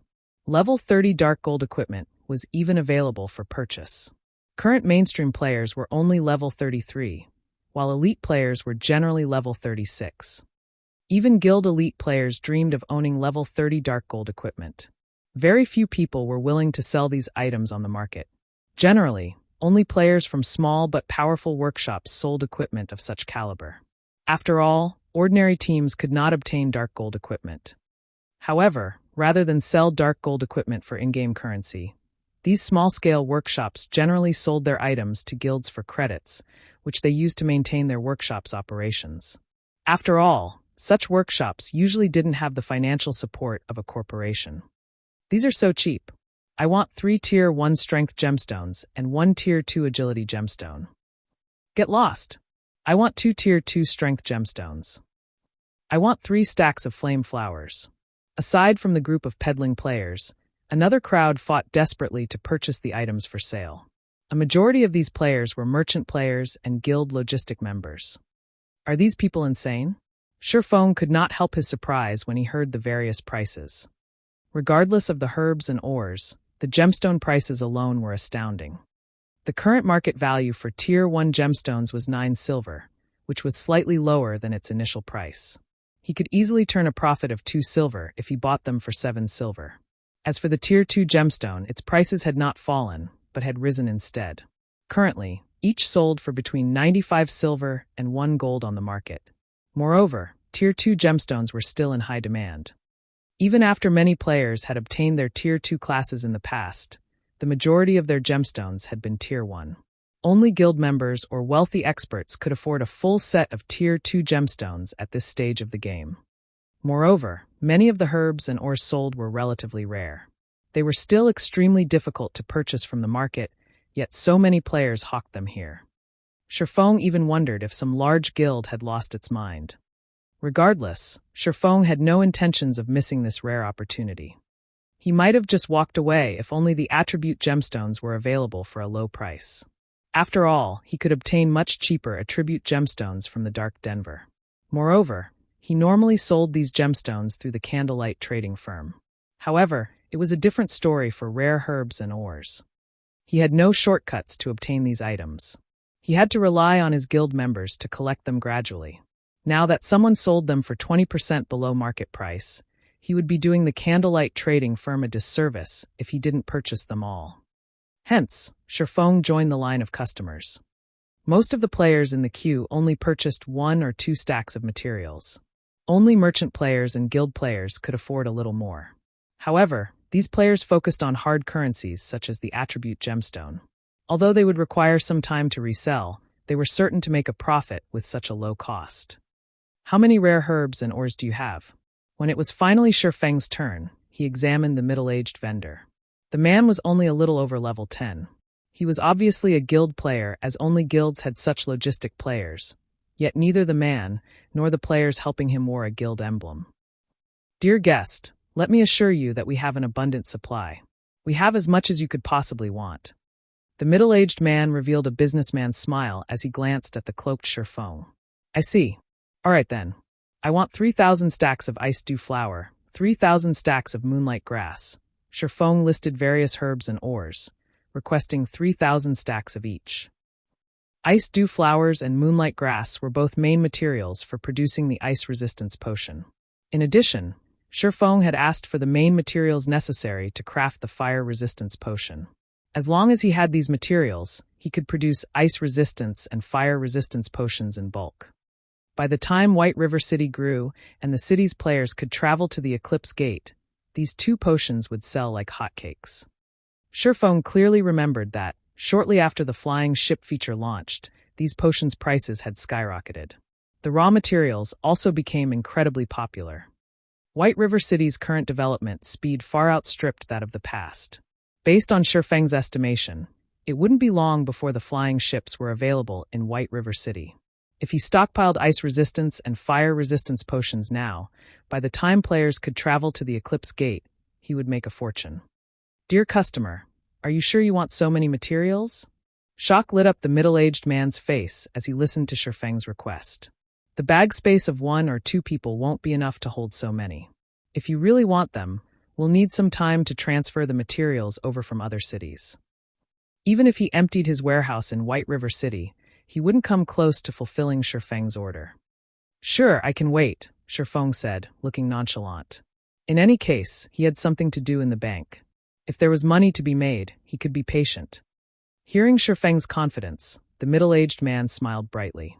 Hurriedly, he said in a respectful tone, "Please wait here for an hour. I'll send my men to fetch the materials. However, we don't have enough stock of some of the materials you have requested. Do you still wish to purchase them?" He could make as much money selling Surefeng these materials as he had made from all of his previous customers. So be it. In any case, bring as many of the materials I listed as you can. I'll buy everything.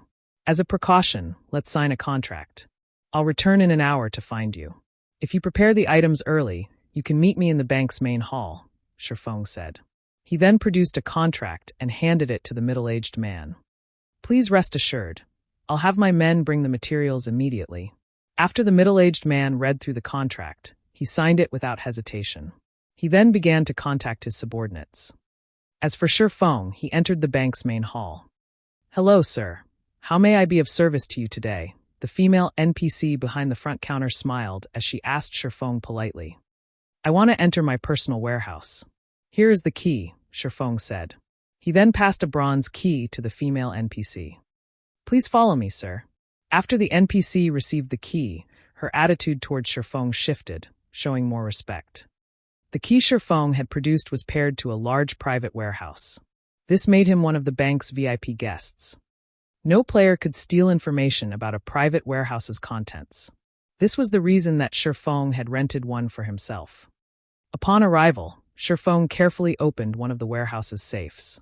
The instant the safe opened, the air in the private warehouse grew heavy as a powerful aura surged from within the safe. The safe contained none other than the legendary ranked Holy Grail. Originally, Surefeng had intended to retrieve the damaged God Crystal from his bag. However, as if this God Crystal had been summoned, it flew from his bag without his involvement. As the God Crystal hovered before Surefeng, it radiated a faint golden glow. The God Crystal, which should have lost its power, seemed resurrected. It radiated a powerful divine might that prevented Surefeng from moving.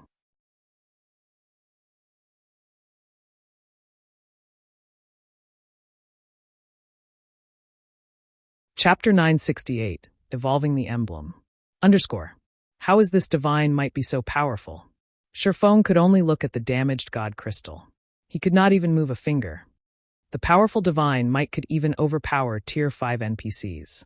It was hard to imagine that this was merely a damaged God Crystal. Even the complete God Crystal he had previously snatched from a Tier 4 monster had not been as powerful as this. If he weren't in his private warehouse, the God Crystal's divine might be enough to paralyze every player in the bank, causing a commotion in White River City. Although this damaged God Crystal was quite powerful, in front of the Holy Grail, it was a sheep for the slaughter. It could only wait for its death. The Holy Grail then radiated a purple aura that spread throughout the warehouse. This purple aura ate away at the divine might rapidly, and Surefeng's private warehouse was soon void of divine magic. As for the damaged God Crystal, it could barely stay afloat while it struggled desperately against the Holy Grail's aura. Suddenly, the sound of a system notification reached Surefeng's ears. System, do you wish to allow the Holy Grail to absorb the Titan core? This is a Titan core? The sudden revelation surprised Surefeng. He used Omniscient Eyes once more to check the damaged god crystal. Titan Core, the 10 great saints of Titan's greatest masterpiece. The Titan Core is capable of supplying a near-infinite amount of energy. It originally served as the Titan Fortress's power core. However, it had been heavily damaged during the war between gods. When Shifeng finished reading the description, he was thunderstruck. He had heard of this item before. It could be used to construct a war fortress's power core, which was also the most important component in a war fortress. A war fortress was far more difficult to construct than a city, as it was a machine meant for slaughter. Even Tier 5 NPCs would flee from a war fortress as a single, random strike was enough to end their lives. However, moving a powerful war fortress required an astronomical amount of energy. Hence, one needed a very powerful power source. Among the available materials in God's domain, the Titan Core was the best option. Speaking of war fortresses, Shifeng had seen one in the Phissis Canyon. He had also accepted the unique quest Steel Fortress Barusha. He had nearly lost his life attempting to power the Steel Fortress Barusha with the Titan's Heart. However, although the Titan's Heart could also be used as a power core, it was far weaker than the Titan Core. The Titan Core possessed divine might, while the Titan's Heart only possessed power. If the Titan's Heart were powerful enough to threaten Tier 5 classes, the Titan Core was powerful enough to invoke God's fear. Moreover, unlike the Titan Core, the Titan's Heart's energy was limited. Even 100 Titan's Hearts were not as valuable as one Titan Core. Do I absorb it? Shifeng hesitated. To a guild, the Titan Core was leagues more important than a legendary item. Of the many components needed to construct a war fortress, the power core was the most difficult to obtain. In the past, this had caused many headaches for many of God's domain's major powers. Moreover, even if they obtained a power source, they would not mobilize their war fortress due to the immense energy consumption. However, there was no denying a war fortress's extreme power. If a Tier 5 player could defend a town with a player population over 1 million, a war fortress could defend nearly half of a kingdom's territory. Moreover, that was with a limited energy source when it could not be moved casually. Obtaining or producing another power source was immensely difficult. If he could equip a war fortress with the Titan Core, the war fortress would have no problems defending an entire kingdom. Even the super guilds in the past had not had such a weapon of mass destruction. Moreover, powering a war fortress was only one of the Titan Core's functions. The Titan Core could also be used in a player-constructed city to emulate the holy city of Titan. According to legend, 18 Titan Cores powered Titan City, granting it infinite energy. In the distant past, a large group of Tier 6 gods had attacked the holy city. In the end, however, these gods had failed. Titan City's dense mana and its floating lifestyle association were due to its endless amount of energy. One could just imagine how precious a Titan Core was. If he allowed the Holy Grail to absorb the Titan Core now, it would be nigh impossible to obtain another in the future.